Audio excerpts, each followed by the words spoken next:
Hi everyone and welcome to Fanfic Audiobook, your go-to place for immersive audiobooks. If you enjoy the content, don't forget to like the video and subscribe to our channel for more amazing stories. And please support the author by link in description.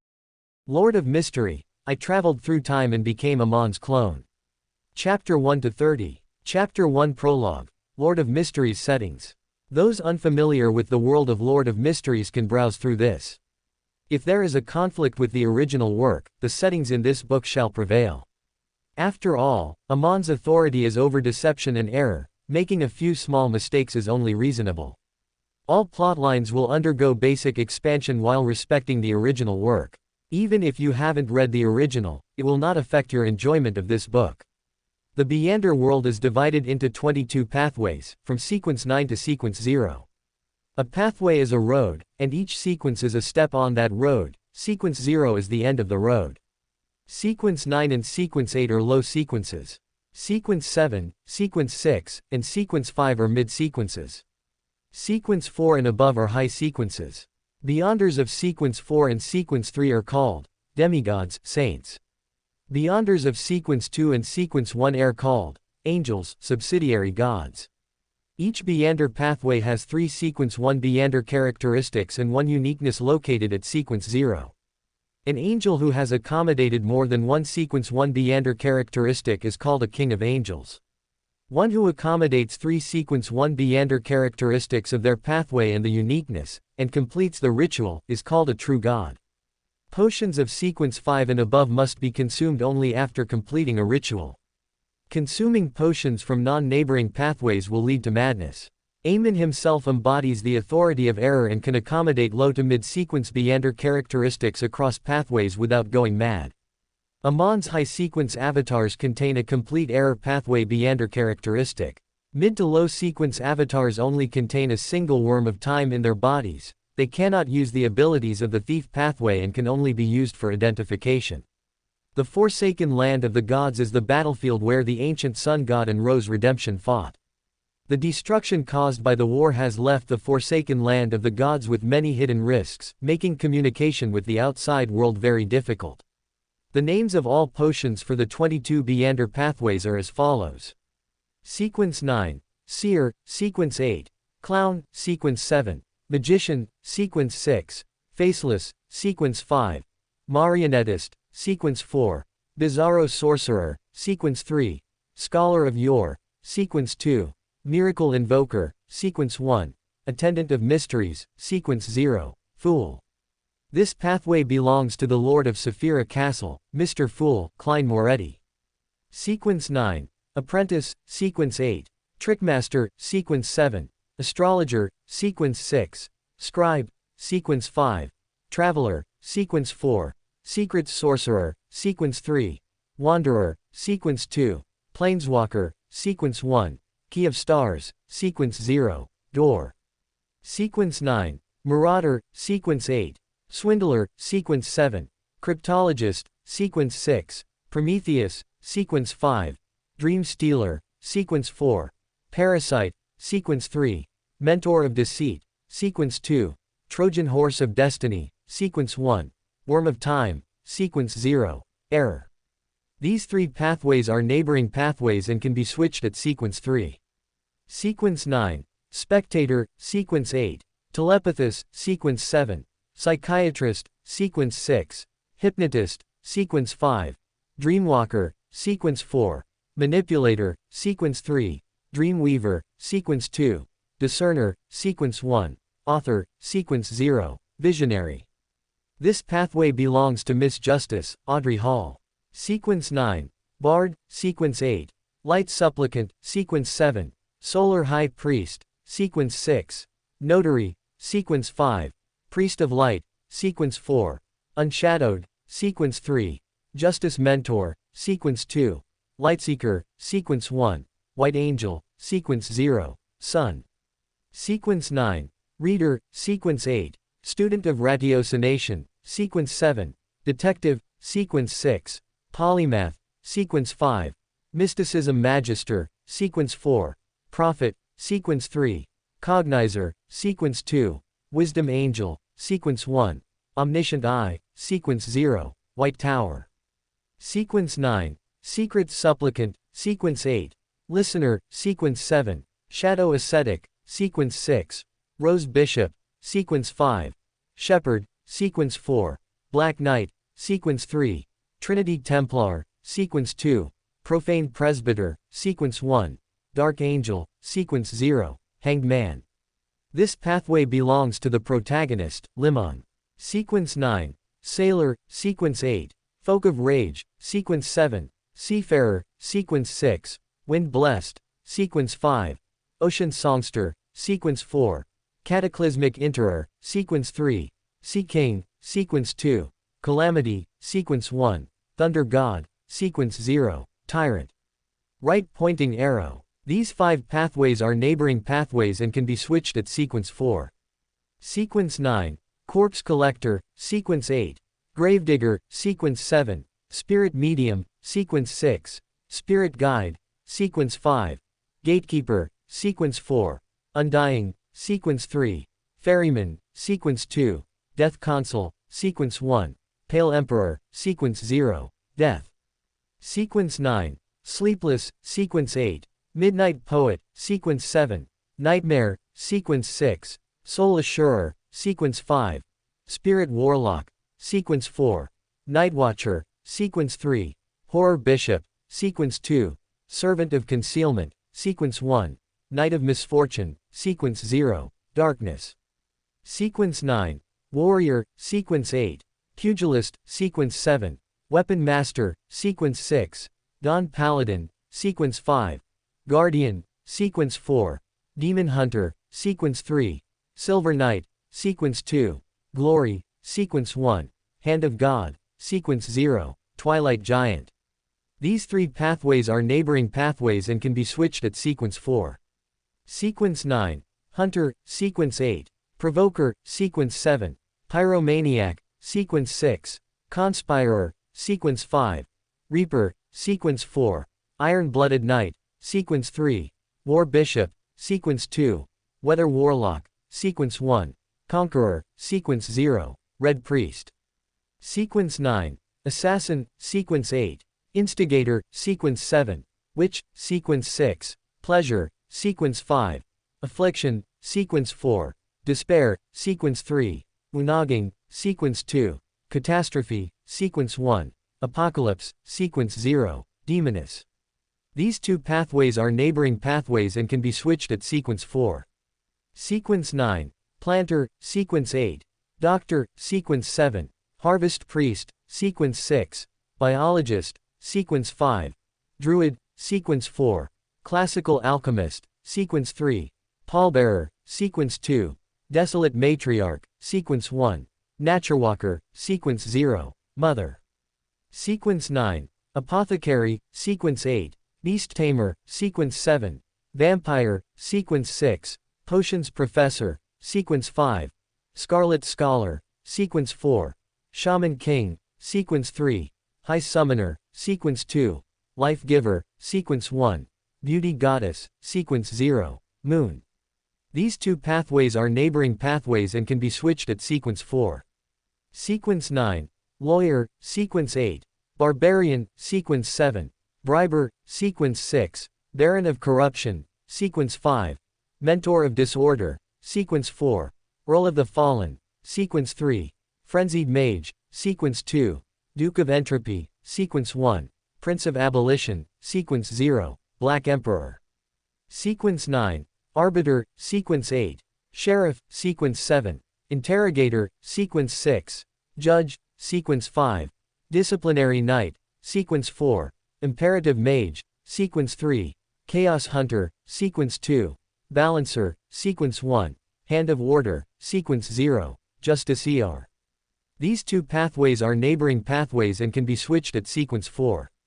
Sequence 9. Criminal, Sequence 8. Unwinged Angel, Sequence 7. Serial Killer, Sequence 6.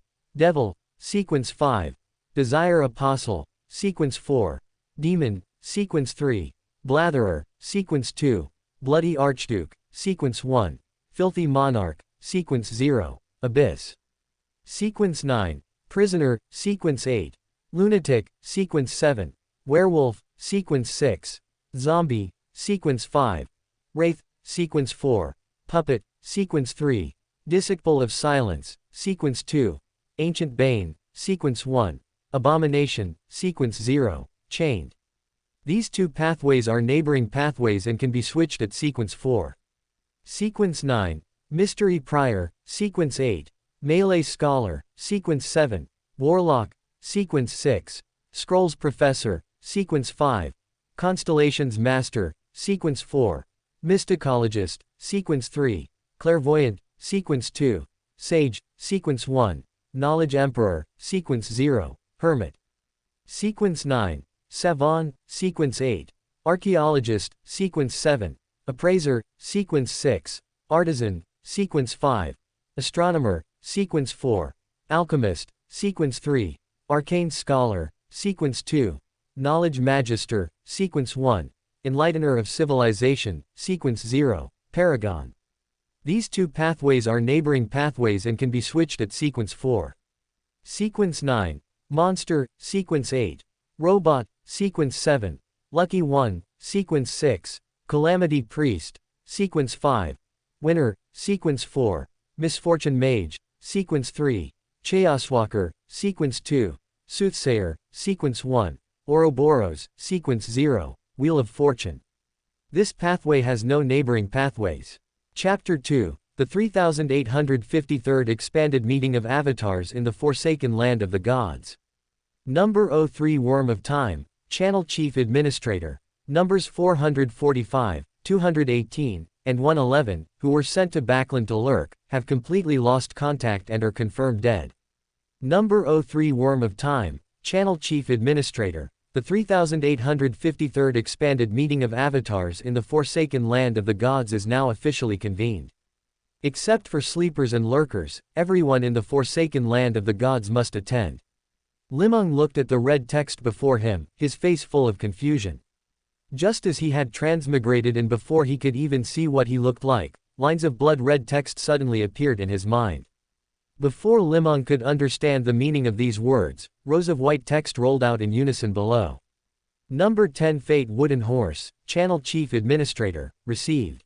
I wonder which unlucky soul is going to their death this time.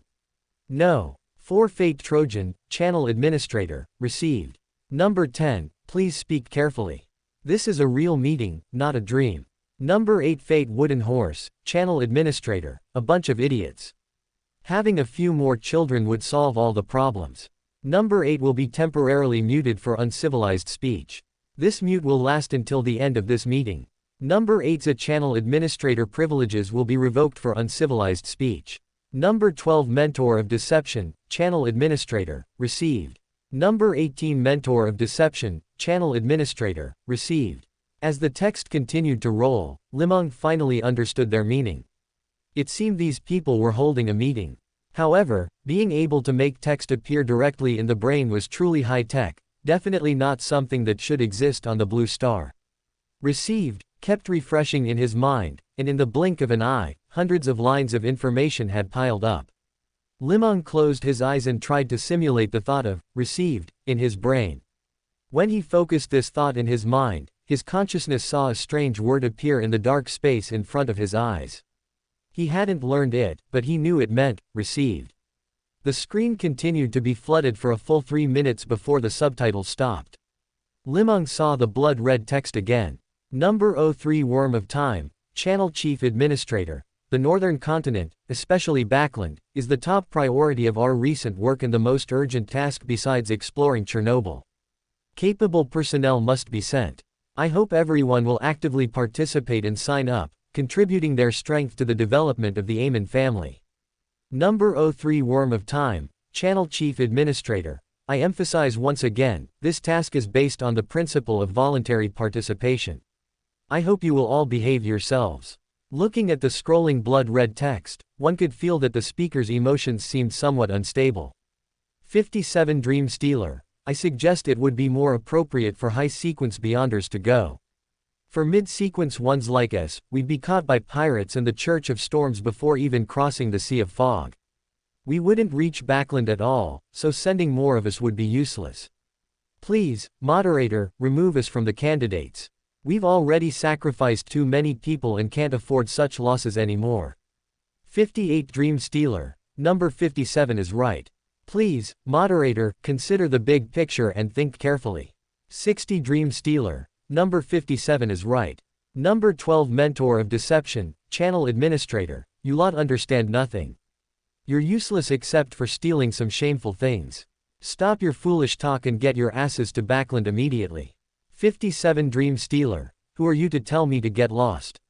What do you think you are? Number 12 Mentor of Deception, Channel Administrator, do you see my Channel Administrator status? Speak again and I'll kick you from the channel. 57 Dream Stealer. Kick me then, who's afraid of who? You only know how to bully us. If you're so capable, why don't you go pick a fight with Leodoro? The moment number 57 said, Leodoro, Li Meng saw a brilliant thundercloud rise in the distance.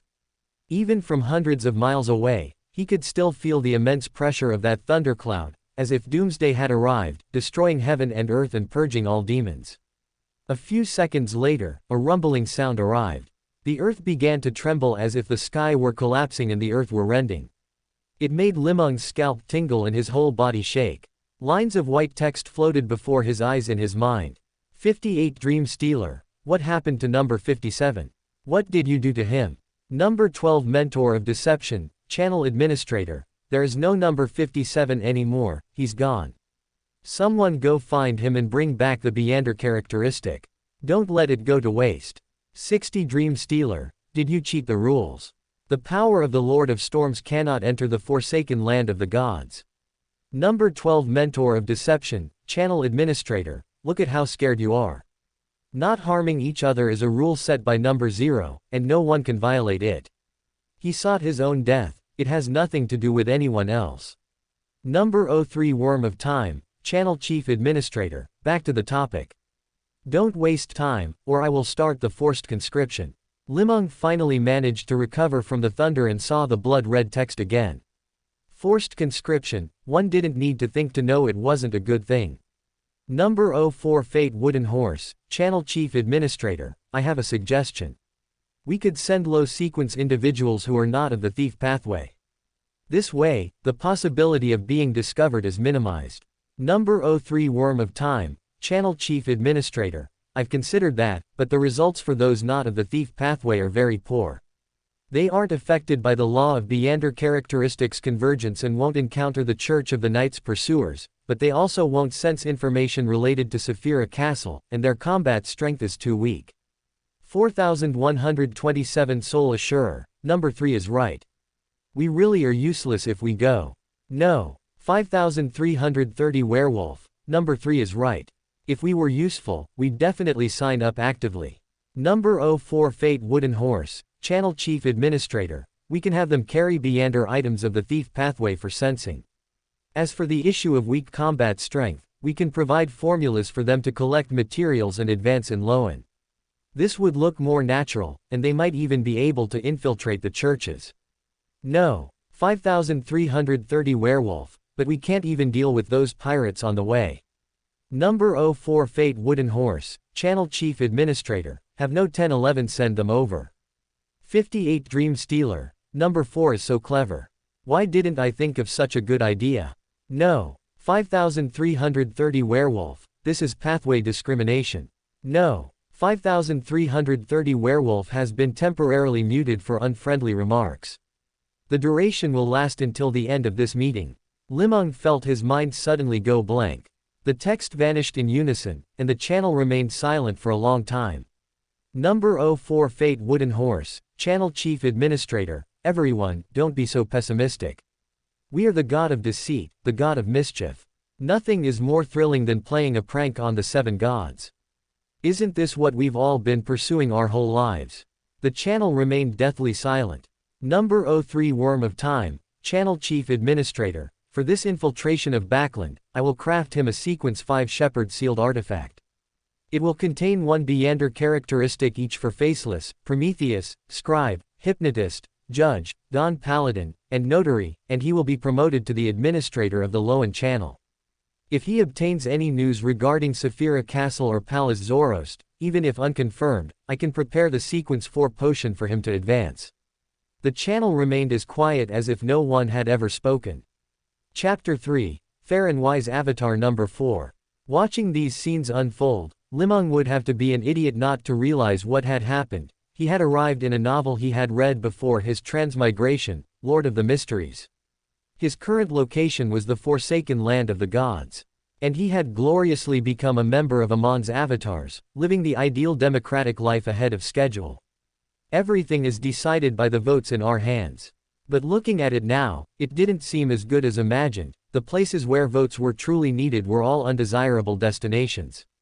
Open black lens bracket. Remember this site's domain. Taiwan Novel Network is super powerful, with a vast library. Close black lens bracket. With just a few words, that, number 04 Fate Wooden Horse, pushed the work onto avatars outside the thief pathway, and those avatars didn't have the slightest chance to resist. For some reason, the memories remaining in his mind were too blurry and thin. Even after repeatedly trying to recall, he could only remember the book title and Amon's plotline, and even then, only the simplest, most abstract settings. Regarding the main plot and key contents of the book, he clearly remembered having read them, yet his brain held no memories of those details. After thinking for a moment, he decided it was best to leave this place first. Although he didn't know how he had transmigrated, he was certain of one thing: if his identity as a transmigrator was exposed, he would definitely die a miserable death. Those numbers 3 and 4 were not kind souls, and Amon's behavior in the original work was far from lawful good. In this mysterious and unpredictable world, those who do not become true gods eventually turn to ash. Staying in the Forsaken Land of the Gods might offer temporary safety, but it was not a long-term solution. Since he had transmigrated, he should reach the summit and behold the vast scenery. As a corporate drone who wanted to slack off but couldn't, the pre-transmigration Li Meng had already suffered enough from the bitterness of a mediocre and boring life. Even if the Beyonder world was dangerous, it was worth the risk. Life always needs some excitement. Moreover, Beyonders in the world of mysteries have no way back. Once on this path, you either go mad, die, or become stronger. Wait a bit longer to see if anyone else signs up. I'll go at the very last moment so it won't arouse suspicion.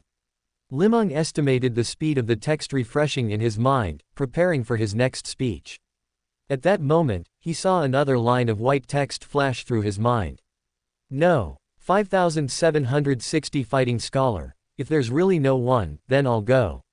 Having lived so long, this body's lifespan is nearing its end. Seeing this, Li Meng made up his mind and quickly conceptualized the necessary text in his mind. This time, because there were very few speakers, he finally saw the words he sent clearly. It was a language he didn't recognize but was essentially very familiar with. No. 9998 The Secret Petitioner, I'll go. Is my rank this low? By the way, what is this ranking based on? The moment Li Meng typed that line in the channel, it became active again. 6665 Mind Reader, good job.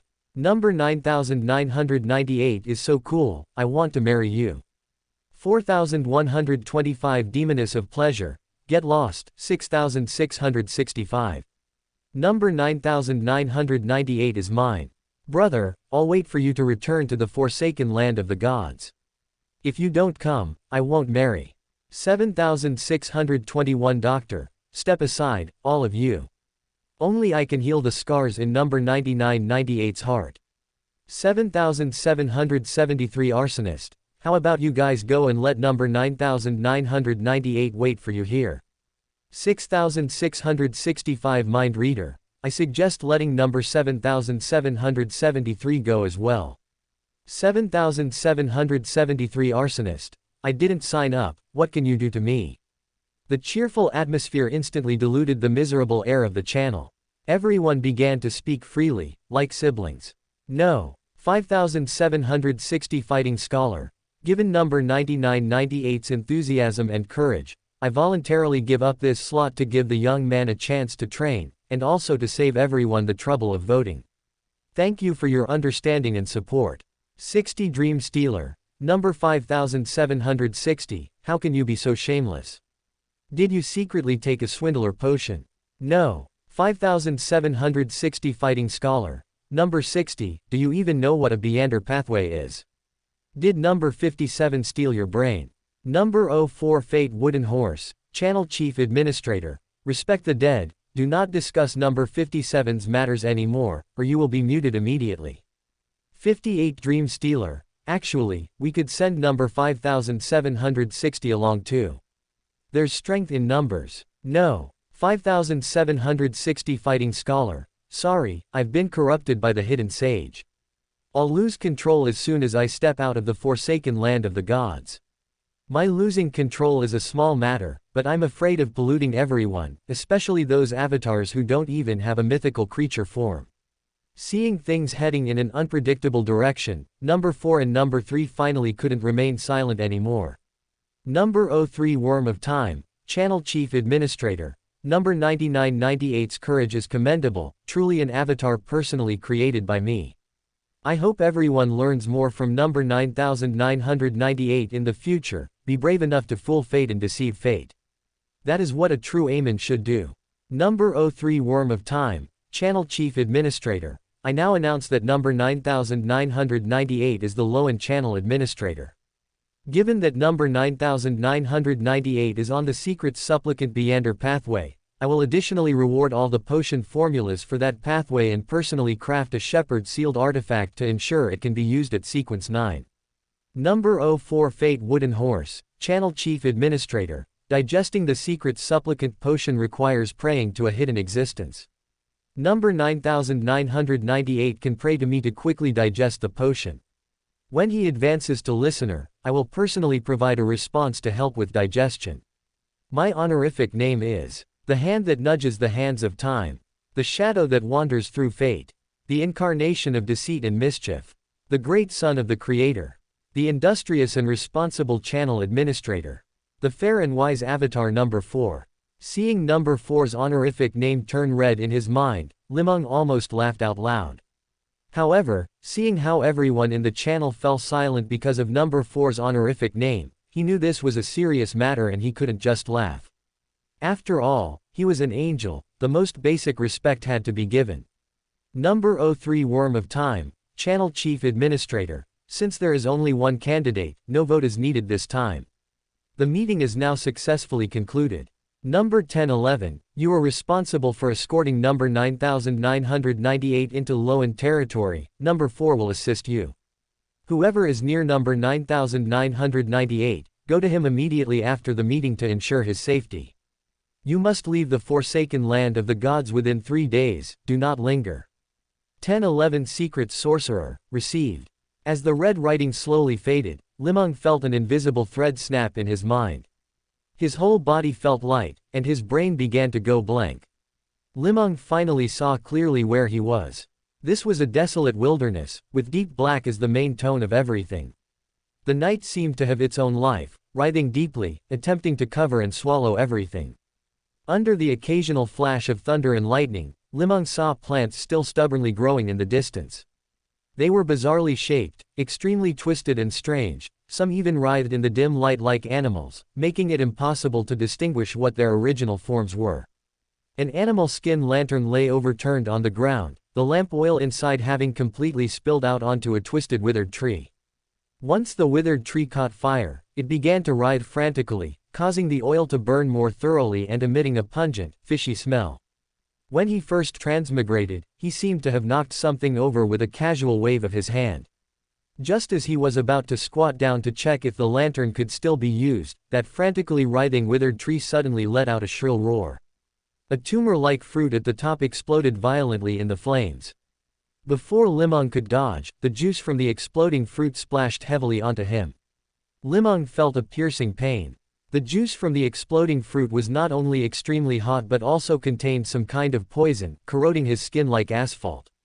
At this moment, he had no mind to worry about that. With the fruit's explosion, sparks of fire scattered, and the wilderness was rapidly turning black. The moment the firelight faded, Li Meng saw an ugly monster with its muscles and blood vessels exposed, devoid of skin or hair, and limbs thicker than its body. It was staring coldly at him in the darkness, its long tongue full of barbs dragging on the ground.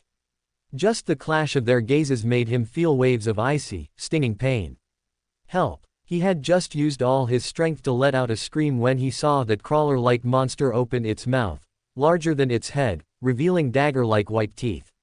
Its legs kicked hard against the ground, and in the next second, those teeth appeared at his neck. Chapter 4, Number 35. Just as Li Meng thought his brief transmigration career was coming to an end, making him the shortest-lived transmigrator in history, the crawler's movement suddenly came to a bizarre halt. Its sharp teeth pressed against Li Meng's neck, the chilly sensation sent shivers down his spine. Li Meng could even feel the crawler's foul-smelling saliva dripping onto him, slimy and cold. He grew bold enough to look up, only to find that the crawler's blood-red eyes also showed a look of confusion. The moment their four eyes met, the terrifying monster was provoked. It suddenly remembered what it was supposed to do. It wanted to eat this relatively fresh, upright walking animal in front of it. The crawler opened its large mouth wide and bit down hard. Can't you just give me a quick death? Is scaring people this much fun? Where did such a psychopathic monster come from? Li Meng felt his mind collapsing as he watched the monster stop for no reason and then open its mouth for no reason. The instant the crawler's dagger-like teeth touched his skin again, it forgot what it was doing once more, its eyes widening in confusion as it stared at the food before it. Li Meng happened to look up at the same time, and both sides stared at each other, a bizarre and awkward atmosphere permeating the air. Without time for much thought, he used both hands to push away the monster's bloody maw and bolted. The moment Li Meng's hands touched the crawler, it remembered again, it was here to eat meat. This fresh food scent was so tempting, one bite, and the juices would splatter everywhere. The crawler threw back its massive head and let out an extremely angry roar. With a kick off the ground, it caught up to the fleeing Li Meng and pinned him down with its huge claws. This time, Li Meng fell forward, directly facing the crawler's horrific visage. The crawler seemed full of confusion over its two previous failed attempts to feed. It shook its head from side to side, trying to shake out the strange thoughts in its mind before eating the flesh before it. Out of habit, Li Meng reached out his arm, trying to block the crawler's open mouth. The crawler's head easily brushed aside Li Meng's arm, and its blood-scented tongue stopped right in front of him. It forgot what it was doing again. But this time, the crawler's remaining spiritual intuition sensed a fatal problem. Someone was stealing its thoughts of attacking. This was very dangerous. The moment it realized this, the massive and terrifying crawler abandoned its hunt and began to sprint away from Li Meng, wanting to get far away from this place. Its body even began to turn black and ethereal, showing a trend of merging with the darkness of the forsaken land of the gods. Just as it was about to become completely ethereal and escape into the darkness, a young man abruptly appeared in its eyeballs. He wore a black classical long robe, a black pointed soft hat, had black curly hair, black eyes, a broad forehead, thin cheeks, and a crystal monocle hanging on his face. The monster let out a roar and charged at this young man wearing a monocle. In its mind, which was on the verge of total madness, a simple thought entwined itself. Everything that just happened was the work of this young man. A playful smile appeared on the face of the young man in the black classical robe. He reached out his thumb and index finger and gently pinched his monocle. The monster instantly lost all the bones in its body, turning into a puddle of disgusting flesh and blood that wriggled with difficulty on the ground. You must be number 9998. I saw you being very brave at the meeting. This was just a little joke, I hope you don't mind. The young man spoke apologies, but a mischievous, successful smile was on his face, showing no hint of actual apology. I am Avatar number 35, I just happened to sense your location. Your strength is too weak, let me give you a lift. Before Li Meng could object or express any differing opinion, the young man snapped his fingers. The remaining oil from that lantern flew up and stuck to him, emitting sparks of light like fireflies in the night, appearing exceptionally conspicuous in the forsaken land of the gods. Li Meng watched as the distance between himself and the boneless crawler vanished, and his feet stepped directly onto the monster's body. All of the crawler's bones had been removed, including those in its head. Its entire body was limp, and blood flowed from its nostrils, yet it wasn't quite dead. Stepping on it felt incredibly slimy. Combined with the blood and crushed internal organs squeezed out after its bones were removed, the stench made Li Meng wave after wave of nausea, nearly making him vomit on the spot. Just as Li Meng bent over to vomit, the distance in front of him vanished again, and he appeared 100 meters away from the monster. Boshu 69 Shin. This was definitely intentional. Li Meng was moved forward like this continuously, about 100 or 200 meters each time. Whenever he planned to stop and rest for a while, the movement would suddenly start again. This kind of movement severely disrupted his sense of balance, and in a short while, Li Meng was left dizzy, disoriented, and nauseous. Furthermore, due to the constant movement, the liquids in his stomach sloshed around repeatedly, eventually getting stuck between his throat and stomach, making him feel extremely uncomfortable. Just when Li Meng truly couldn't hold on and was about to collapse, the young man suddenly appeared before him again, holding a blood-red tubular object in his hand. It was the esophagus of the crawler from earlier. Once Li Meng recognized it, his stomach, which he had finally managed to settle, began to churn again. We are still very far from the exit of the Giant King's court. If we want to arrive within 3 days, we need to speed up. The young man pinched the monocle on his right eye, and Li Meng's body began to move again. After being tossed around repeatedly, Li Meng could take no more. A flash of inspiration hit him, and he remembered number 4's honorific name. Enduring all the discomfort and adjusting his breathing, he began to chant silently in his heart. The pointer that fiddles with time. The shadow that roams through destiny. The incarnation of deceit and mischief. The great son of the Creator. The industrious and responsible channel administrator. The fair and wise no. 4 clone. Because of the young man's repeated harassment, even these few short lines, even recited only in a low whisper, almost exhausted all of Li Meng's strength, giving him a premonition that his body was about to collapse and go mad. The moment the honorific name was completed, that mysterious thread extended from Li Meng's mind, piercing through layers of darkness to reach a mysterious, unknown place. That feeling of being in a meeting returned, and a line of white text appeared in his brain. Number 04 Fate Wooden Horse, Channel Chief Administrator. Number 9998, Number 35, stay where you are and do not move. I am sending number 1011 over. There is a ruin left by the ancestor of the undying birds nearby, which can significantly reduce the travel time, enough to walk out of the forsaken land of the gods within 3 days. Number 35 Parasite, this is boring. Number 04 Fate Wooden Horse, Channel Chief Administrator. Number 9998, seize the time now to pray to me to digest your potion. The identity I've given you is a member of the Aurora Order adventuring on the sea, who obtained a mysterious treasure of the 4th Epoch's Black Emperor and decided to return to Backland to find materials for further development. Do you understand? Number 04 Fate Wooden Horse, Channel Chief Administrator. If you digest it fast enough, you can advance after leaving the Sea of Fog. This will greatly increase your survival capabilities. I have already prepared the Beander characteristic, you only need to find the auxiliary materials to consume it. Just as Li Meng typed, received, in his brain, he saw number 35 reveal a sly smile. I got a Rose Bishop Beander characteristic, but it looks like you really despise it. Can I throw it away now? Number 35 took out that bloody esophagus, waved it in front of Li Meng, and then, after waiting for Li Meng to react slightly and see clearly what was in his hand, he threw it forcefully into the darkness. A translucent mouth emerged from the darkness, caught the still bleeding esophagus, and disappeared back into the darkness after a few leaps. Watching this scene, an irrepressible surge of anger rose in Li Meng's chest. Number 35, meanwhile, very naturally pinched his monocle, the corners of his mouth curling upward uncontrollably. Just as he was preparing to leisurely enjoy Li Meng's expression of loss and distress, a huge mirror suddenly appeared in front of him. The mirror's frame was composed of bluish-white orbs of light, while the center of the mirror presented a vortex deeper than the darkness of the forsaken land of the gods. Within the vortex, number 35's figure was reflected. No, along with the young man's terrified cry, his body instantly vanished from the spot, and even the scream came to an abrupt halt. It was as if everything had never existed. A second later, an elderly man wearing a black classical long robe, with black curly hair, black eyes, a broad forehead, thin cheeks, and a kind smile on his face appeared where the young man had vanished. Although they wore the same clothes, Li Meng knew they were not the same person, not only because this elderly man did not wear a monocle, but more importantly, because of his temperament.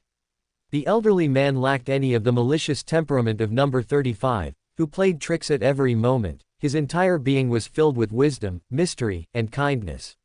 Li Meng guessed that he might be the number 1011 that number 4 had mentioned. Chapter 5. Number 1011. The old man held a long staff in his hand, one end poking the ground, its height even exceeding the pointed soft hat on his head.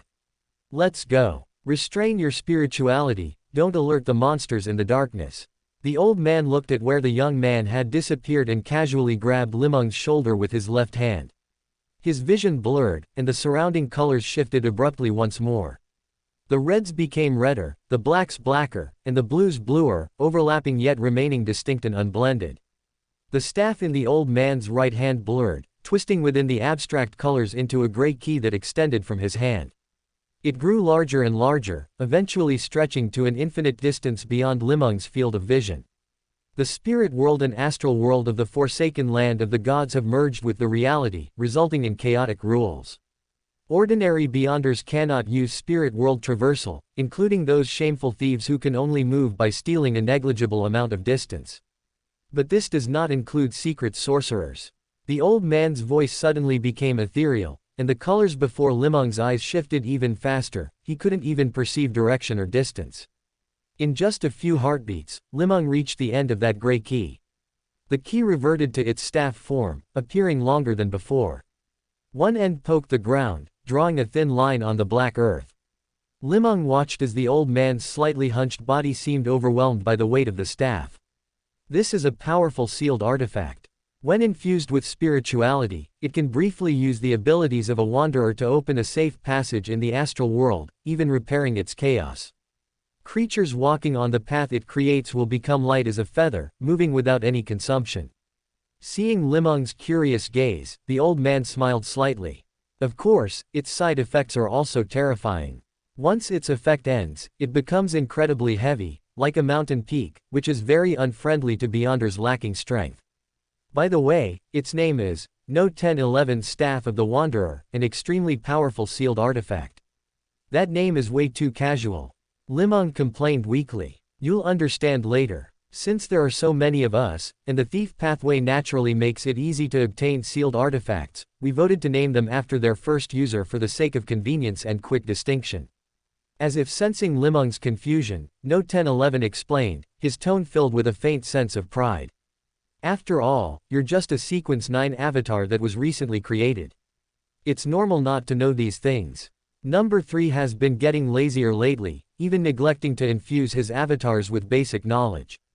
I'll explain it to you on the way. After all, we have a few days of travel ahead, and it'll be boring without talking. Alright, we're very close to the ruins now.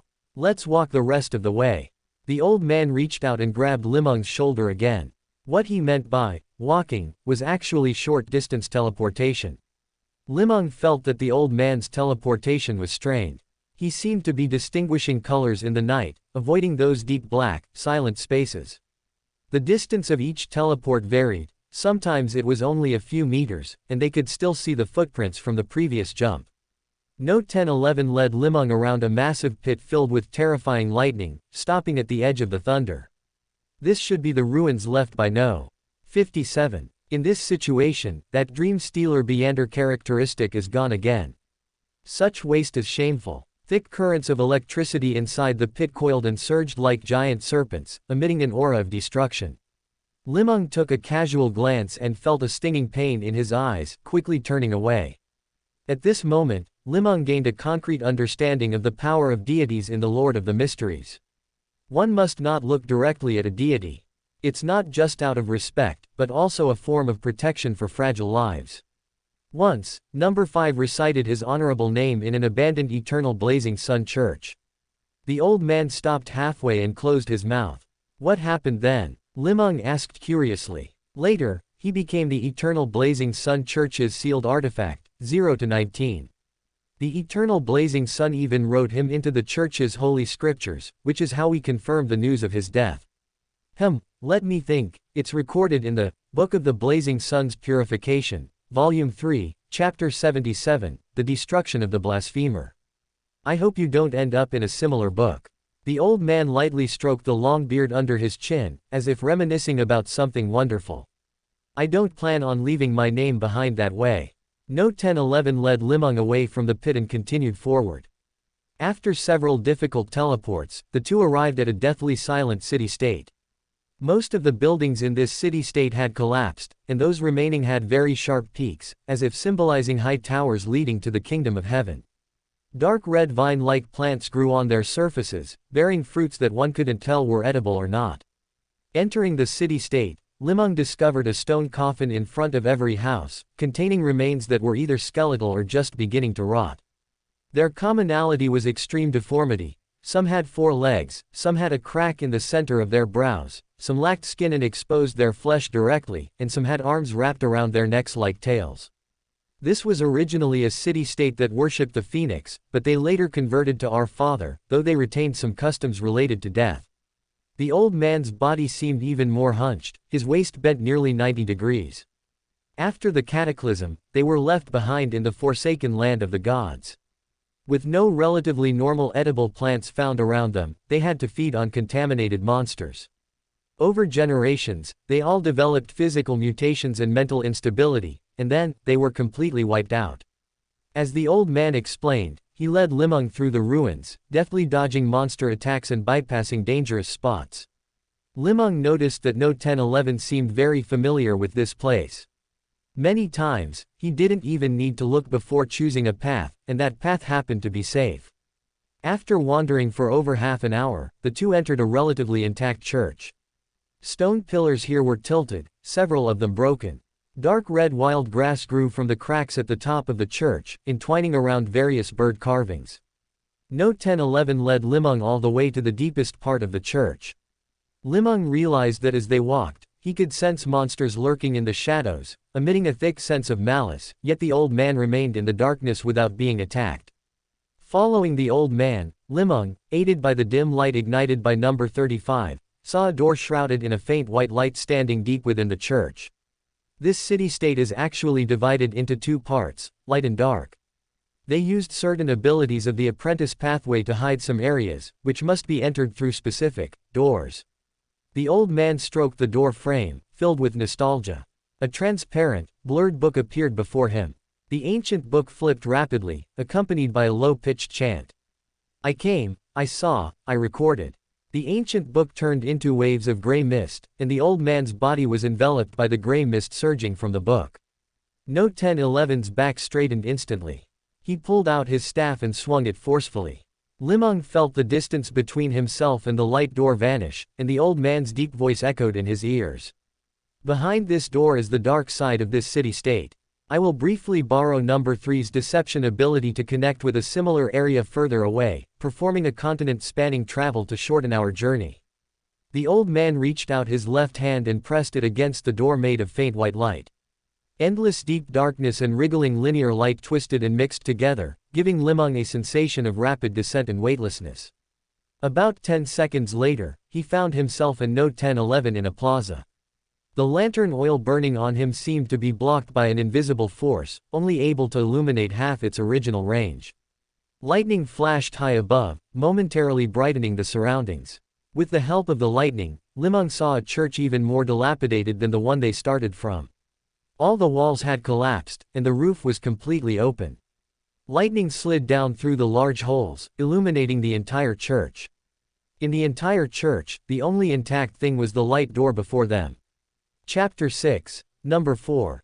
Note 1011 walked up from behind and grabbed Li Meng's shoulder. Let's go. There's no one left here. We're going to the giant king's court. Number 4 is waiting for us there. Note 1011 began short-distance teleportation with Li Meng again. That staff grew heavier and heavier, and Note 1011's waist bent lower and lower, until his forehead almost touched the ground, like an old man on the verge of death. Taiwan Novel Network's book shortage solution, twcon.com, is super convenient. Li Meng felt his spirituality gradually weakening, but he wasn't hungry at all, and he didn't even have the slightest desire to eat. After moving across the wilderness for an unknown amount of time, Li Meng noticed that the surroundings were no longer deep black with ceaseless lightning. An orange-red glow began to appear in the sky. This was the twilight of a setting sun, a sight he had seen many times before he transmigrated. At the end of the twilight glow stood a tall figure. He raised his right hand to adjust the monocle on his eye socket. The distance between Note 1011 and Li Meng vanished, and the two instantly appeared before him. No. For Fate Trojan, channel administrator, Li Meng's spiritual perception told him his identity. It is my honor to open the gates of the Giant King's court for you. Number 4 reached out, and the staff behind Note 1011 appeared in his hand. The staff seemed to lose its weight, becoming exceptionally light, and the old man immediately straightened his back. Arriving on time within 3 days, you've done well. This is your deserved reward. Number 4 wiped his hand over the staff, and it returned to the old man. This time, it had shrunk to the length of an arm and the thickness of a pinky finger. Note 1011 silently put away the short staff without saying a word. There are things I must tell you here. Once you leave the forsaken land of the gods, everything will produce a corresponding omen in the spirit world. Even with anti-divination, it can still be detected by those who are watchful. Number 4 adjusted his monocle, and his entire demeanor suddenly became serious. Although you are a meander of the faceless pathway, you must never pray to the true creator. He is merely a lunatic who has occupied sequence 0 of the faceless pathway. We have fought countless wars with him in the forsaken land of the gods and successfully eliminated most of his believers, but many of our avatars have also lost contact. If you pray to him, you will lose your life instantly. This is also why number 3 didn't leave you any inheritance or knowledge when he created you. The pathway you are on is too easily influenced by him. This is also a successful deception. No one would believe a believer of the true creator is actually an avatar of Amon. This is the ultimate reason we decided to send you to Backland. Through the reflection of number 4's monocle, Li Meng saw his own appearance and clothing for the first time. He looked exactly like the other, as if cast from the same mold, with the only difference being that he didn't wear a monocle. Number 4 took out a blood-red glove and handed it to Li Meng, telling him to wear it on his right hand. Since number 3 is too far away, I will create the sealed artifact you need. This glove is made from a shepherd meander characteristic, and it has grazed the meander characteristics of a dream stealer, faceless, wind-blessed, notary, and hypnotist. You can also supplement it with souls that possess meander characteristics. A smile appeared at the corners of number 4's mouth, as if he had remembered something interesting. However, I don't suggest you do that. I have already stolen all the negative effects of this glove. For half a year, a sequence 9 can use it without side effects. For 1 year, a sequence 7 can use it without side effects. If you graze evil spirits at will, I'm not sure what the consequences will be. Number 4 took out a thick book. This is a sealed artifact formed from a mixture of polymath and artisan meander characteristics. It records a vast amount of knowledge you need and can be used to create some simple sealed artifacts or help you better utilize certain sealed artifacts. The secret supplicant potion formula is also recorded inside. Because it records some dangerous knowledge, the negative effects brought by this knowledge are removable, so you must use it carefully and study its contents with caution. Finally, number 4 took out a strange necklace and put it around Li Meng's neck.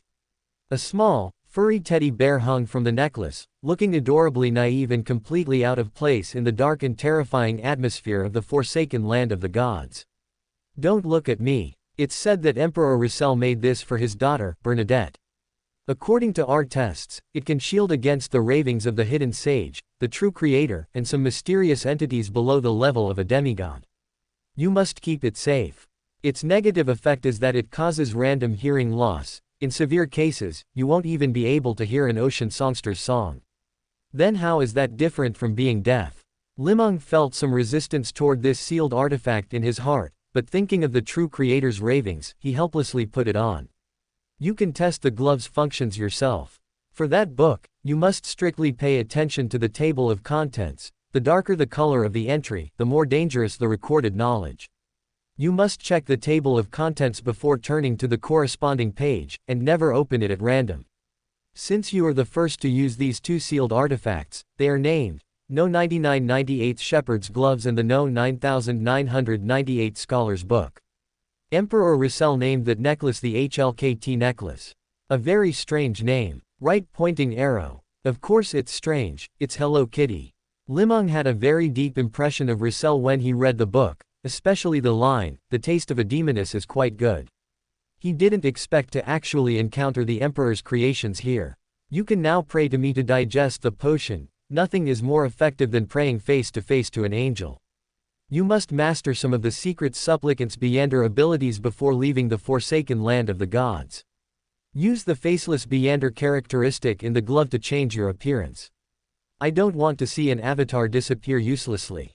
After saying this, Number 4 turned his back to the two of them and leisurely walked toward a massive complex of buildings in the distance. Li Meng hurried to begin chanting Number 4's honorific name. Number 4 provided feedback instantly, and various strange rituals and occult knowledge appeared in his mind, nearly causing his brain to explode. A mysterious substance in his stomach digested rapidly, feeling so comfortable that he almost wanted to groan. Praying as he walked, after about half a day, Li Meng's body, mind, and soul suddenly entered a certain wonderful state. He leaned back slightly, attempting to exhale, but at that moment, an illusory sound of shattering suddenly rang in his ears. He was startled to find that something inside his body seemed to be dissolving and merging with his own spirit. This was an indescribable and unique feeling. Li Meng half closed his eyes, quietly experiencing it. He knew this was the sign that the secret supplicant potion had been completely digested. Number 4 looked back, the corners of his mouth curling up slightly.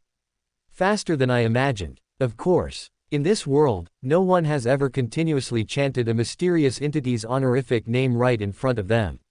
Even if the entity doesn't respond, they'd be annoyed to death. Li Meng complained silently in his heart. As the secret supplicant potion digested, he suddenly remembered the potion digestion and the acting method from the original work. In the outside world, don't just chant the honorific names of gods and unknown entities, don't even think about them much. Chanting them in the forsaken land of the gods might kill you, but chanting them outside definitely will. Now put on the glove and necklace, and use the faceless characteristic within to change your physical appearance. Number 4 casually gave the order as he walked, as if speaking of something trivial. Li Meng put on the glove and tried to inject spirituality. The thin human skin glove looked no different from before. Using the occult knowledge passed to him by Number 4, he began to roughly examine the glove. Each of the 5 fingers grazed a Beyander soul. The soul at the thumb position had been a faceless when alive. Now, its soul was firmly bound within the glove, showing no emotional fluctuations that a living being should have. Li Meng tried to inject spirituality into the thumb to use the faceless abilities. This soul could use 3 faceless abilities: Faceless Man, which allowed for changing appearance at will; Damage Transfer, which could move injuries within the body; and Paper Figurine Substitute, which used a paper figurine to take a fatal blow in his place. Due to his extremely weak Sequence 9 spirituality, he could only use one ability from one soul at a time. Li Meng carefully controlled his spirituality to enter the faceless soul and used Faceless Man on himself. He felt his mouth melting, his nose melting, his ears melting, his eyes melting, his entire face was melting. In just 2 or 3 seconds, his face and head became like white wax under fire. His body experienced similar abnormalities, with bones and skin feeling as if they were being dissolved by blood. He tried to imagine his body from before he transmigrated. A few seconds later, a young man with black hair, black eyes, deep features, a well-proportioned build, and a scholarly air appeared in Number 4's monocle. Number 4 stared for a moment, showing a satisfied smile, then pointed to his eyes and said, "Most Loan people have brown pupils." Li Meng skillfully closed his eyes and opened them again. His pupils had turned brown. Number 4 watched for a while and, finding no issues, casually tossed out a linen shirt and matching trousers. Li Meng took off his tattered black robe and found that the lamp oil on it had long since burned out, but the monsters in the darkness had never appeared. Changing into the linen suit, Number 4 continued to lead the way until they could clearly see the magnificent and grand palace. The fastest way to leave the forsaken land of the gods is through the abyss, entering the mausoleum that Number 0 left in Backland. However, Number 0 issued an order long ago: without his permission, that mausoleum is not to be used. Then we can only cross Father's dream. Even in a dream, the power of a true god is not something a Sequence 9 can withstand. Note 1011, Conceal No. 9998, I am going to enter the dream. Number 4 reached out his right hand with a solemn expression. Vast amounts of blazing sunlight burst from his monocle, illuminating this twilight world. The three figures disappeared together from the forsaken land of the gods. Chapter 7. Finding a cargo ship. Li Meng felt his vision go dark, even his spirituality was sealed, and he instantly lost consciousness. When he woke up again, he was already on a bed in an inn. Outside the window, the sun had already set, and a hint of residual warmth lingered in the air. The street outside seemed lively, with bursts of noisy sounds drifting in. An old man sat on a chair by the window, quietly watching the street scene outside. Hearing the sound of Li Meng turning over, the old man slowly turned his head. From now on, do not mention those matters. We will take a ship from Bayam to Pritz Port. I have already bought the tickets. Let's go out to eat something first and set off tomorrow. The old man had changed into a set of casual clothes. His face had become thin and elegant, his expression relaxed and leisurely, looking like a completely different person from the hunched number 1011 in the forsaken land of the gods. The two of them walked down the stairs and sat in the inn's lobby, watching the people coming and going on the street. Li Meng suddenly remembered that he hadn't brought any money. There was simply no concept of money back in the forsaken land of the gods. He looked at number 1011 in confusion, wanting to ask how he had managed to get money for the stay. The old man seemed to know what Li Meng was thinking and turned back to say to him, "Eat something first, then go out for some activity. Take this opportunity to familiarize yourself with your sealed artifact and prepare the materials needed for your next promotion." Speaking of eating, Li Meng's stomach suddenly cramped. Only then did he remember that he hadn't eaten for several days in the forsaken land of the gods. Although he hadn't felt hungry, he always felt something was wrong. Thinking about it now, he must have been deceived by that damned number 35, creating an illusion of being full and causing his body to overexhaust itself without him realizing. An attendant in a blue shirt brought a portion of pastries. Li Meng grabbed them with both hands, and before his eyes could even see what the pastries looked like, his hands had already stuffed them into his mouth and swallowed them down. After eating 7 or 8 portions in one go, the feeling of hunger in his stomach finally vanished, followed immediately by a sensation of bloating, as if he were 7 or 8 months pregnant. Number 1011 Saturday quietly opposite him, his expression one of someone who had seen it all before. The avatars over there are usually in a state of slumber and don't need to eat. It's a bit hard to get used to when they first come out. You have to learn to adapt slowly so you can better go undercover. This is just too pathetic. Thinking of this, Li Meng asked curiously, shouldn't there be some operational funds? Number 1011 was silent for a while before he slowly spoke, his voice becoming low. In the beginning, there were indeed funds, but they were all spent later. The cost of forging loan pounds was too high, and it was easy for people to trace the source through counterfeit coins, so we gave up. A few hundred years ago, because too many pounds created using Byander abilities flowed into the market, the Loan royal family's balancers used certain means to screen all counterfeit currency users. That time, the avatars in the northern continent were almost wiped out, so now we all bring out sealed artifacts we've manufactured. In Loan and Fossick, it's best not to disrupt the ecology, economy, or other balances there. The powerhouses of their royal families can detect abnormalities through subtle changes. This method is even more terrifying than the law of Byander characteristics convergence. Without mastering enough authority of deceit, it's almost impossible to deal with. The old man sighed and said slowly, "Actually, I didn't want to tell you this. Number 4 is also very reluctant to expose this past. You see our numbers go up to over 10,000, but except for those avatars before 100, most of the numbers are empty. This is also why everyone would rather sleep in the forsaken land of the gods than come here to go undercover." The two of them chatted in the lobby for a long time until the red moon shone through the window into the hall.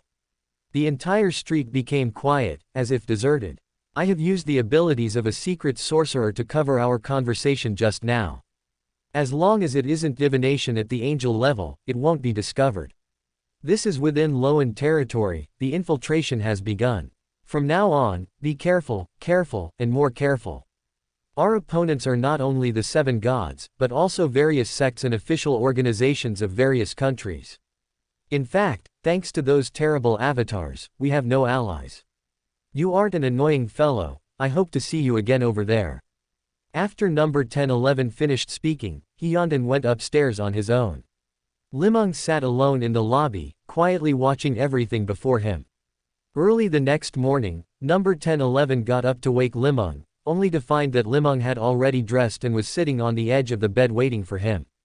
The two of them walked out of the inn in silence and found a rental carriage on the street. When number 1011 handed a loan pound to the driver and gave an address, the driver happily snapped his whip, and they traveled through the streets and alleys of Bayam to a quiet little harbor. While Li Meng looked on in utter bewilderment, number 1011 led him onto an old cargo ship. Although the higher-ups of the Aurora Order live in debauchery and luxury like nobles, the low-level personnel are all cannon fodder recruited from the slums. Taking a high-end passenger ship is inappropriate, and they are wanted by the Church of the Seven Gods, so appearing in public is not good. That's why I found you a cargo ship at a private harbor. Listening to 1011's explanation, Li Meng was completely speechless. He asked curiously, "The inn we stayed at in Bayam, where did the money come from?" "That was from a lava octopus I caught at sea. It sold for quite a bit of money, but such things can't be counted on." "Well then, safe travels, dear Julius." Number 1011 waved his hand vigorously, shouting the name Li Meng would use while undercover for the Aurora Order. By the time Li Meng looked back, number 1011 had completely vanished like a bubble in the sunlight. "This is too fast. He said he'd send me into Loan territory, but this is only the colony." Naturally, there were no cabins for tickets on a cargo ship. Fortunately, there was no need to check identities. A sailor led Li Meng to a room on the basement level and pointed at the straw on the floor. "Sleep here at night and help out with the work on the ship during the day. Be diligent. With the pittance you paid, it's not even enough for standing room on the deck." There were quite a few other people in the room, all dressed in rags and looking gaunt. Seeing Li Meng enter, they moved inward to make some space for him. Most of these people had deep blue hair, as messy as seaweed. He noticed that many sailors on this ship also had this kind of hair. Li Meng looked at the straw and decided to go up to the hold first to get some fresh air. This was a medium-sized cargo ship, and the hold emitted an unpleasant fishy smell. Fish scales and seaweed were everywhere in the cabin, and one could easily slip. A sailor was lying on a large crate, drinking while sunbathing. Seeing Li Meng wandering around, he stood up and said loudly in a drunken voice, "Where did you come from? Don't wander around aimlessly, or I'll throw you into the sea." Li Meng couldn't be bothered with him. Just as he was about to turn away and leave the sailor's sight, he suddenly heard a bang. The entire ship shook violently. Caught off guard, he almost fell onto the seaweed-covered deck. "We're being robbed. Pirates! Grab your weapons!" someone shouted loudly. When Li Meng reached the bow, he found the sailors lying on the ground in disarray, while the people who had taken the cargo ship stood cowering to one side. A three-masted sailing ship, clearly behind the times, had its bow pressed against the cargo ship's bow. Obviously, the shaking in the cabin just now had been caused by this.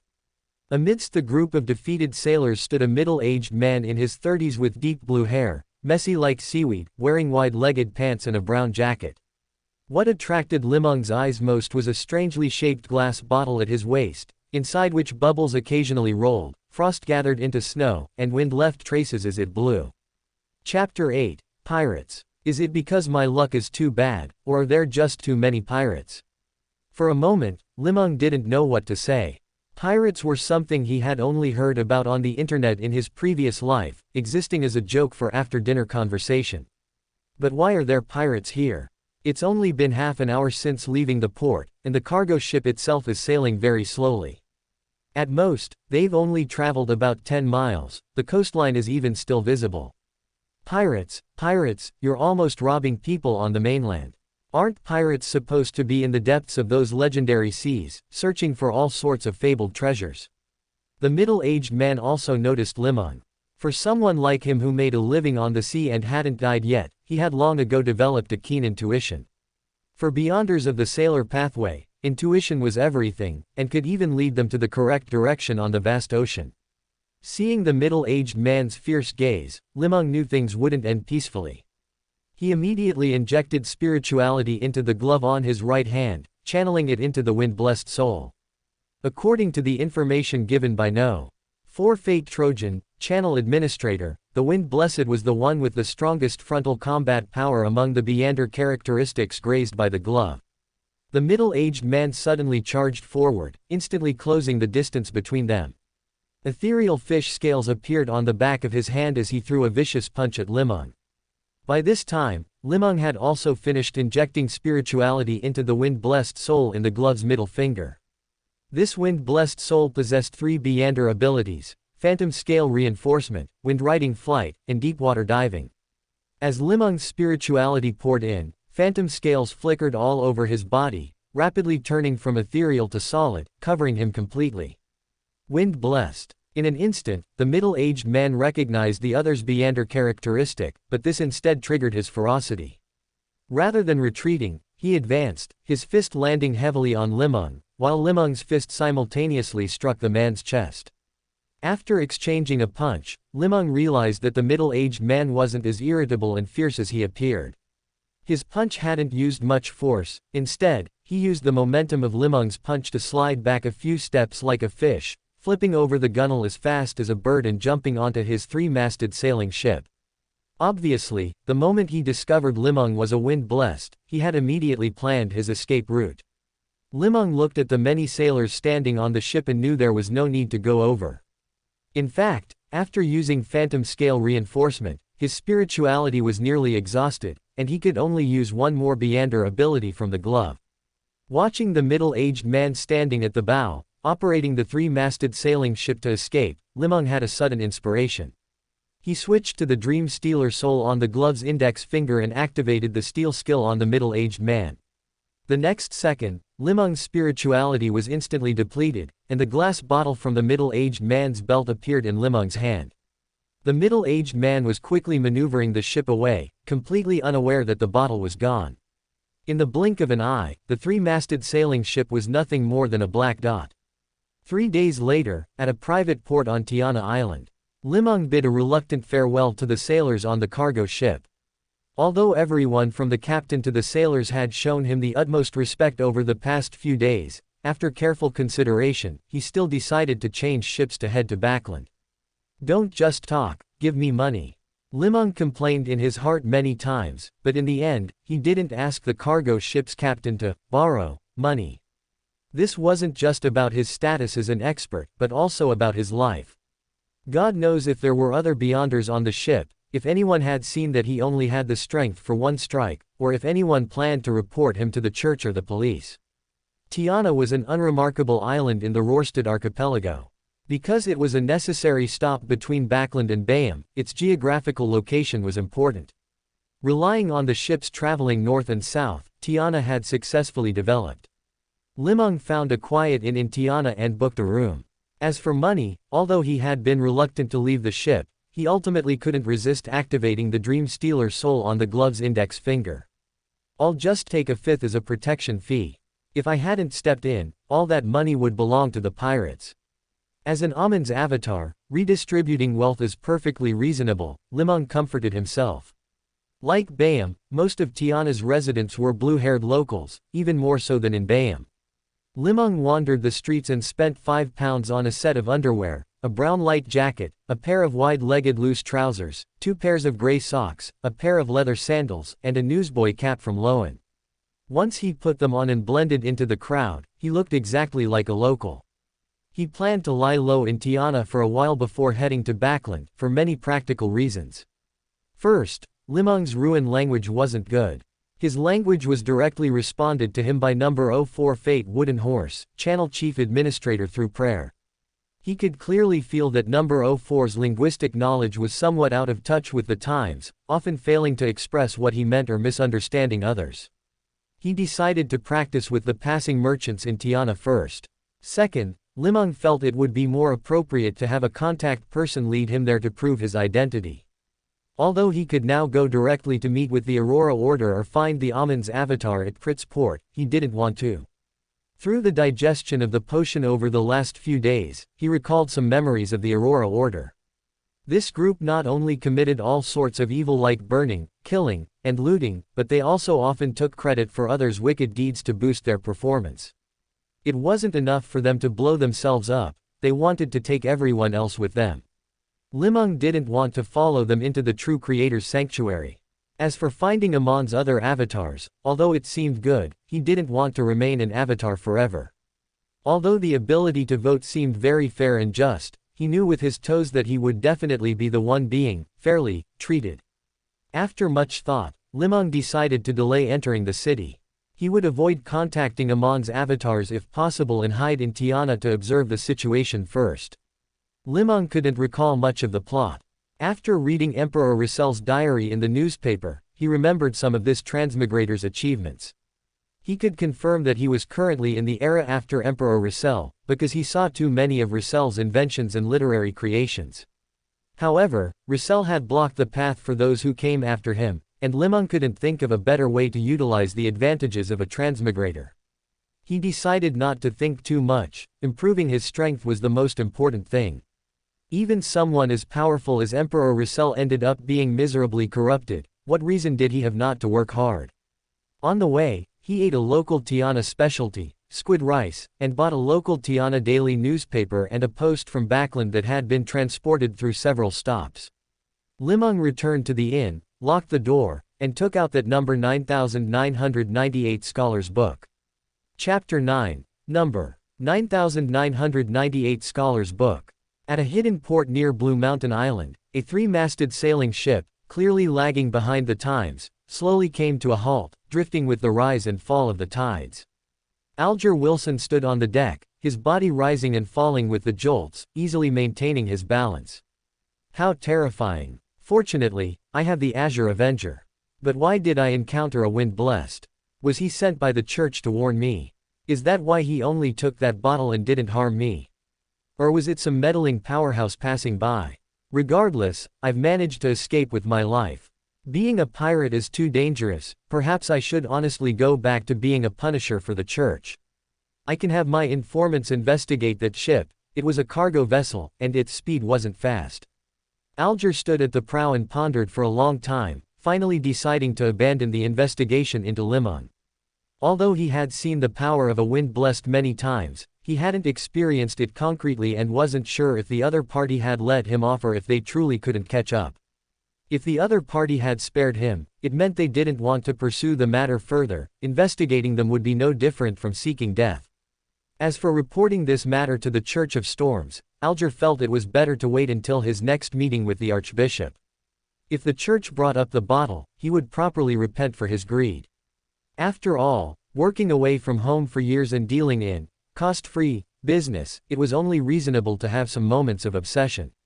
Thinking of this, Alger straightened his body and slammed his right fist hard against his chest.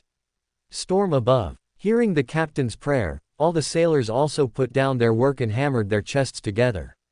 This narrow escape from death was entirely thanks to the captain's prowess. Storm above. A series of voices echoed throughout the Azure Avenger. On the second floor of a small hotel on Tiana Island, sunlight filtered through the window onto a bed against the wall. A young man was lying lazily upon it, holding a thin picture book and reading with great interest. The cover of the book depicted two naked little figures fighting, the battle so fierce that they were drenched in sweat. The young man seemed moved by the battle, a charming flush appearing on his face. This was Li Meng in his No. 9998 Scholars Book. That thick scholar's book, which looked full of mysticism at first glance, had already disappeared. When Li Meng woke up in the Bayam Hotel, the book in his arms had turned into this. He still remembered No. 1011's explanation for it. This is a form of deception. Who would have thought that a book that looks so improper would actually be a very proper sealed artifact? You know, they just love doing things like this. As No. 1011 spoke, he cast an expressionless glance in the direction of the forsaken land of the gods. Of course, the knowledge Li Meng could obtain from the No. 9998 Scholars Book was very limited. Most of the table of contents glowed with a deep blood red, with only a few white entries available for viewing. These, Amon's past stories were among those white entries. Li Meng slid his finger across a white entry, and the book flipped open automatically with a rustle, landing on the page recorded in the table of contents, Introduction to Dangerous Areas in the Land of Betrayal. So Amon calls the places outside the forsaken land of the gods the land of betrayal. Forsaken and betrayal, It seems the Amons' lives are filled with a sense of pain. Li Meng complained inwardly and pointed his finger at the open page again. It couldn't be helped. According to the experience passed down by number 4, much of the knowledge in this book was not only poisonous but also full of temptation. When a reader's sequence was lower than sequence 5, their spirit could easily be guided by the book to look at places they shouldn't. To prevent this, one had to use a finger to point at the area being read, otherwise, their attention would wander, and they would be seduced by the book. Just now, he hadn't used his finger and was seduced by the book, reading something he didn't want to see. Fortunately, it was a white entry and wasn't harmful. The divine kingdoms of all deities on earth, the cathedrals, and the seats of astral world authority are absolutely forbidden areas. Any attempt to explore these places is a deception of one's own intelligence, a waste of Beander characteristics, and a crime against the collective. Near all deities' churches, icons, and holy emblems, parasites below the level of demigod must not approach. No avatars may use supernatural abilities in the above locations, nor can they contact other avatars. In kingdoms where angel-level powerhouses exist, supernatural abilities must not be used frequently on a large scale, including but not limited to supernatural abilities of sequence 4 and above. In all cities where the Church of the Seven Gods exists, no supernatural abilities that might expose one's identity may be used publicly, otherwise, it will be deemed a violation of lurker discipline and result in elimination. In all regions ruled or indirectly controlled by evil god cults, no conflicts may occur with them, otherwise, it will be deemed a violation of lurker discipline and result in elimination. In any place where deities or angels might be watching, do not contact other avatars and do not use large-scale supernatural abilities. Looking at the lines of bright red text in the book and the vivid examples recorded above, Li Meng felt as if he were seeing the experience summarized with the lives of countless Amon predecessors. Even for Amon, life is not easy. After roughly flipping through the dangerous areas of the land of betrayal, Li Meng closed the book and returned to the table of contents. This time, he pointed at the potion section. Under the table of contents, only the potion formulas for the low sequences of all pathways were recorded. Li Meng first read the advancement potion for the secret supplicant pathway, listener, repeatedly until he had memorized it. For the other potion formulas, he only gave them a cursory glance and memorized the names of the potions. Although secret supplicants have poor combat strength, their intelligence doesn't improve much either. Their only strength lies in the mastery of various mystical rituals. If it weren't for the shepherd book cover given by number 04 before Li Meng set out, a secret supplicant's true combat strength would be about the same as an ordinary person's. Li Meng decided to first gather the ingredients for the listener potion and consume it before considering other matters. Just as Li Meng was pondering how to obtain the listener potion ingredients, the No. 9998 Scholars book suddenly flipped open on its own, and a line of blood-red text appeared on the table of contents. June 29, 1349, at 12 p.m., the 2635th Avatar Enlarged Meeting of the Land of Betrayal will be held. All must attend except for the lurkers, deep divers, and those under surveillance. If there are special circumstances, they must be explained in advance. This meeting will be hosted by No. 4. Through the knowledge given by number 04 from the Forsaken Land of the Gods, Li Meng knew that the way the Avatar Enlarged Meeting was convened in the Forsaken Land of the Gods and the Land of Betrayal was different. In the Land of Betrayal, everyone must recite the host's honorific name, and then the host connects everyone's prayers together to form the meeting. In the Forsaken Land of the Gods, the host can directly contact all participants or convene the meeting by having them recite an honorific name. Thinking of this, Li Meng flipped through the newspaper and found that today was June 28. The meeting would be held tomorrow at noon. Since he couldn't find any contact information for local beyonders, Li Meng could only continue studying number 9998 Scholars book in the hotel. Although there were very few directories he could open now, the content in these white directories was enough for him to study for a long time. After reading for several hours, Li Meng reluctantly put down the book and found a Backland-style restaurant, run by locals. He spent 9 sol to order what was said to be the most popular seafood rice in Loan. A half-cooked crab lay atop a small portion of rice, surrounded by a ring of small fish and shrimp that Li Meng didn't recognize, along with a few strands of seaweed. Li Meng clumsily picked up the crab with a fork and discovered a familiar taste from his past life. Poor crabs, no matter which world they were in, could not escape the fate of being eaten. Along with the free black coffee served by the attendant, Li Meng perfectly finished the large plate of seafood rice. Returning to the hotel, Li Meng picked up the bottle he had stolen from the mysterious pirate and began to study it. He always felt this bottle was strangely familiar, but he couldn't remember where he had seen it. Inside this oddly shaped glass bottle, bubbles would tumble at times, frost would gather into snow at others, and wind would leave traces as if it were simulating the climate of a certain place. After studying it for a long while, Li Meng decided to call it the No. 9998 weather bottle. What's wrong with me? Have I also caught Amon's habit of naming things so casually? Am I being unconsciously influenced by Amon, or have I just become lazy? After naming it, Li Meng fell into deep reflection. Just as Li Meng began to doubt himself, a massive burst of crimson light suddenly erupted between the No.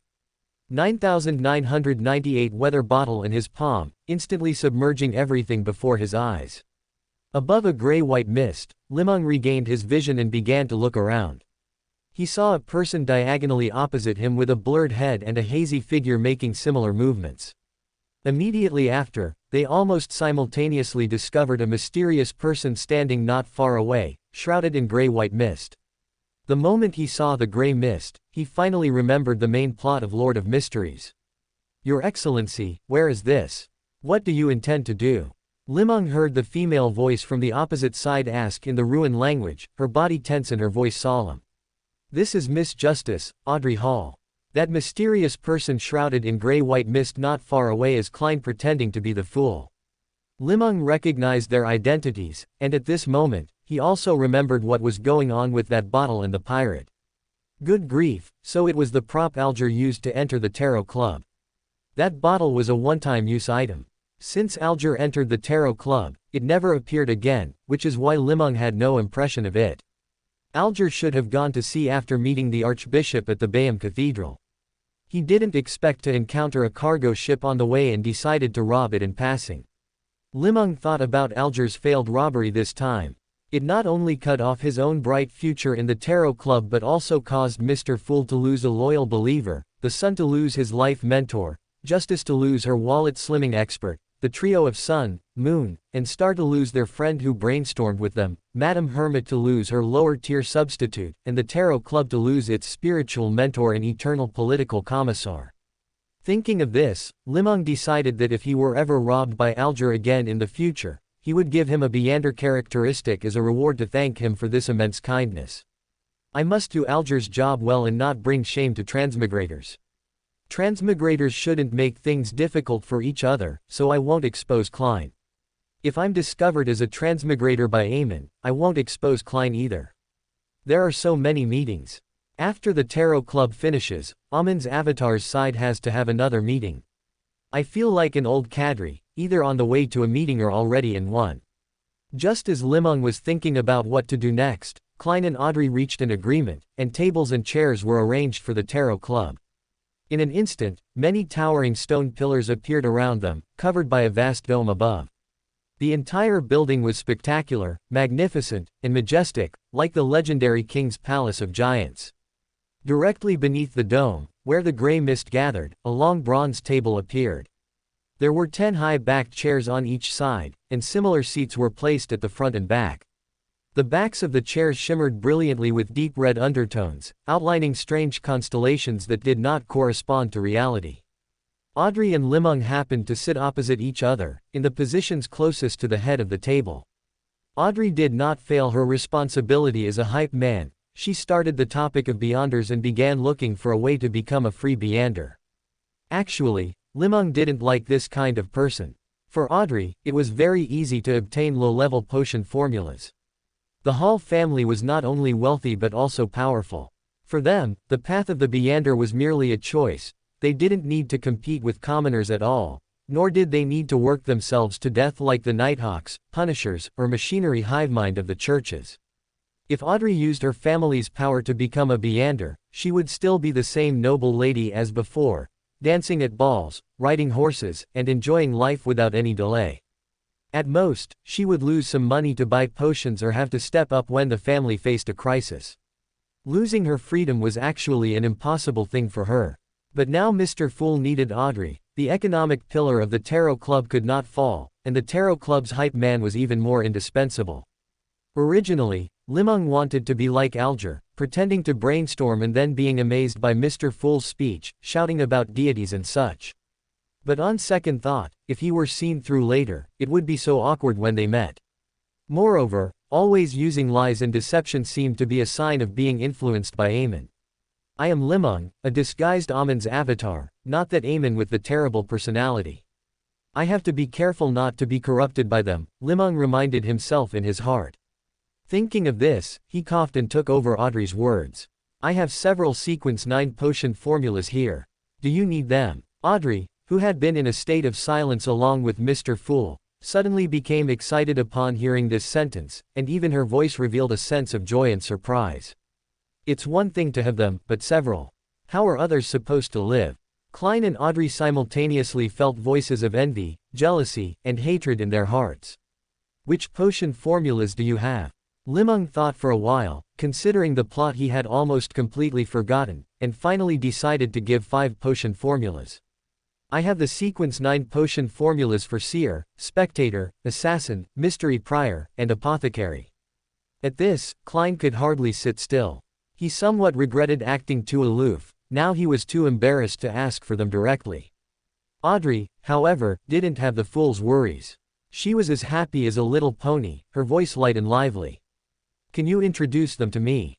There are too many potions, I don't know what to choose now. Of course, if you think it's inappropriate, I can pay in gold pounds. Li Meng was waiting for this exact sentence.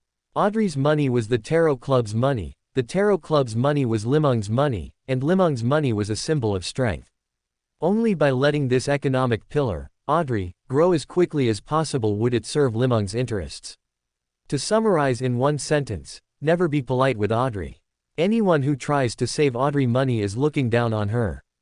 This knowledge can be free, or it can be very expensive, it depends on whether you need it. If you want to go further on the Meander path, I can give you some advice to help you avoid detours. I will provide the corresponding introduction based on what you pay. Li Meng weighed his words. £200 per pathway. I can describe its specific effects and possible future developments. Buying the formula requires a separate payment. Li Meng heard Audrey let out a sigh of relief, and her crisp voice rang in his ears. Can I buy all the formulas? How much do they cost? How do I pay you?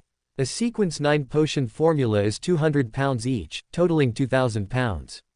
I advise you to be cautious, minors cannot make decisions alone. With a clatter, Klein and Li Meng saw Audrey suddenly stand up from her chair, waving her small hand vigorously. I want them all. I am already an adult. This is just pocket money. Some explanations regarding the characterizations of Audrey and Klein. I thought for a long time before starting to write. As the female lead of Lord of Mysteries, the author endowed Audrey with almost all beautiful things, more beautiful than a demoness, kinder than the sun. On one hand, she can be innocent and naive, acting cute and spoiled to unite the members of the Tarot Club. On the other hand, she can be determined and courageous, using her wits to fight various evil dragons. Although I also like such a character setting, I always feel it's too much of a Mary Sue. There are individuals who betray their class, but there are no groups that betray their class. Audrey betrayed the exploitative class she belonged to, yet used the interests gained from exploitation to highlight her own virtues. Although the author arranged a sentimental departure for her at the end, making her look even cleaner and more flawless. But looking at it over and over again, it always feels very fake.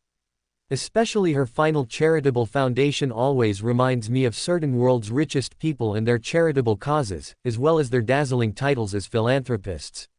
Audrey possesses all that is beautiful, however, the connotations of these beauties are mutually conflicting. Chapter 11, Titles. In Li Meng's impression, Audrey was relatively young and prone to flights of fancy before she took the Spectator potion. She didn't care much about small amounts of money. But Klein was difficult to deal with. He was skilled at reading people's expressions, disguising his identity, and using performance to deceive, being more like Amon than Amon himself. I must be cautious and not let him see any flaws. Although they were fellow transmigrators, Li Meng's current identity was that of an Amon's avatar. Once exposed, being directly purified would be a loss outweighing any gain. Most importantly, some life and death information was best kept isolated. That way, if one was exposed, the others would still have a chance to survive. If they were completely linked, the intelligence work would lose its flexibility, and they would become grasshoppers on the same string. This was not the outcome Li Meng wanted. At the same time, he also established his principles for the Tarot Club: increase the strength of the members, especially Klein, as much as possible, while exposing his own identity as little as possible. At this moment, Klein thought of another problem: how they would trade. It would be a lie to say he wasn't interested in those formulas and knowledge, but how could he also learn them in passing? Audrey had raised the price too high. Even if he swallowed his pride to buy them, he wouldn't have enough money. Evil capitalists. Evil young lady. Evil old society. Evil high nobility. In his heart, Klein complained about Audrey and all the upper-class people of Loan, and made a major decision. Benson works so hard and only makes £1.10 a week. Even if I get the position of lecturer at Tingen University, it's only £2 a week. Without eating or drinking, we could only save £182 in a year, yet just hearing some information costs £200. That lady acts like she doesn't care about this money, which means she still has money to spend. What kind of world is this? Is there no justice, no law? In the future, I must persist in getting things for free. Audrey's money is my money. Her money was all exploited from us, so using it is natural and justified. The young transmigrator seemed to feel a chill of fate, as if he were being fooled by a curly-haired baboon. Li Meng also noticed something was wrong, because Mr. Fool hadn't spoken for a long time. He just sat there quietly, surrounded by gray mist, like a transcendent master, solitary and independent of the world. His brain whirled rapidly, and he suddenly remembered a detail he had almost forgotten. In the beginning, Alger's trades with Audrey were barter. It was very likely that Mr. Fool wasn't sure of the specific value of the goods they traded at that time, so he didn't have a very accurate understanding of the value of potion materials and formulas, and was even more ignorant of Audrey's wealth. Although Audrey clearly looked like a young lady from high society, most people didn't know what that specifically meant. Thinking that Audrey ate Phenopote noodles for every meal and drank Ormir red wine was already the limit of their imagination. This was killing the chicken to warn the monkey, and the monkey had been scared witless. Thinking of this, Li Meng had an idea. He cleared his throat forcefully and said in a voice that sounded loud but lacked confidence: I need to provide these potion formulas in installments, because I don't directly possess them. I need to trade with others, and I have paid a huge price for this. When Li Meng said this, he heavily emphasized the word, huge. He seemed to hear the sound of Audrey and Klein breathing a sigh of relief at the same time. So he doesn't have that many formulas, he just has some channels. I was wondering how anyone in the world could know so much. HMPH. Just trying to scare people.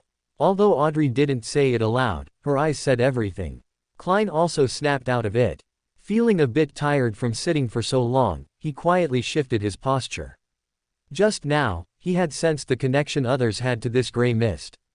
With a mere thought of his spirituality, he could sever that connection and expel them from the gray mist. Considering that the convening and dismissal of the gathering were under his control, even if any problems were exposed, they would be within a controllable range. The benefits clearly outweighed the drawbacks, and Klein quickly reached a decision in his heart. He just said he paid a huge price, maybe he only earned a few pennies from this trade. He's just an intelligence merchant and can't be compared to my cheat code. Klein made up his mind: maintain contact first, then slowly digest information, guide them into saying the formulas, and secretly memorize them. In any case, he wouldn't spend his own money. Audrey also made up her mind to keep in contact regularly. Through her observation of Li Meng, she felt he definitely had higher sequence potion formulas. Additionally, she planned to buy one for her good friend, Viscount Glaint. There would be more trades in the future, so maintaining this gathering was very necessary. The more the merrier, it's not expensive anyway. Glaint will definitely be interested in the apothecary potion. Everyone reached an agreement and decided to hold multiple gatherings in the future. At this point, Li Meng and Audrey finally remembered Klein. recalling that they seemed to have been pulled in by him. They looked together toward the quiet gray figure at the head of the long bronze table. They finally remembered me. I have to hold it together and let them speak first. I absolutely cannot lose the persona of a mysterious powerhouse. While Li Meng was thinking about what to say, Audrey finally recovered and remembered the noble etiquette she had cast aside. After a few seconds of silence, Audrey stood up, mimed lifting her skirt, bent her knees, and performed a salute to Klein. "Respected powerhouse, please allow my presumption, but how should we address you?" "Well done." Li Meng and Klein breathed a sigh of relief at the same time. When two men meet, it's either drawing swords at each other or being overly passionate. It's hard to maintain a perfect distance. Having a little quilted jacket as a buffer worked very well. This lady's presence not only made all the men present act like gentlemen, sitting as straight as clocks, but at certain critical moments, she could bridge gaps, alleviate conflicts, strengthen friendship, and promote development by taking actions that were unsuitable for men. Beautiful and useful girls like Audrey are hard to come by.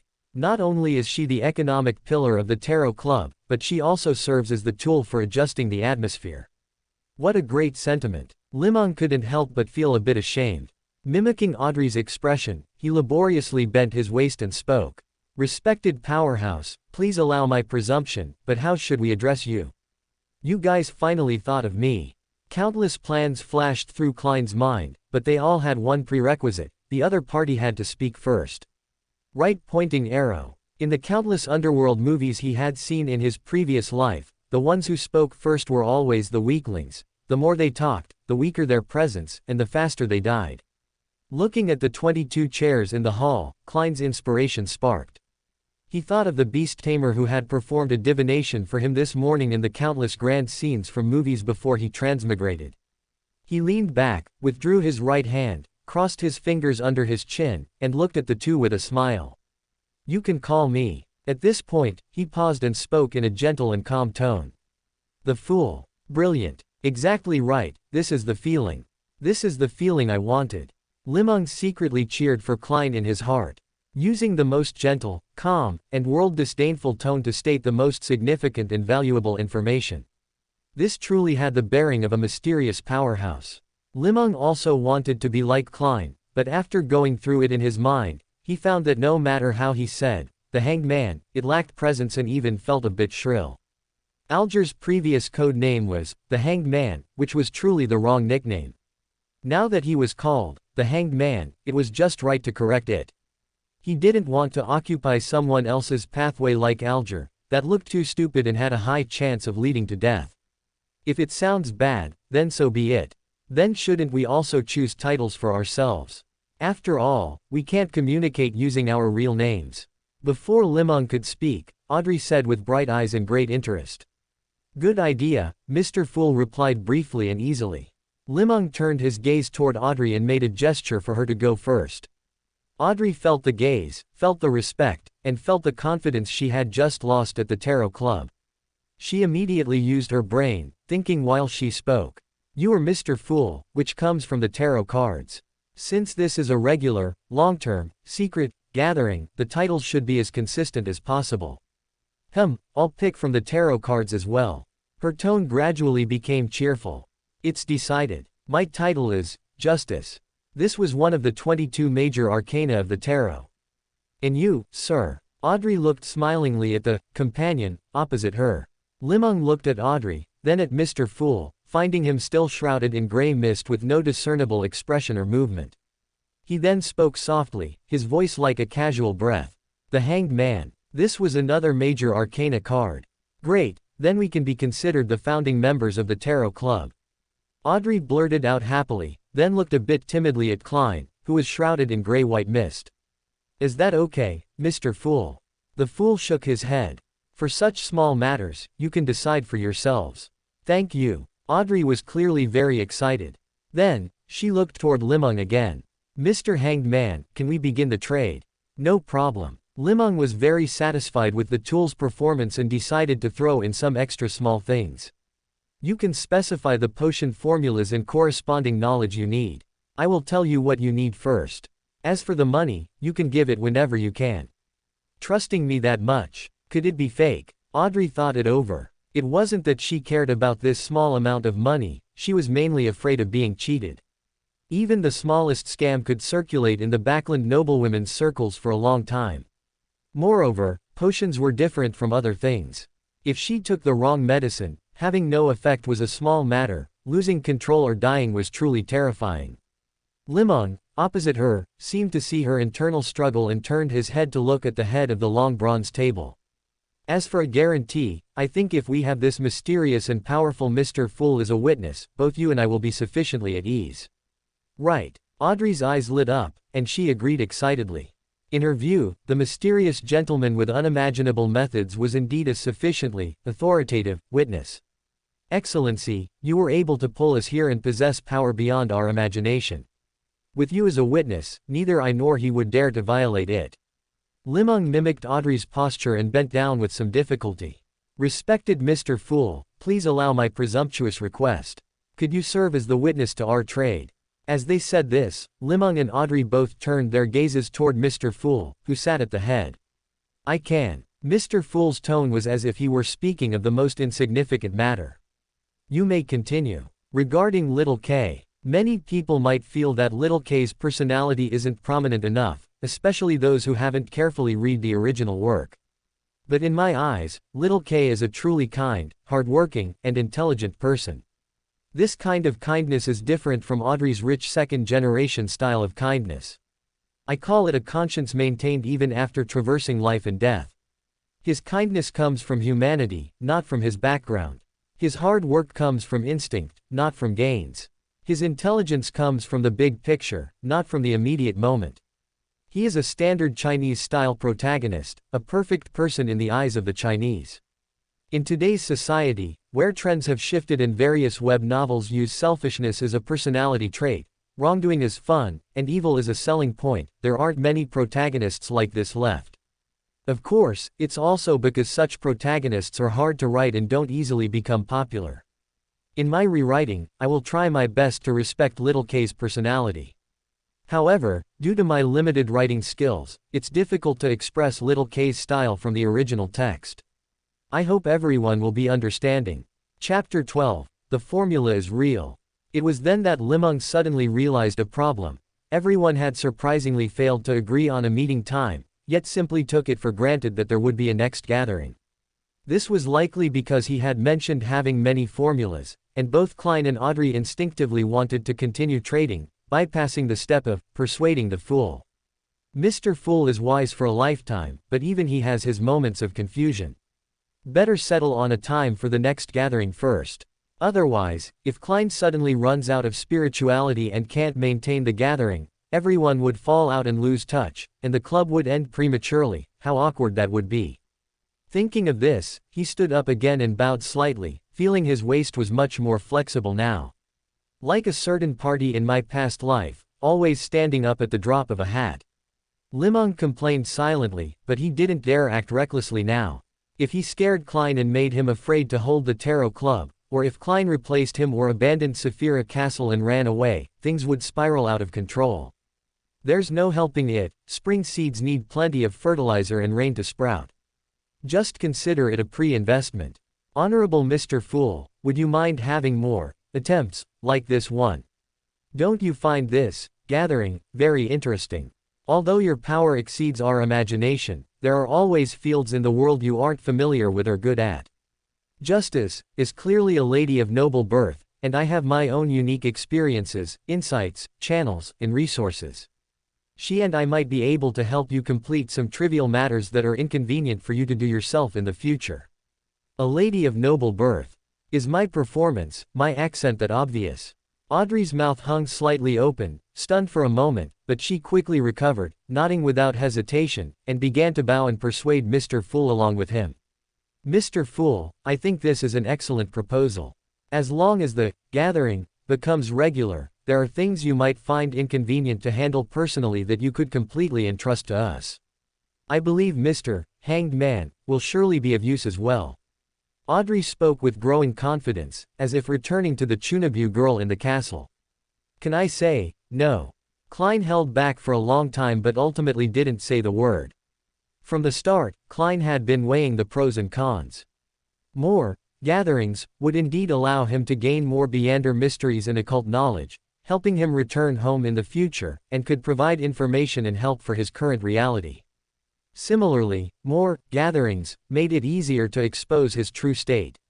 Sure enough, no matter which world it is, there's no such thing as a free lunch. Klein extended his right hand again, tapping the edge of the long table with his fingers.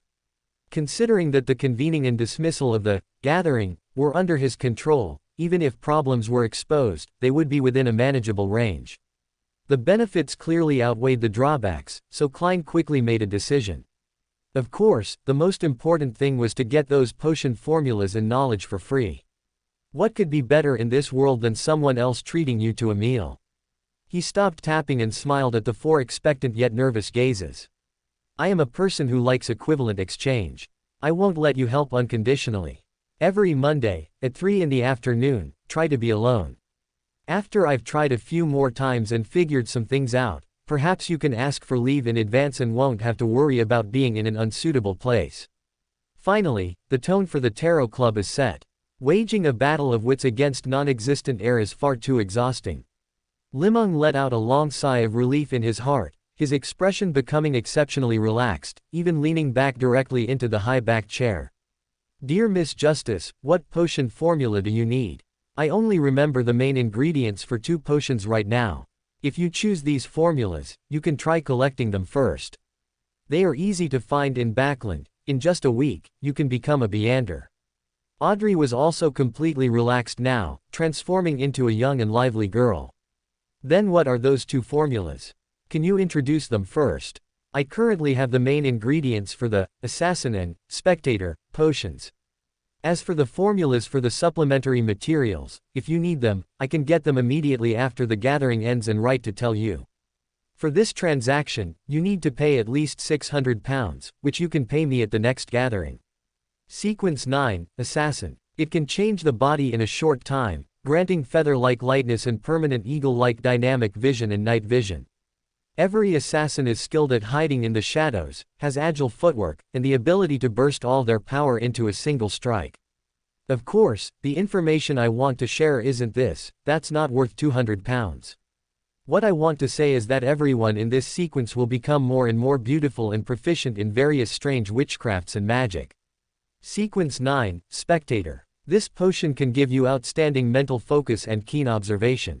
I believe you've seen operas and plays and understand what a spectator represents, like an onlooker, examining the actors in secular society, glimpsing their true thoughts from their expressions, their gestures, their verbal habits, and their hidden movements.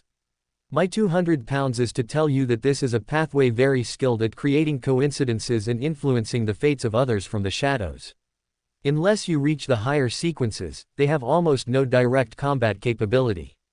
I'm already beautiful enough. An assassin or whatever sounds too strange. I'll choose Spectator. Relying on her innate confidence, or rather, narcissism, Audrey successfully avoided Li Meng's fatal trap and stayed away from the demoness's path of no return. Then how should I give you the formula? Li Meng tapped the table. Mr. Fool's gesture is really useful. I wonder if he'll mind. Audrey thought for a while and revealed a smile. I choose a more confidential method, right here. Although this will test my memory. Audrey said without hesitation, she was a bit impatient. A pair of adult manhell fish eyes, 35 milliliters of goat horn black fish blood. That's it. That's all. For a moment, Audrey felt like she had been cheated. But she quickly realized that since the other party hadn't received any money, cheating her was meaningless. Furthermore, there was Mr. Fool, he hadn't denied the potion formula. It wasn't that Li Meng didn't want to give it all at once, but the secret supplicant itself doesn't enhance memory, to be precise, it doesn't even enhance intelligence.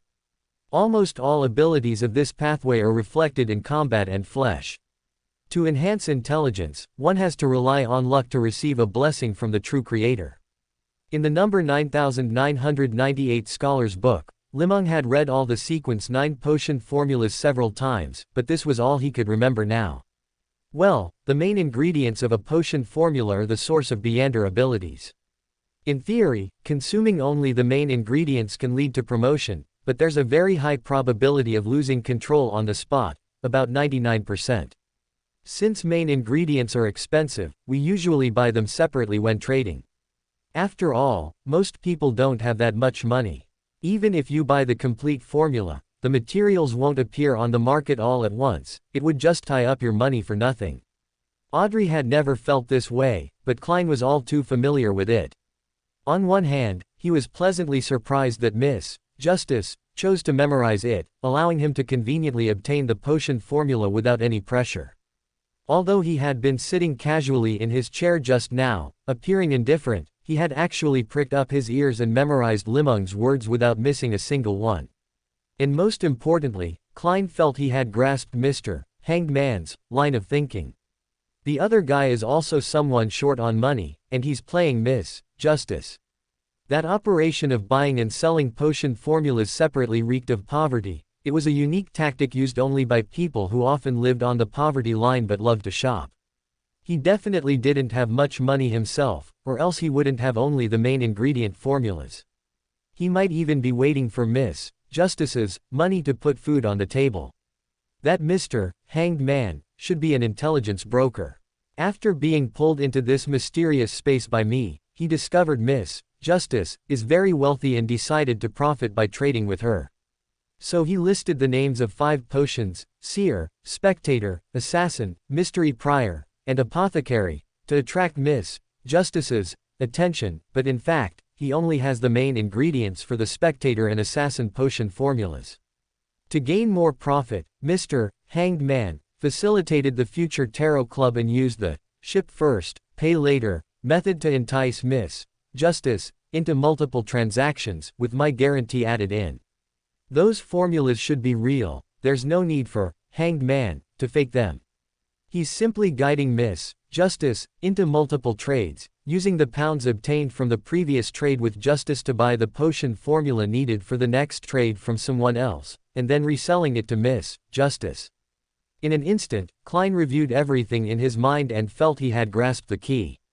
Deducing this, the original price of those potion formulas was likely £200, and the profit Mr. Hanged Man gained should only be the £200 information fee. Otherwise, he wouldn't have pushed for multiple trades but would have preferred to get all the money at once. This was a relatively fair trade for both parties. Thinking this, Klein lightly tapped the table, attracting everyone's attention. The formula is real. Mr. Fool's gentle yet firm voice echoed in the empty hall. Regarding the issue of inconsistency with the original plot.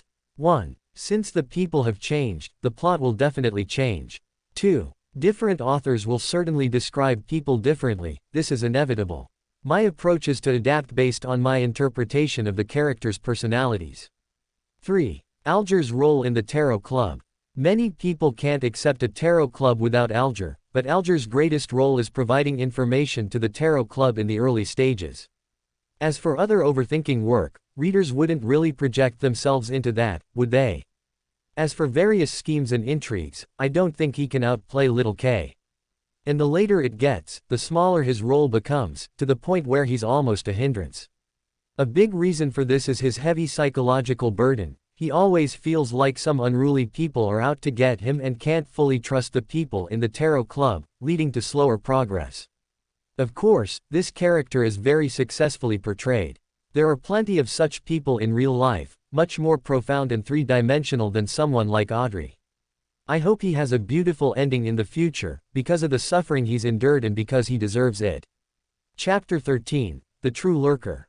After repeatedly confirming the payment time with Audrey, Li Meng heard the fool's deep voice. All right, let's end today's gathering here. Li Meng knew that Klein's spirituality could no longer hold out. By your will. Li Meng stood up from his chair one last time. Seeing this, Audrey also stood up and followed suit, repeating the words despite not fully understanding the gravity of it. By your will. Let us look forward to the next gathering. Vague sounds suddenly erupted in Li Meng's ears, and his entire body felt like it was falling rapidly in weightlessness. When he opened his eyes again, he saw that he was still sitting safely at the table. The strangely shaped glass bottle in his palm shattered with a crack, the frost turned to water, merged into the raindrops, and dissipated into the air. In just 2 or 3 seconds, the weather bottle of number 9998 had completely lost all traces of its existence. A hexagonal, crystal-clear snowflake surfaced in his palm, then quickly faded and merged into his flesh until it disappeared. Li Meng knew this was the mark of Saphira Castle. From now on, Klein could locate him directly. He didn't know if other Amon avatars would notice, but he couldn't worry about that much now. Those powerful demigod and angel-level avatars were simply not something he could deal with. Recalling that the other members of the Tarot Club in the original work did not encounter Amon, he felt he was safe for the time being. At that moment, he discovered that a blood-red mist seemed to rise within his astral body, wrapping around the mark. He couldn't even sense the imprint formed by the bottle anymore. Opening the number 9998 Scholar's Book, Li Meng read the supplementary materials for the Spectator Potion several times until he had them completely memorized. 80 milliliters of pure water, add 5 drops of autumn dew essence, add 13 grams of ox-tooth peony powder, add 7 petals of elf flower. The materials for the Spectator pathway were all quite normal, much better than the Corpse Collector sequence. It was truly hard to imagine the scene of Audrey swallowing a dried black-spotted frog. Corpse Collector Audrey, Gravedigger Audrey, Instigator Audrey, Melee Scholar Audrey, Shepherd Audrey. Li Meng shook his head vigorously, as if trying to throw out the messy thoughts inside. A few seconds later, he picked up the number 9998 Scholar's Book again and looked at the listener formula on it. 80 milliliters of pure water, 5 drops of blood from any fallen creature, 7 grams of caustic soda powder, 10 grams of mind-disturbing flower powder, 3 drops of bitter gourd juice. The main Beander materials are a pair of ears from a square-faced fennec fox, 1 juvenile tumbleweed. Seeing this square-faced fennec fox, he couldn't help but think of foxes. He didn't know the difference between foxes in the two worlds, but the blood from any fallen creature and mind-disturbing flower didn't look like good things at first glance. No wonder so many listeners went mad. Even if they didn't, they would lose a significant portion of their lifespan. Li Meng looked at it a few times and remembered that number 4 had said he would give him a Beander characteristic. He had forgotten about it when he suddenly arrived in Bayam. It just so happened there was a meeting tomorrow, so he would see if he could ask for it. This would not only save a large amount of expenses but also avoid unnecessary trouble. I need to memorize a few more potion formulas. In the future, I'll rely on selling formulas to make a living. Working a regular job is impossible. Only by selling formulas can I sustain my life. Li Meng calculated that the most valuable things in this world were still various potions and knowledge. Although Emperor Russell had promoted the development of the steam age and productivity had increased significantly, potion formulas and materials had become increasingly rare and mysterious under the deliberate blockade of the major churches and high nobility. The threshold for becoming a Beander was also getting higher and higher. Now, even many church priests were unsure if there were Beanders within the church. The potion system was, in fact, anti-era and the core of why the high nobility and churches maintained their ruling status. As long as they controlled the potions, the events of his previous life where the common people overthrew them would not happen. In fact, the high nobility of this era were Beander families who controlled potions, truly realizing that power is wealth. A wealth unaffected by ordinary people, depending only on one's own mastery of power. But his current strength was too poor. Going out to sell formulas would likely lead to being robbed. He should first consider obtaining necessary materials from other Amons. Everyone is Amon, what's yours is mine, there should be no distinction. He could also consider Mr. Fool's side. Didn't Audrey casually take out sequence 7 potion materials from her warehouse? There should be a lot of potential to tap into. Never mind, let's not take risks for now. That's not what a lurker should do. Li Meng recalled the spy-themed TV shows and movies from before his transmigration and suddenly realized his understanding of being a lurker seemed a bit wrong. A true lurker should be someone who takes the organization's money and, in order to obtain intelligence, engages in life and death struggles with a group of high society young ladies and wives in dance halls, meeting rooms, clubs, and bedrooms. They should embark on epic, tear-jerking polyamorous romances, and then, for the sake of the big picture, leave in tears, taking away the most valuable intelligence, the most sincere feelings, and the most beautiful memories. Seriously, send money. Or I won't go to Backland. Now that he was far from number 4, who exuded a terrifying aura, Li Meng felt he should be bolder and fully utilize the organization's advantages. Unknowingly, it was already afternoon. Li Meng decided to go to the docks to check the prices for tickets to Backland. This time, he must take a passenger ship, and it must be first class. Thinking of this, Li Meng felt as if his body was once again covered in a fishy smell. He put on the gloves, injected spirituality into the thumb, and activated the faceless man's ability. As his features and body melted and fused again, a brand new body appeared in the guest room. The new body had rough skin, rugged features, and thick, powerful limbs. A large scar extended from the center of his brow down to his lower lip, enough to scare a child to tears at night. By now, with the recovery of his spirituality, Li Meng could fully use the number 9998 shepherd's gloves twice. He quietly opened the window, activated the Wind Blessed's wind control ability, flew out from the window, and landed in a deserted alley. The feeling of flying was truly wonderful. Soaring freely in the sky, he felt his body become lighter. Ah, this is the feeling of freedom. Li Meng was intoxicated by the flight, feeling that for this flying ability alone, this transmigration was worth it. Unfortunately, his spirituality was severely lacking now.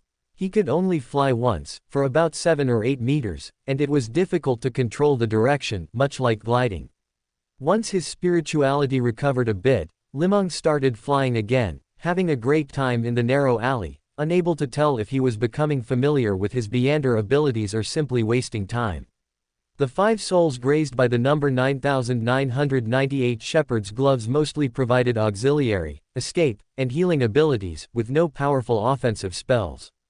Li Meng also understood number 4's intention, to have him fight and kill less and just keep his life. It wasn't until the crimson moon had fully risen that he gave up practicing and took a rental carriage to Tiana Port.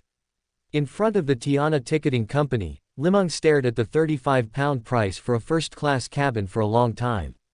He involuntarily shifted his gaze to the nearby pirate bounty list. Many pirates on there were worth less than a single ship ticket. Regarding the question of whether Amon's true body would enter after the protagonist enters Saphira Castle, the explanation I found in the original work is that as long as one avatar enters Saphira Castle, other avatars can enter by creating an error. But that must be a mid to high sequence avatar, and they must be aware of each other. Li Meng's entry this time is far from the high sequence avatars. This makes it difficult for other high sequence avatars to notice. Of course, he has his own cheats. Transmigrating into the world of Lord of the Mysteries without cheats would surely lead to a miserable death. The formulas are all made up by me.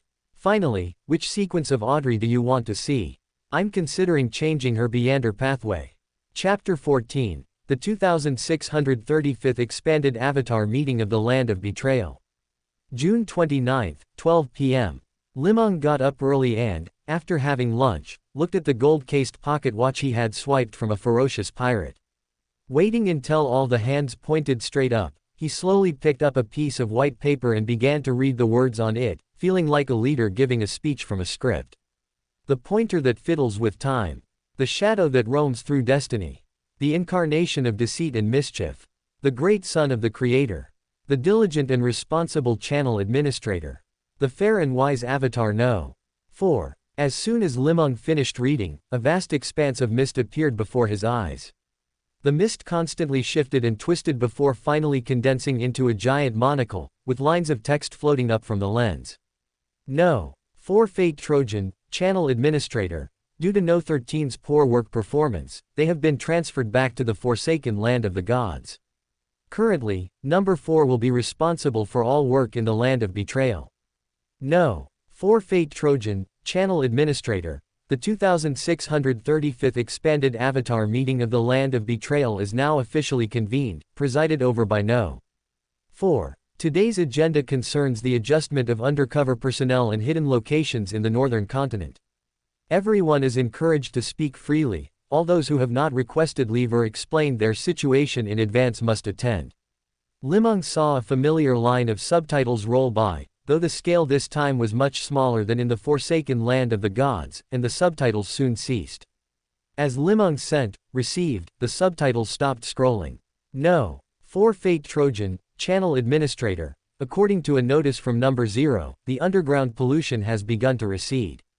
Number 3 judges that the will of the Lord of the Spirit World is also in decline, and his resurrection backup may have already been activated. Therefore, I have been specially dispatched to preside over this meeting, and I hope for everyone's cooperation. No. 4 Fate Trojan, Channel Administrator. Task assignments for this period. First, we must find the Lord of the Spirit World's resurrection backup as soon as possible. This is our most important task at present and cannot be delayed. Second, locate Palace Zoroast and recover the lost worm of time Beander characteristic. No. 4 Fate Trojan, Channel Administrator. Third, find the location of Bethel Abraham as soon as possible and facilitate his return. Fourth, closely monitor the status of the 7 deities to prevent them from disrupting Number 0's plans. Fifth, confirm the mental state of Antigonus and the whereabouts of the full uniqueness.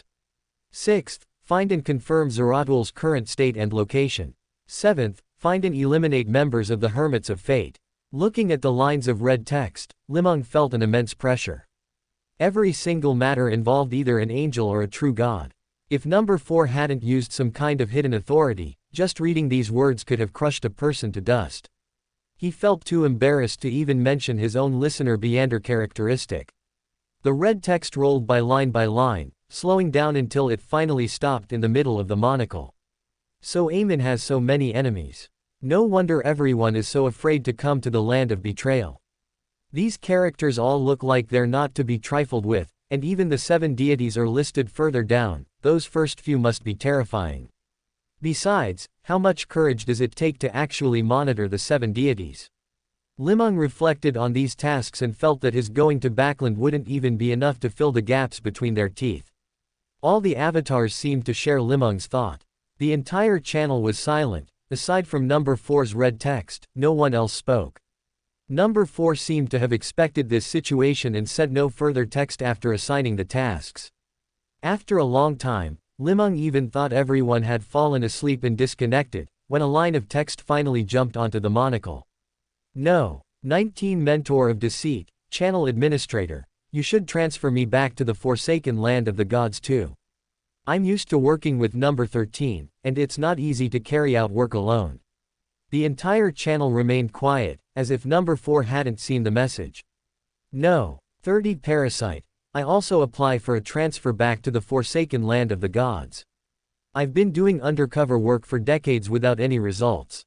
I request to return to the Forsaken Land of the Gods for deep reflection. No. 79 Dream Stealer, I also apply for a transfer back to the Forsaken Land of the Gods. These tasks all involve true gods, and I don't think we low sequence Beyonders will be of any use. In the Forsaken Land of the Gods, we can at least put up a fight against the cultists of the true Creator. No. 95 Dream Stealer, Number 79 is right.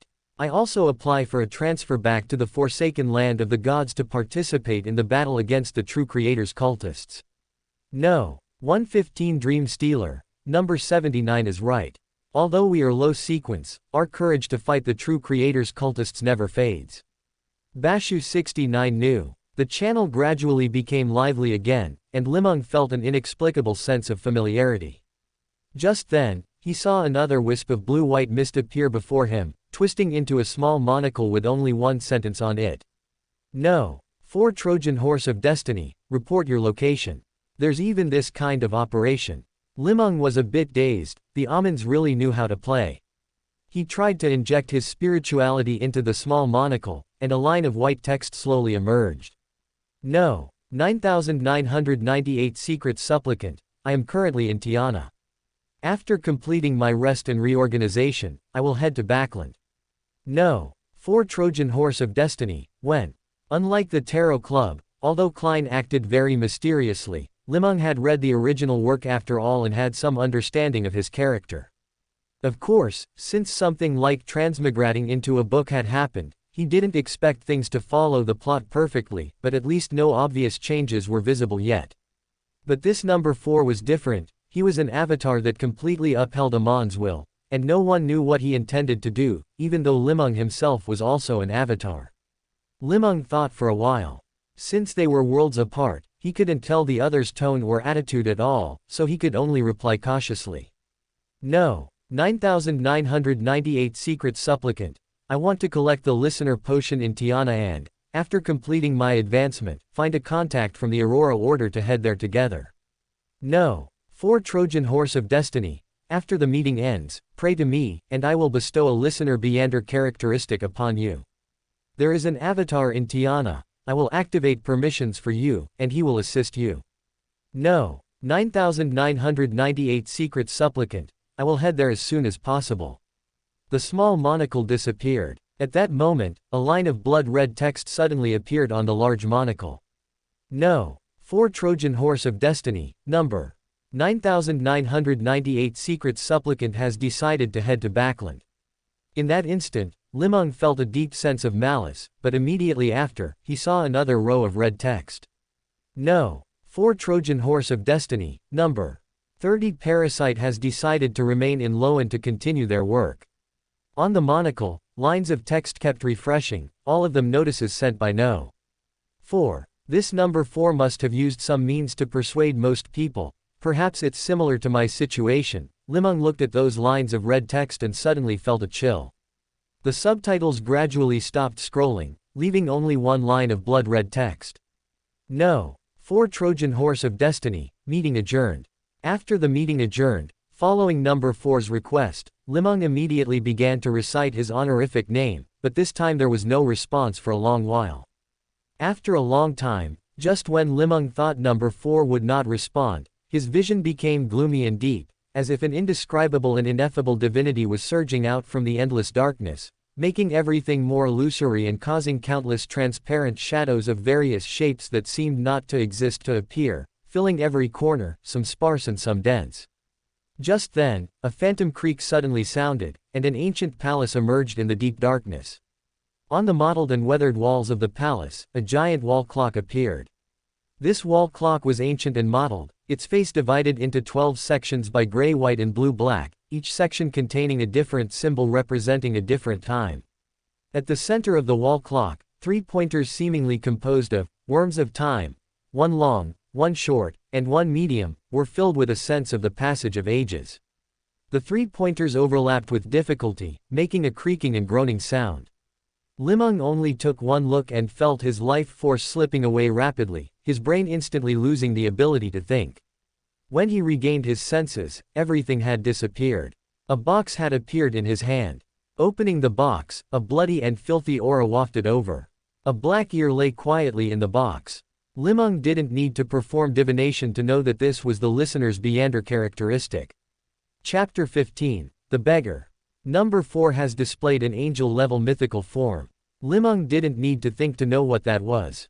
He had always lacked respect for mythical lifeforms. This was partly because he had read the original work. Although he didn't remember much of the plot, he had seen plenty of the major figures in the book, so he didn't find them particularly rare. After all, when Amon first appeared, he wasn't even a true god, and later, he was swiftly dealt with by Little K. His brief appearance left the impression of someone with despicable conduct but lacking true courage. Of course, the most important reason was that he himself, being Amon's avatar, was also considered a mythical creature. Based on the knowledge given by number 4, he knew that all avatars had remnants of number 0's will within them. These avatars all inherited number 0's authority and were theoretically completely equal, which was why none showed much respect towards higher sequence avatars. Moreover, within the will left by number 0, it was decreed that one avatar could not harm another avatar possessing a complete Beander characteristic. Otherwise, given the authority of deception the Amons wielded, the avatars would have long since engaged in brutal internal strife, fighting to the death, turning to ash, and shaking number 0's authority. This decision by number 0 greatly reduced internal conflict, allowing the Amon avatars to become a family that grew rapidly in an extremely short time. They even launched a war against the true creator in the forsaken land of the gods, successfully eliminating all of his overt followers, shaking the true creator's anchors, and frequently driving him into madness.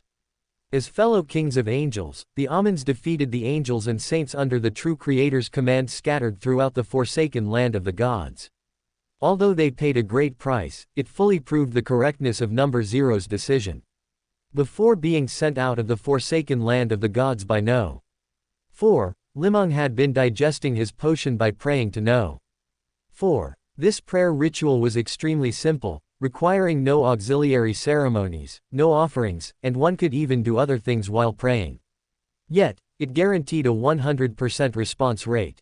According to the knowledge recorded in No 9998 Scholar's book, such a thing was completely impossible. All rituals in the book required meticulously preparing large quantities of offerings, performing complex and lengthy ceremonies, praying with total concentration, and humbly voicing one's wishes to obtain a slim, almost negligible chance of a response.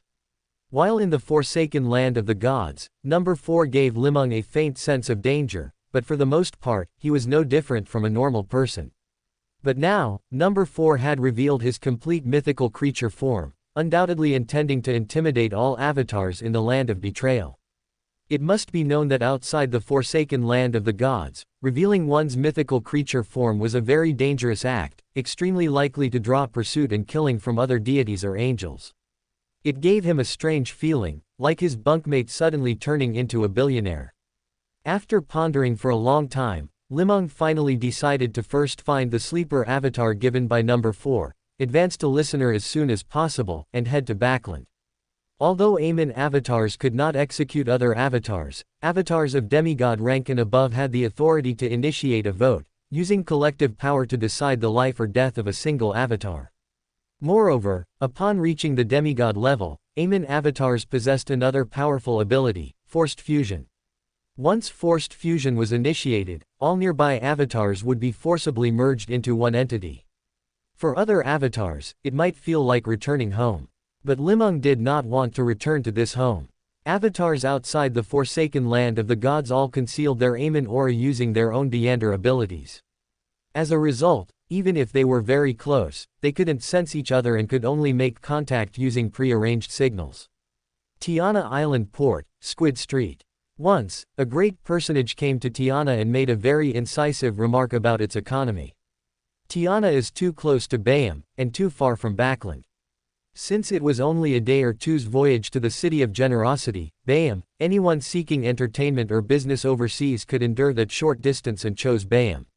Meanwhile, Tiana, being too far from the Loan mainland, meant the cost of shipping local products to Backland was much higher compared to islands like Demir and Bansi.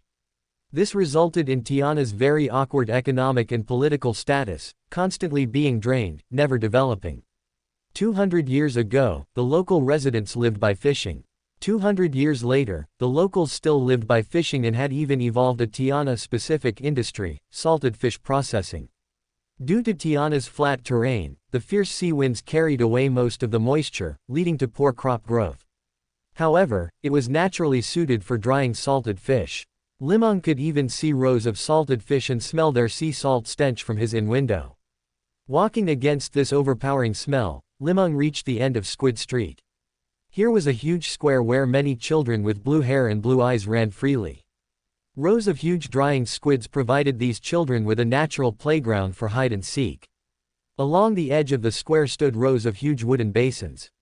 A group of women wearing old leather jackets and aprons tied around their waists were skewering squids from the basins onto iron hooks and hanging them on tall iron racks. The glaring sun and fierce sea winds had corroded their skin, making them look indistinguishable from men.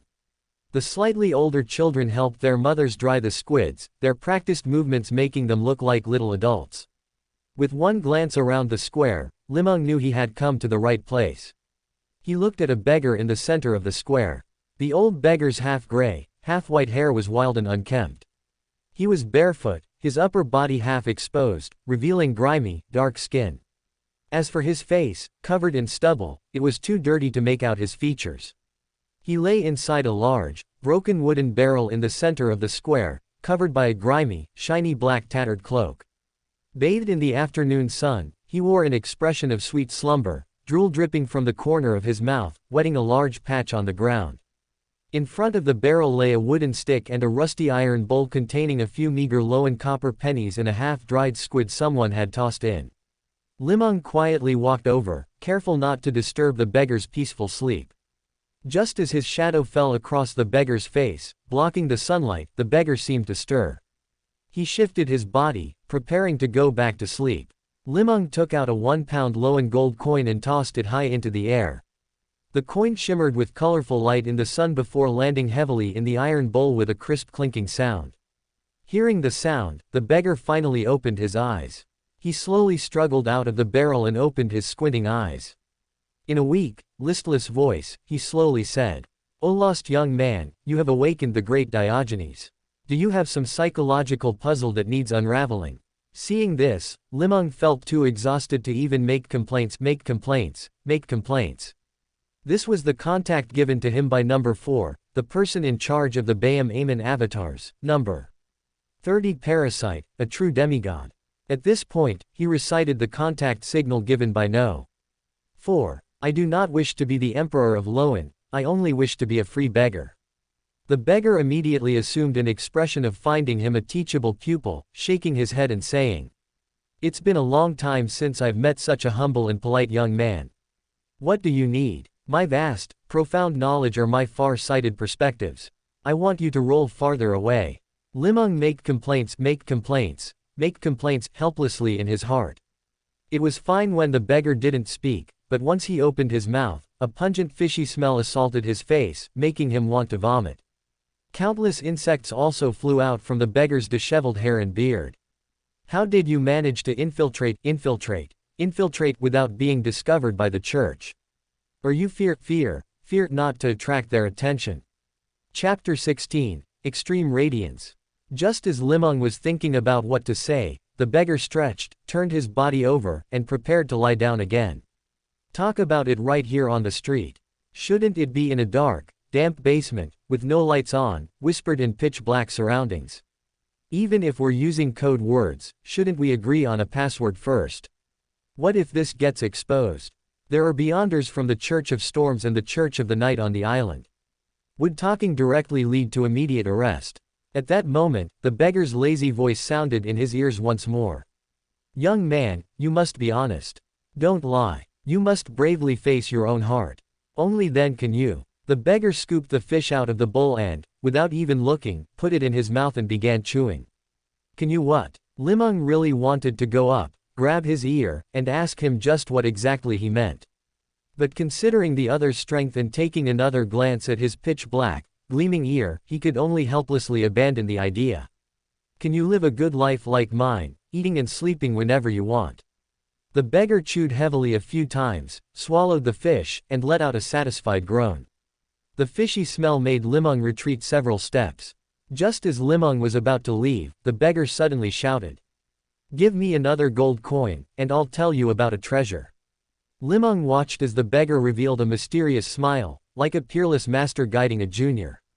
Clink. Asterisk. A gold coin landed heavily in the bowl. The beggar beckoned him over and said loudly, "Bring your ear close. This treasure is very valuable. Don't let others hear and secretly take it away. If I wasn't sure I couldn't beat him, I'd definitely kill you." Gritting his teeth against the disgust, Li Meng leaned his head closer, one hand quietly pressing against his chest, gripping the revolver he had borrowed from a pirate.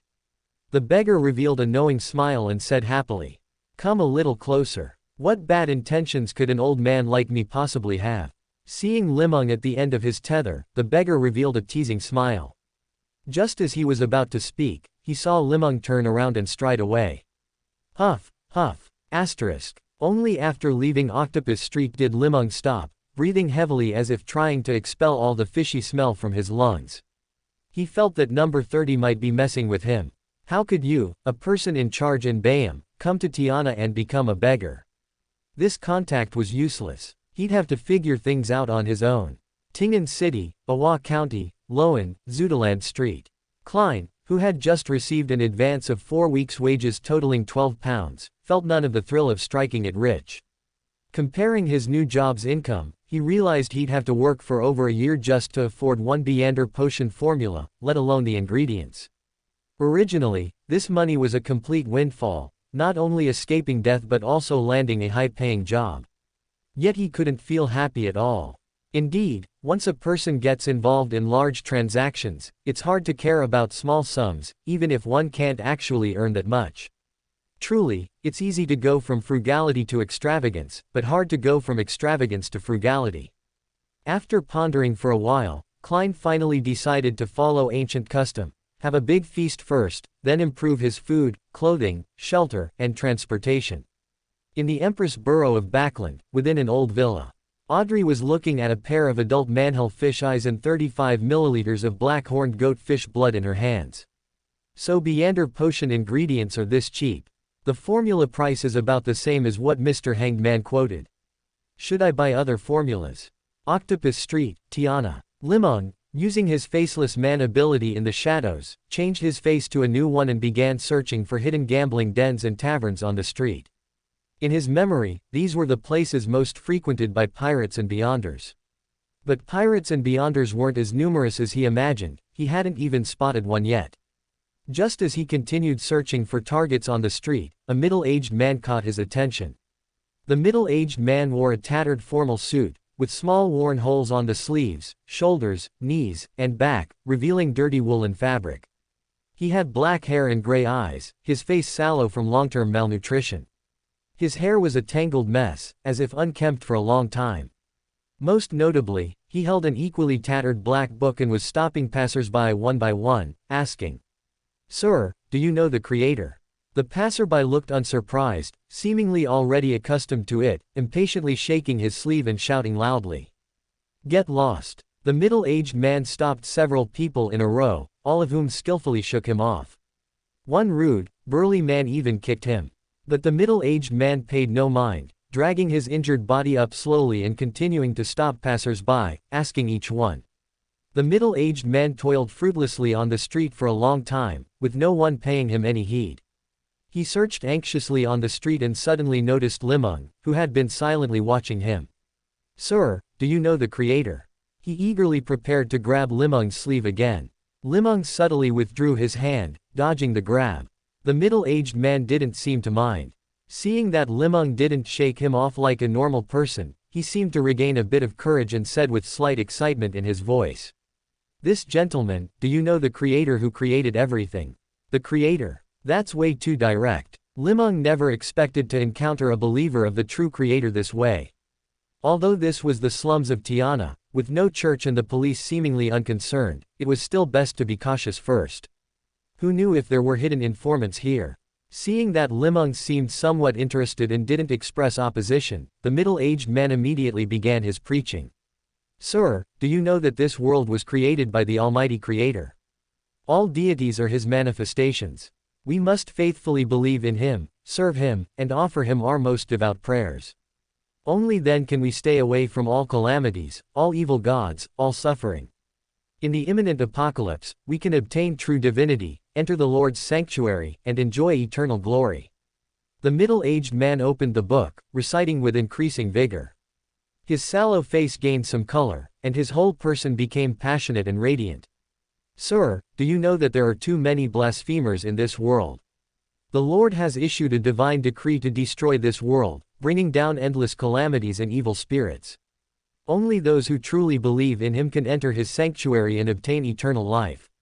And all blasphemers, unbelievers, and the insincere will inevitably be crushed to dust, their spirits annihilated, suffering endless torment in that eternally dark, thunder-stricken forsaken land of the gods." The middle-aged man closed the scripture, his entire body filled with fanaticism, as if he could already see the Lord's sanctuary and the Lord beckoning to him. In this world, only the Lord, filled with extreme radiance, extreme power, and extreme wisdom, can save it. Chapter 17. No Mercy. As the middle-aged man recited with passion, the crowd around him grew larger. A few people even listened with great interest while chewing on dried fish, occasionally shouting their approval.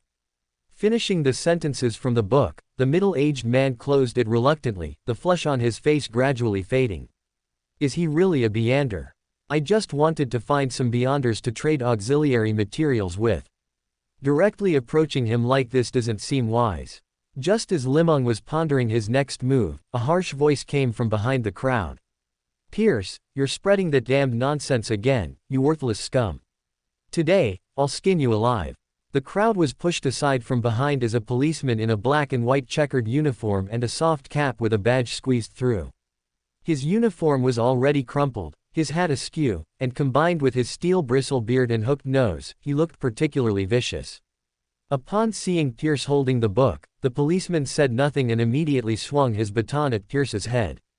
Instinctively, Pierce raised his left arm to block the blow. With a sharp crack, Pierce's whole body convulsed, and the book in his right hand fell to the ground. Li Meng could tell it was likely a bone fracture. This policeman was striking with lethal intent. Seeing the book seemed to enrage the policeman further. He tried to snatch it, but Pierce, writhing on the ground, seemed to momentarily forget his pain. He flipped over and threw himself onto the book, shielding it tightly with his body. The policeman grabbed Pierce by the hair and yanked hard, lifting his frail body completely off the ground. Yet, he still clutched the book tightly to his chest. What nonsense is this? The Lord who saves the world. Let that Lord come here, and I'll beat him to death too. Like an eagle seizing a chick, the policeman lifted Pierce and slammed him hard onto the ground.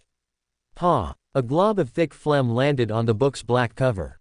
Seeing the policeman raise his baton again, Li Meng quietly reached out and grabbed his arm. The policeman turned around and saw Li Meng's smiling face. Officer, isn't this going a bit too far?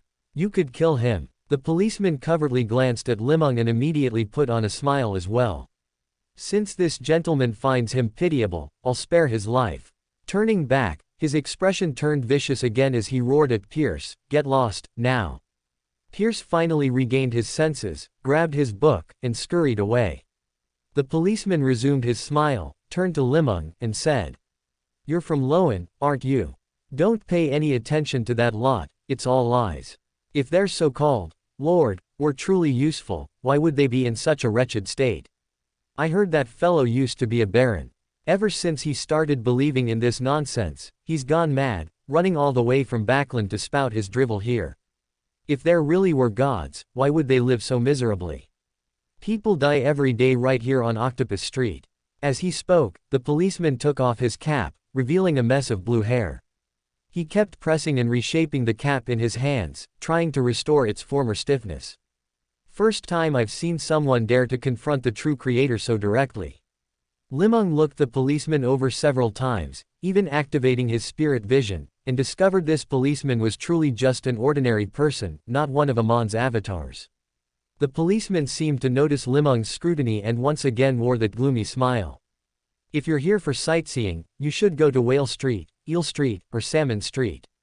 Those places are more interesting. Don't bother with the stuff around here, it's unclean."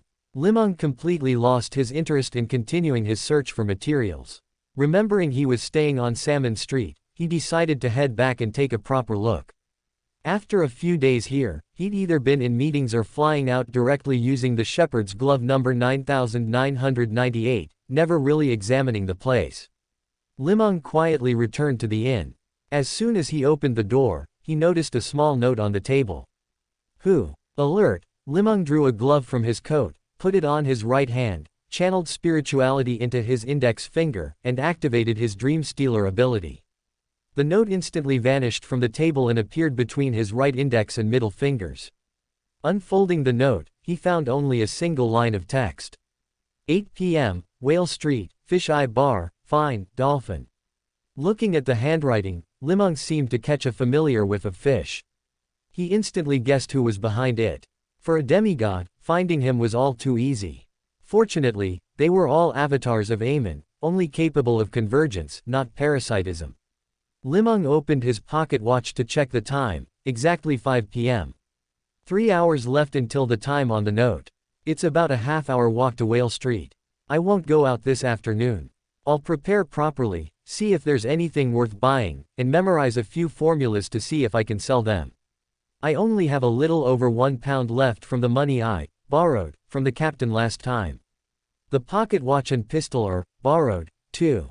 Tiana is such a small place, borrowing too much will inevitably draw attention. Selling things is a safer approach. After recovering some spirituality, Li Meng suddenly had an idea. He activated his faceless Beander characteristic and readjusted his appearance in front of the mirror. 10 minutes later, a middle-aged man with blue hair and purple pupils, looking to be in his 30s, appeared in the room. Li Meng looked at himself in the mirror from different angles. He realized that due to the hasty nature of their previous meeting, he no longer remembered Alger's appearance clearly. At the end of Squid Street, in the center of the large square, a beggar finally awoke from his dream. Glancing at the reddening sun in the sky, he leisurely stretched, climbed out of a barrel, picked up a wooden stick and a tin bowl from the ground, and patiently began counting the scattered pennies. 3 pence, 5 pence, 5 and a quarter pence, 5 and 3/4 pence, 6 and 3/4 pence, 8 and 3/4 pence, 11 and 3/4 pence. Not even one sol. A whole day of hard work, and this is all I get. Young people these days truly have no mercy, deliberately putting an old man like me in danger. Sigh, at my age, who knows how many days I have left. The beggar tucked the 2 gold coins into his coat and dropped the remaining loose pennies back into the bowl. He then looked at the group of children gathering around him. Some had just finished a day's labor. Though weary, they sat determinedly in the front, claiming the best spots. Others, too young, had been forced by their parents to come. They fidgeted, looking around impatiently.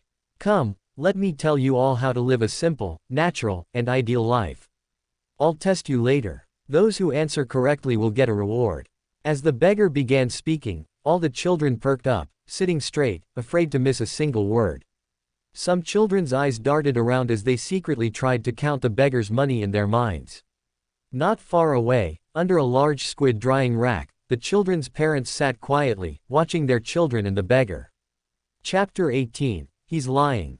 8 o'clock, Whale Street, Fisheye Bar.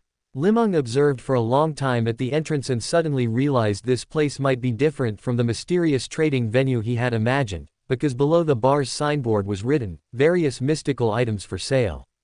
To ensure people could see it clearly, a lantern burning fish oil was hung nearby. I should have looked around Whale Street earlier. So much time wasted. Li Meng thought of the scene when he contacted number 30 and felt somewhat indignant. Li Meng entered the bar and walked up to the counter. A short local was wiping glasses, while a tall bartender was placing glasses of liqueur onto a large tray. Seeing Li Meng approach, the short man put down his glass and asked, "What would you like to drink?" Li Meng countered, "Is Mr. Fine in?"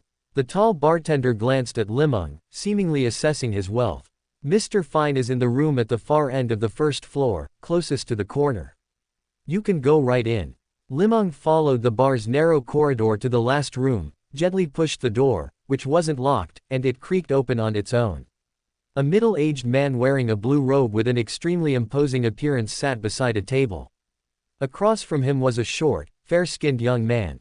Rows of cabinets lined the walls all around the room. Seeing Li Meng enter, the young man stood up enthusiastically. "What would you like to buy?"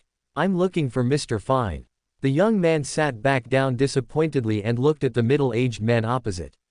The middle-aged man's voice was deep and powerful, like muffled thunder. "That's me. What do you want to buy?" "Dolphin." The middle-aged man said expressionlessly, "2 sol."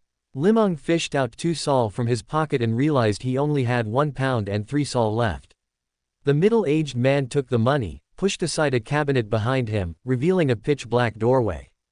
Just then, the young man suddenly interjected, "Do you want to rent a mask?" 1 sol per use. It's best to wear a mask in the market. Li Meng was just about to answer when he heard the middle-aged man's heavy voice.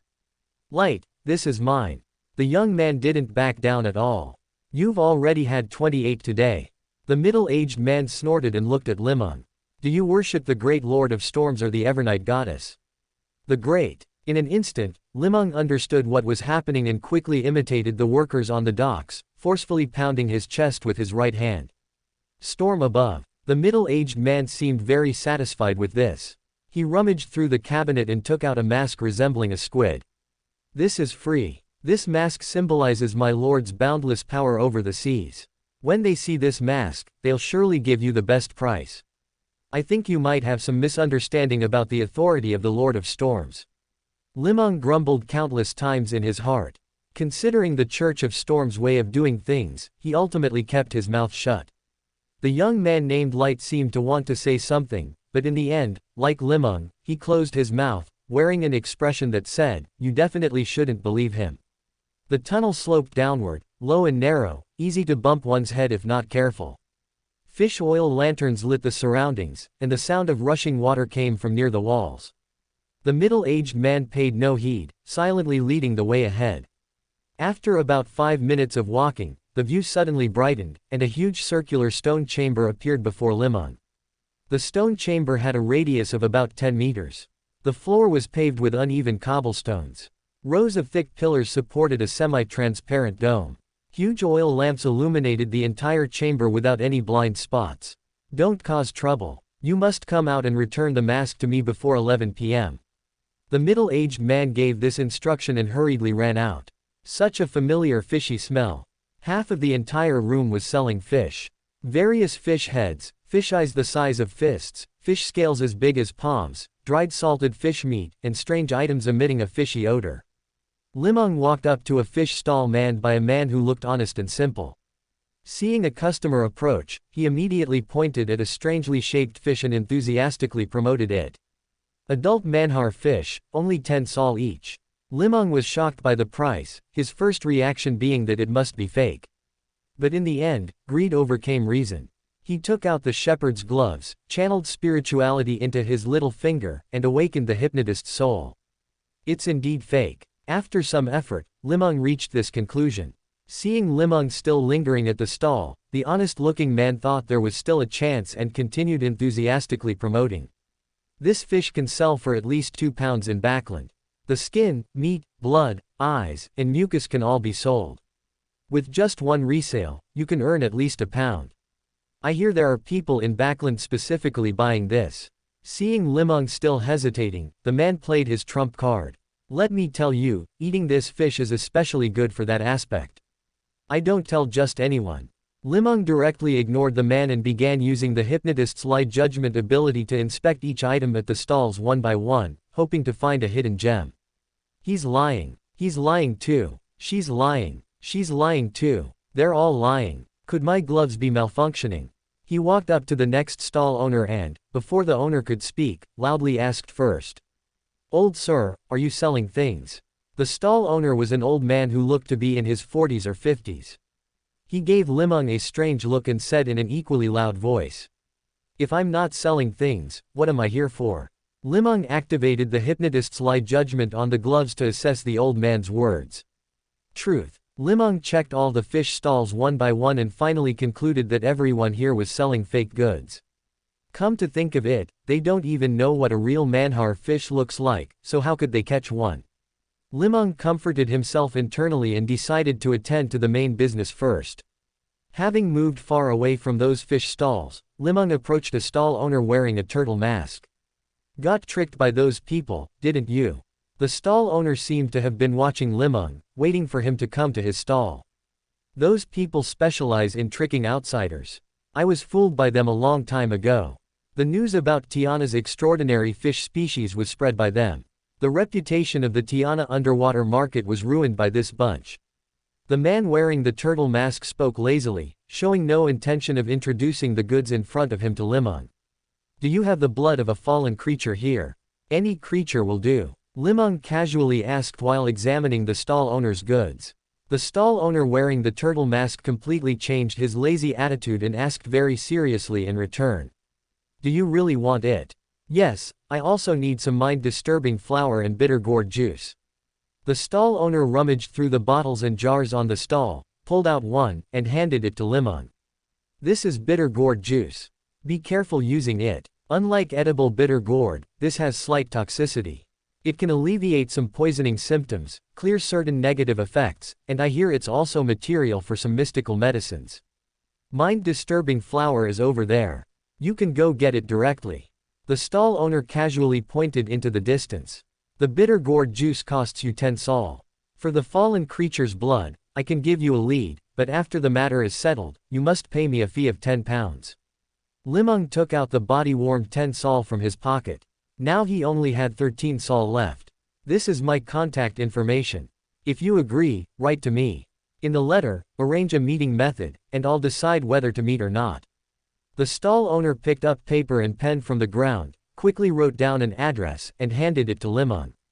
Chapter 19. The Hypnotist. After bidding farewell to the stall owner wearing a turtle mask, Lamont followed his directions and arrived before a man wearing a swordfish mask. In front of these stalls selling materials, the foot traffic was far less than at the fish stalls. Everyone was sizing each other up with wide eyes. Before Lamont even approached, the stall owner had already picked up his scale. Hearing Lamont request 10 grams of mind-disrupting flour, the man with the swordfish mask casually picked up a large bottle from the ground, poured some into a smaller bottle, weighed it on the scale, and it was exactly 10 grams. Seeing Lamont looking at him curiously, the man said unhappily, "Such a small transaction, you think I'd get it wrong? Need anything else? I suggest you buy some pure water. Although pure water is easy to prepare, mine is of higher purity and better effect, which can better avoid certain side effects. How much do you want?" Observing the man's skilled movements and tone of speech, Lamont quietly activated the hypnotist's lie judgment and found that everything he said was true. This guy definitely knows potion formulas or has preparation experience. I'll see if he wants potion formulas later, Lamont calculated in his mind. It's a pity the glove only has lie judgment, psychological invisibility, and psychological therapy. I can't activate lie judgment by directly questioning him. Extraordinary items still aren't as good as real spectator abilities. 80 grams, thank you. The man with the swordfish mask picked up a large bottle and casually poured it into a measuring cylinder. He then leveled it and looked. Sure enough, it was exactly 80 milliliters, not a single milliliter off. Seeing Lamont staring at his hands, the man seemed somewhat proud. You get used to it after doing it for a long time, nothing worth mentioning. Do you need anything else, sir? Such as medicine for rapidly healing wounds, quickly restoring strength, or enhancing certain abilities. Lamont felt the few remaining solely in his pocket and shook his head. No, that's all. How much for these? Mind-disrupting flour, 10 solely. Pure water, 2 solely. Total 12 solely. The man carefully corked the large bottle of pure water and placed it back on the stall. He poured the water from the measuring cylinder into a smaller glass bottle and handed it to Lamont. Identifying those fakes may be a waste of emotion, but it's not a waste of spirituality. Lamont sensed his own spirituality and felt he could use his extraordinary ability one more time. He decided to take a small gamble. Sir, do you need potion formulas? Lamont said in a voice barely audible. The man with the swordfish mask, sitting on the ground, moved his arm slightly. Lamont saw him writing on a small slip of paper, "Apothecary." Lamont continued in a nearly inaudible voice. I have a lead. The man with the swordfish mask changed to another slip of paper, appearing to organize his goods. Watch my bottles, one large, one small. Lamont watched as the man pulled out a slender-necked glass bottle from the ground, casually poured some water from the large bottle into it, then placed the two transparent glass bottles side by side. The water levels in the two bottles were exactly the same. This is either obsessive-compulsive disorder or the result of some kind of extraordinary ability. Lamont mentally reviewed the sequences he was familiar with and found that none of the low-sequence potions had this kind of ability. Leaving the stall of the man with the swordfish mask, Lamont opened his pocket watch, glanced at the time, and found there was still over an hour until 11 o'clock. Thinking that since he'd already paid the fee, he shouldn't waste it, he continued to wander inside. Lamont, I'm determined to find a bargain today. Holding a Sequence 5 extraordinary item with the power of lie judgment, how could I possibly lose? Lamont activated the hypnotist's soul on his ring finger again and began inspecting each stall selling extraordinary materials one by one. Unlike the fish sellers, all these sellers of extraordinary materials wore masks. Seeing Lamont approach, they showed no intention of promoting their goods, just quietly watched him browse, which made using his lie judgment ability very inconvenient. Most importantly, what these people said was all true, leaving no room for manipulation. It seemed this gathering wasn't purely for extraordinary users, it was just mixed with some extraordinary individuals and potion materials. After inspecting until nearly 11 o'clock, Lamont finally gave up in frustration. Those stories about casually stumbling upon treasures when going out, buying peerless formulas at street stalls, or turning £1 into £10,000 were just for reading. He didn't have that kind of luck, and there weren't that many fools in the world. Watching the people in the hall gradually leave, Lamont spent one solely at a street stall to buy a big shark skin pouch and put his purchases inside. The leather pouch looked like a wide, fat fish that had been gutted, with a pair of vine handles attached where the eyes would be. From a transmigrator's perspective, it was absolutely a symbol of trend and fashion. The stall owner didn't seem to understand this, having a pile of them messily arranged on the ground. Seeing Lamont approach, he waved his hand and said, "Take your pick. These are all made from small sharks. After making shark paste, some skin was left over. My wife, bored at home, sewed all the skins together and forced me to bring them out to sell. So ugly, how could they sell? I might not even make back the stall fee." Lamont activated the glove's appraisal ability and found that what this man said was actually true. Are sharks caught so easily nowadays? Lamont complained inwardly as he took out a one-solely note from his pocket. "No, I think your wife is an artist." The stall owner glanced sideways at Lamont and said disdainfully, "Why don't you buy them all? I hear these are especially popular in Backland. You might make a fortune by flipping them." "No, thank you." Carrying his newly bought bag, Lamont followed the exit to the fisheye bar. The middle-aged Mr. Fine was already so tired he had fallen asleep on the table, while the young light became more energetic as the night deepened, holding a large stack of banknotes and counting them. Seeing Lamont come out carrying the fish skin pouch, Light became even more spirited. "Quite satisfied with your haul this time, right? Our underground market opens every week. Pay attention to the sign outside the bar. If there's a lantern placed near the sign, then there will be valuable items for sale." "Valuable items my ass. How many fakes did you sell, don't you have any idea?" Lamont thought. Lamont was just about to return the mask to Mr. Fine when the young man, glancing at the seemingly asleep Mr. Fine, lowered his voice and said, "There's a small path behind the bar that leads directly into this room. If you want to sell things, you can take that route. You can also bring your own mask. Masks can be bought at the Red Swordfish Art Gallery, on Whale Street." The young man's voice seemed to grow even softer. "If you mention Blowfish, the stall fee is only 19 solely each time. Many big clients from Lowen source their goods from us here." Lamont smiled noncommittally, placed the squid mask on the table in front of Mr. Fine, and left the fisheye bar through the narrow corridor. After walking only a few steps on the street, Lamont saw a rental carriage. Someone who also seemed to have just packed up their stall was haggling with the coachman, heading for Salmon Street. After a moment's thought, Lamont activated the hypnotist's psychological invisibility on his ring finger and boarded the carriage. Chapter 20, Mr. Locke. June 30th, Saturday. It was nearly noon before Li Meng reluctantly crawled out of bed at the inn. Last night, he had hoped to hitch a ride, but the driver was oddly sensitive about weight. He grumbled and complained the whole way, demanding extra fare from the passenger. The passenger was no pushover either, completely ignoring the driver's complaints and instead launching into a stream of furious insults.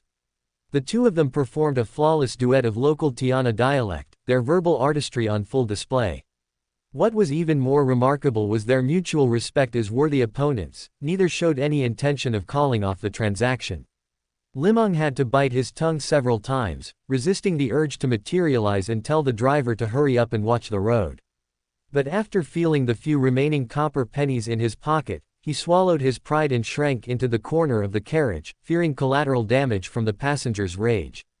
Finally, after an hour-long performance by the two Eranjuan artists, Li Meng made it back to his lodgings. Completely saved money at the expense of time. More importantly, the artists' voices were like noise pollution. Their drawn-out trills and rapid-fire speech, akin to a bee's buzzing, kept Li Meng awake all night. After washing up, Li Meng opened the slip of paper and found it read, 77 Salmon Street, for Mr. Locke. What a coincidence, it's just down the street. Li Meng stepped out of the inn again to check and found the inn's address was number 78. Better write a letter. If I show up in person and startle him, he might think I have ulterior motives. The purpose of leaving an address is either to exchange addresses or to seize the initiative. Either way, going directly isn't appropriate. After much deliberation, Li Meng finally picked up a pen, wrote a letter leaving his own address, and dropped it into the mailbox at 77 Salmon Street. As he packed his things, he suddenly realized he only had a few pennies left. Life is tough. Need to borrow some money. The entire afternoon, Li Meng struggled to find a suitable target on Eel Street, eventually giving up in disappointment. Those who had completed their primitive wealth accumulation here had all emigrated to Bayam or Backland. Those left behind were still struggling to make money, there wasn't a single one just lounging around counting cash. Of course, there might be some who fit Li Meng's criteria over on Whale Street, but that area housed the Church of the Night and many local officials. Going there himself risked exposure. By the time Li Meng used his last few copper pennies for a very down-to-earth dinner and returned to the inn, he saw the innkeeper waiting for him with a letter in hand. The neighbor next door dropped this off. So close, yet still writing letters. Could have just said something. He just put it in the mailbox, and I took it right out. At this point, the innkeeper leaned in, his tone turning mysterious. You'd best keep your distance from him. He's been here a few years, always secretive. Doesn't even greet me when he sees me. Definitely not a good sort. Looking at this wiry, shrewd-faced old man, Li Meng suddenly grew interested. Tell me more. As if meeting a kindred spirit, the old man dragged a chair over to face Li Meng. Let me tell you, that number 77 is very mysterious. People living on our street all have some assets. Not necessarily filthy rich, but they have some business. Take me, for example. This inn doesn't make much, but with these dozens of rooms, I still pull in over £10,000 a year. Saying this, the old man straightened up, picked up a large pot, poured out a huge cup of black tea, and gulped it all down in one go. Seeing the old man enjoying his drink, Li Meng said loudly. Oh, not at all. I'd say you're Tiana's richest man. Those officials on Whale Street and the entrepreneurs on Eel Street don't have as much money as you. The old man nearly choked on his mouthful of water. Young people these days really know how to talk. Actually, my little fortune isn't much in Tiana. Not to mention those far away, the governor and archbishop on Whale Street are definitely richer than me. And that banker on Eel Street probably has a bit more on the golden list than I do. Seeing the old man veering off topic, Li Meng quickly asked. What about that neighbor next door? Any specifics? Don't know the specifics. He never invites me over. The way he looks at me, sheer disdain. HMPH. Someone like him, covering his face when he goes out, looking left and right before scurrying into a carriage. No matter how much he earns, he'll get hauled off by the police sooner or later. As he spoke, the old man stretched his neck upward to the right and rolled his eyes, seemingly imitating the neighbor's exit routine. In business, you have to be hardworking, honest, and down-to-earth like me. Seeing the old man was about to launch into a monologue, Li Meng quickly thanked him and returned upstairs. At the stairwell corner, he activated psychological invisibility and opened the envelope. Inside was just one line. Wait for me at the entrance at 7:30. Considering the innkeeper's annual income of £10,000, which, converted to his previous life's currency, was 7 or 8 million, rounding up to 100 million, Li Meng borrowed £200 on his way out. He then positioned himself in the shadows opposite the inn and waited quietly. Before long, Li Meng saw a black four-wheeled carriage rush past from the end of the street. The neighbor, dressed in a black hooded coat as described by the innkeeper, glanced left and right before boarding. The carriage moved forward a few paces and spotted Li Meng. The coachman nodded to Li Meng and lifted the black curtain. Inside the carriage sat the neighbor, completely wrapped in a black robe. Seeing Li Meng board, he tossed over another black robe and a dragon bone fish mask. Put these on. I'm taking you to a real Beander gathering. The introduction fee is £10. Li Meng took out £10 from his coat and handed it over, then draped the black robe over himself and put on the oddly shaped dragon bone fish mask. He noticed his neighbor across from him wasn't wearing the turtle mask but had switched to a whale mask. The masks have special meanings. Usually, gatekeepers give newcomers masks that don't look like fish. The more familiar you are, the more your mask resembles a fish. Regulars at the market prepare their own masks. The neighbor, shrouded in black robes, seemed to sense Li Meng's confusion and explained in a monotone voice. Your squid mask yesterday attracted a lot of attention. So the squid mask meant, I'm new here, please feel free to scam me. Good thing I have the ability to detect lies. Li Meng mentally cursed Mr. Fine. Don't overthink it or seek revenge. This wasn't their intention, and besides, you didn't lose anything. I suspect you have some method to distinguish truth from falsehood, which is why I decided to bring you today. He can tell that too. Could he be a Beander as well? Li Meng was about to activate his spiritual senses but reconsidered. Since the other dared to bring him here, he must be confident. Acting rashly might provoke him. Actually, it's nothing special once explained. The Tiana market has many genuine Biander materials, and plenty of people know how to identify them. Mr. Locke seemed to see through Li Meng's thoughts and explained calmly. Aren't you curious why you didn't find any Biander materials at all? Meeting Li Meng's curious gaze, Mr. Locke said with a hint of disdain. That's because they were all bought up long ago. Many people at the market know identification methods. They wait inside and sweep up all the Biander materials. Even if you can only identify one or two types, there's enough profit. You arrived too late, so of course you saw nothing.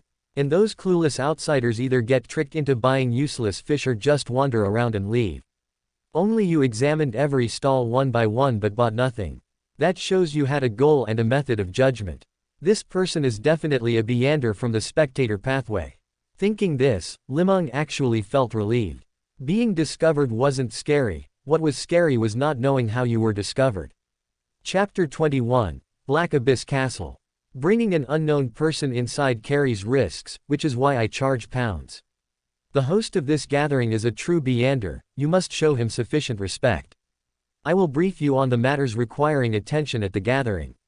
Whether you are a Biander or not, do not attempt to challenge the host of the gathering. His background is extremely deep. Many who tried to break the rules at the gathering met gruesome ends. Moreover, do not attempt fraud, they possess powerful artifacts capable of judging truth and falsehood. Finally, do not be curious about others or inquire into their identities. Any such action will be considered a provocation. Having said this, Mr. Locke seemed somewhat weary and closed his eyes. If you insist on doing so, please stay away from me. The carriage sped along, coming to a halt only after nearly half an hour. Li Meng followed Mr. Locke, jumping down from the carriage. He pulled his hood lower and touched his mask. Locke nodded to the coachman, who immediately drove the carriage away. Walking to the gate of a secluded small courtyard, Locke gently pushed open the slightly ajar main door. He approached a woodshed beside the main hall, listened with his ear close to the door for a moment, then raised his hand and knocked. He knocked 7 times, paused briefly, and then knocked 3 more times. An impatient voice came from inside. Who is it? Locke replied in a gruff voice. Whale and Coelacanth. The voice fell silent for a while before the door creaked open. Inside was a gloomy, dark room. A person similarly draped in a black robe stood silently in the shadows, wearing a large shark mask on their face. Locke took out 2 pounds from his pocket and handed them to the shark. The shark nodded, shifted sideways slightly, revealing a faint glimmer of light behind them. By the light, Li Meng saw a straight underground passageway ahead. Inside the passage, a lantern hung approximately every 100 steps. After passing 35 lanterns, Li Meng faintly glimpsed a large door. Pushing open the heavy stone door with effort, a pitch-black ancient castle appeared before them. In the desolate wilderness, flickering lights shone through the windows, like something out of a fairy tale. This is Black Abyss Castle. For now, we can only stay on the first floor. Unless invited by the host, do not step onto the stairs leading to the second floor. Locke walked to the front of the castle and pushed the main door open with force. Revealed to Li Meng was a massive hall, furnished with rows of fur sofas and long mahogany tables, giving it a rather cozy feel. If one ignored the hooded and masked figures in black robes inside, it resembled a peaceful and prosperous noble castle.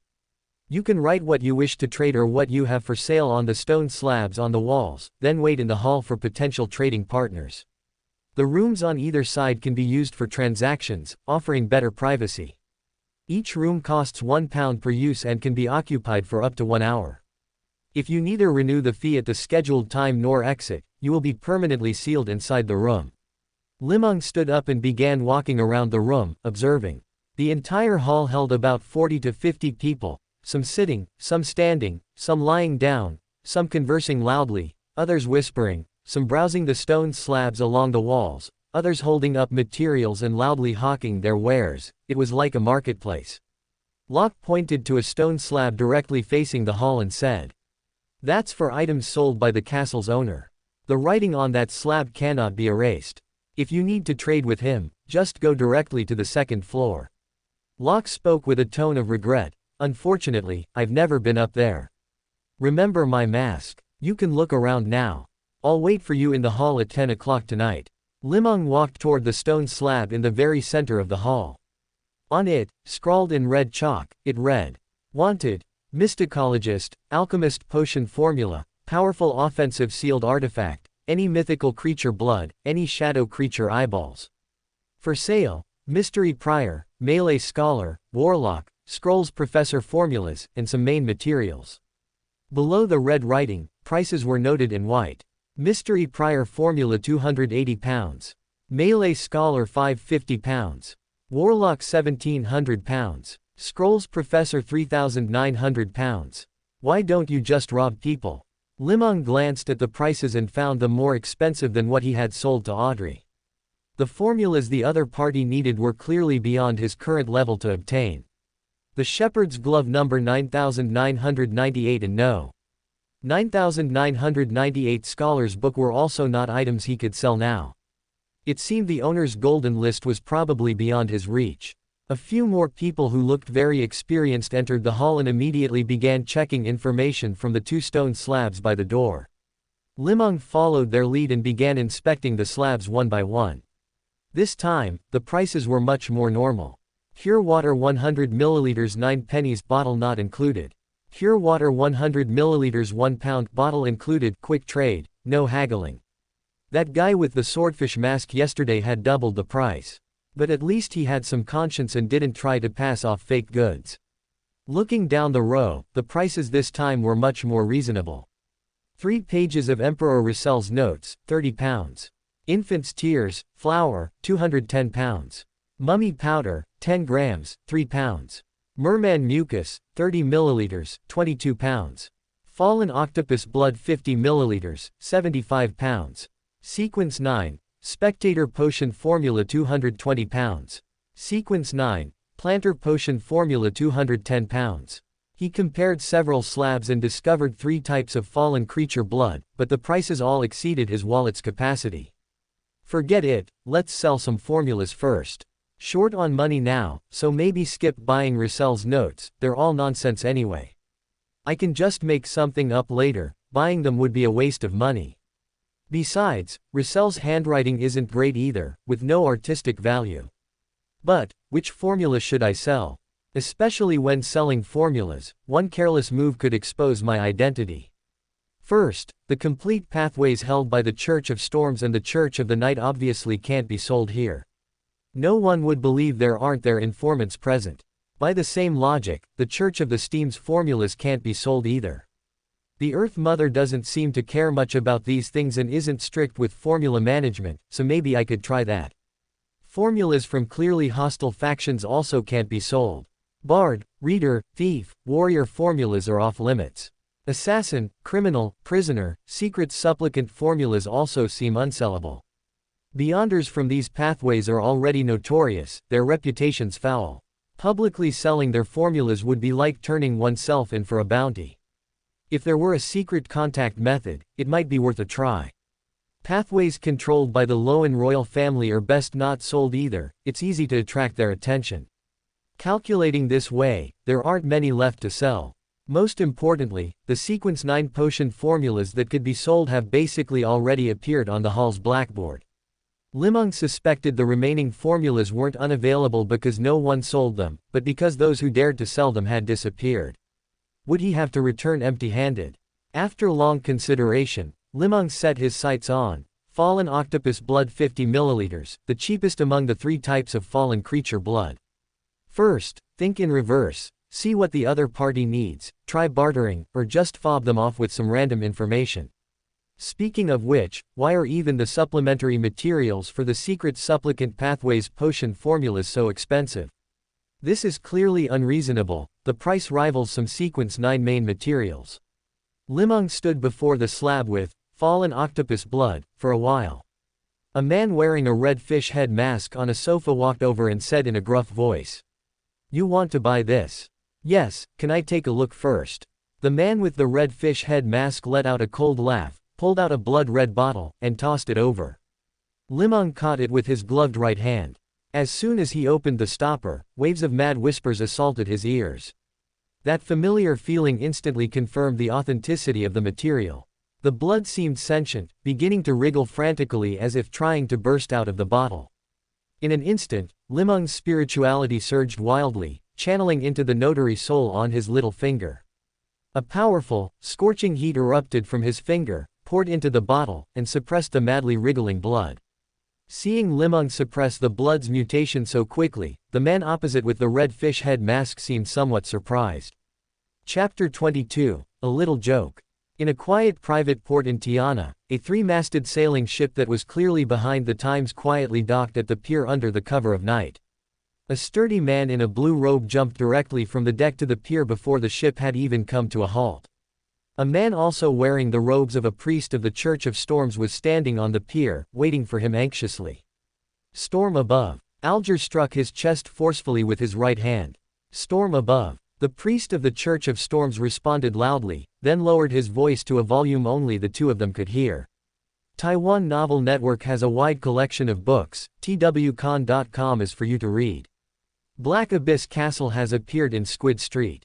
The bishop has arranged for you to go there and asked me to lead the way.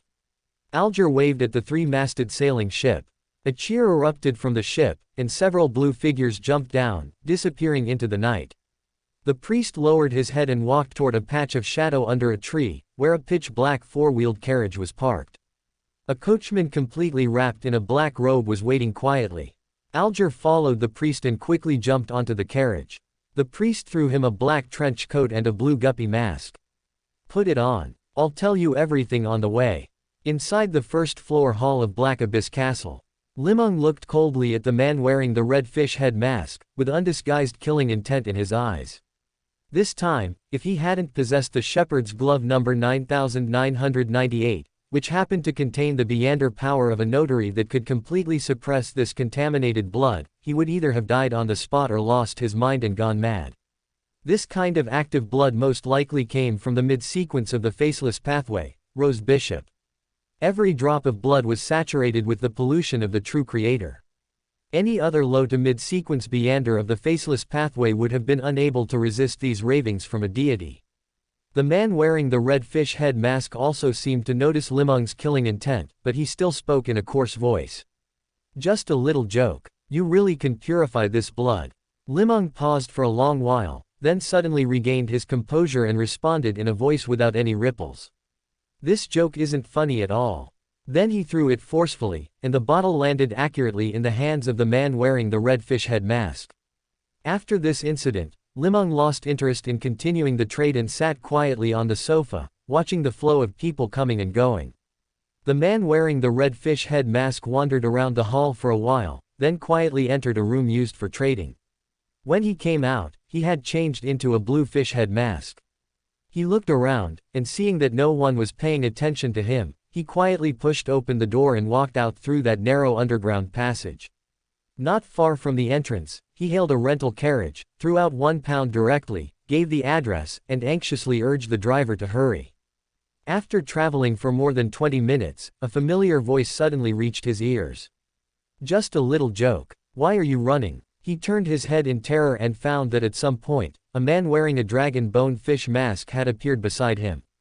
Just as he was about to open his mouth and scream, a hand covered in blue fish scales suddenly opened and gripped his throat heavily. The coachman, who was hurriedly driving the horses, noticed the carriage suddenly shake a few times, as if someone were rolling around inside. He grumbled dissatisfiedly and glanced into the carriage, only to find the person wearing the strange mask sitting there upright, with his back straight, as if he had never moved. The carriage ran on the empty street for over 10 minutes. The driver glanced inside and said carefully, "Sir, your destination is here." A muffled response came from the carriage, followed by a figure wrapped in a black robe and wearing a blue fish head mask jumping down. For some reason, the driver felt that the person seemed to have become thinner. So thin, yet so heavy. I really don't know what he grew up eating. The black-robed figure stepped off the carriage and walked far into a shadow where the crimson moon could not reach. Suddenly, as if remembering something, he took a low and gold coin from a hidden pocket in his black robe, tossed it high, and said loudly, "I suffered a bit of an injury and accidentally dirtied your carriage. I hope this can compensate for your loss. The coachman happily ran over and picked up that golden list already stained with mysterious dust and mud. He rubbed the image of George III on it for a while, as if he thought this could increase the coin's value. Just then, a gust of wind blew past, and the coachman felt a chill on his back. He then remembered his carriage and hurriedly ran back to check, finding a few drops of bright red blood on the worn-out cushion. This guest is too polite. I've made a huge profit with this £1. Once the coachman had happily driven the carriage away, the black-robed figure took off the blue fish head mask, revealing a young man with black hair, brown eyes, deep features, a well-proportioned build, and a slight scholarly air. It was Li Meng, who had been following the bottle of blood using psychological invisibility. In the shadows of the crimson moon not far away lay a corpse also wrapped in a black robe and wearing a red fish head mask. The corpse's throat had been crushed, and both hands were stretched forward rigidly, as if trying to open the Lord's sanctuary and enter that holy place filled with light. In the first-floor hall of Black Abyss Castle, Locke, wearing a whale mask, had finally finished buying his items. Just as he was looking around for the dragon bone fish mask, the hall door was suddenly pushed open, and two black-robed figures strode in, heading directly to the second floor without stopping. Another big shot has arrived. While lamenting, Locke continued to look for the whale mask, finally giving a helpless sigh and heading for the exit. Lowen Kingdom, Ahawa County, Tingen City. Facing the three pathways mentioned by the captain, Klein found that he had just heard the Hanged Man mention two of them. It's a pity that Mr. Hanged Man didn't provide the specific formula or explain the potion's effects back then, otherwise, I could have compared the two sides and made a better choice. The captain wants me to give him an answer on Monday morning. I probably won't have time to obtain more information above the gray fog. For now, I can only follow the suggestion in Russell's diary and choose the seer pathway. Once I master at least one potion formula and become a Beander, I'll be able to better use the gray fog, maintain my identity as Mr. Fool, obtain more information from Mr. Hanged Man, and get more pounds from Miss Justice. I need to think of a better way to put it. Asking for money directly would damage Mr. Fool's image, and they might even find out and kill me. I have an attendant, sounds like a good idea. I should go to the church and find some books about God's favorite ones to read and study their deeds. Would this be somewhat blasphemous toward the Evernight goddess? Tomorrow, I'll go to the Tingen branch of Backland Bank to open an anonymous account. Chapter 23, Scorching Scar. Standing on the street at night, Li Meng suddenly felt that the avenue seemed a bit too empty. In Tiana at 11 o'clock at night, most people had already fallen into a deep sleep, with only the faint, warm lights on both sides of the street looking like brilliant gems on black velvet. It really is beautiful. When the night is deep and quiet, it is the best time for fishermen to rest and the most active time for Beyonders. Li Meng appreciated it for a moment, then slowly turned his head. Just then, he saw a beggar sleeping in a wooden barrel with completely rotted planks, emitting thunderous snores. From start to finish, he hadn't noticed how this beggar had arrived. After a long silence, Li Meng put on the shepherd's glove No. 9998. The snoring stopped abruptly. Young people really lack patience, they don't show any consideration for the elderly at all. The beggar, as if just waking from a sweet dream, stretched vigorously and moved his neck and arms around. As he turned his neck, he seemed to see something unclean and quickly scrambled out of the barrel. He's dead. You killed him. The beggar circled the corpse, looking it over from all sides and even flipping it, finally placing his hand over the crushed throat to measure it. As expected of an avatar who dared to sign up to go to Backland. I've always underestimated you. The beggar stood up and circled Li Meng, looking and sniffing him with an expression like he was looking at a piece of delicious food. I've seen many such young and impulsive avatars. Some became the church's sealed artifacts, some became potion materials for others, and some disappeared completely from this world, returning to the embrace of the primordial one. There seems to be a special scent on you. I wonder if it was left by that mad creator or some acquaintance. Li Meng stood still, as if he hadn't heard a word. But what does that have to do with an old and useless avatar like me? Meeting Li Meng's puzzled gaze, the beggar snorted coldly and said disdainfully. Don't think we are afraid of death. Among all the avatars created by number 0, there is no concept of death. What we fear is only being unable to return to the main body. After a long time, Li Meng suddenly woke up in the night. Looking at the body lying at his feet, he realized he seemed to have forgotten something, only smelling a faint fishy scent in the air. He quickly bent down and, according to his plan, began searching the corpse. The inside of the black robe was densely sewn with various hidden pockets of different sizes and functions. Occasionally, he would accidentally touch the corpse's flesh, causing waves of nausea to rise in him. In a small pocket sewn near the waist, Li Meng found a large ring of brass keys. They were of various sizes and strange shapes, emitting a faint red glow under the crimson moon. By the dim moonlight, Li Meng picked up the keys and compared them one by one, finding a small key with the most wear and tear. The dream stealer's soul within the glove was silently awakened. A stream of blue-gray mist quickly drifted out of the glove, entwining the key and solidifying from phantom to reality into a long, thin keychain. The keychain, carrying the small key, flew into the sky, rotating slowly and pointing toward an inconspicuous alley over 300 meters away. Truly cunning, getting off so far away. He most likely would have led non-existent trackers in circles here. If I hadn't been sitting next to him and had the help of the sealed artifact, I would have lost him long ago. Li Meng sighed and propped up the fallen corpse, like an old friend supporting his drunken brother. The blue-gray keychain led Li Meng into an alley without any lighting, with only the hazy crimson moonlight shining on the dirty path. Li Meng trudged through the alley for a full half-hour before emerging and arriving at a secluded villa. The gray keychain could no longer maintain its existence, and the brass key fell straight to the ground. My spirituality was almost depleted. Li Meng sensed his spirituality and found it was no longer enough to use the glove's ability one more time. The villa's gate was rusty and seemed long abandoned. Looking through the gap in the gate, the yard was overgrown with grass, with only a narrow path in the middle indicating someone had been there. Li Meng rested against the wall for a long time until he was sure he could use the glove's Beyander ability again. Then, he pulled out the keys once more, selected the largest one, and went to the yard gate. Click. To Li Meng's surprise, the lock cylinder seemed to have been oiled. It opened with a light turn. The abilities of the thief pathway are really useful. I'll rely on them to make my fortune. As this thought occurred to him, Li Meng reflected deeply on himself, feeling that he might have been corrupted. But as an Amon's avatar, to actually have law-abiding concepts, who was corrupting whom?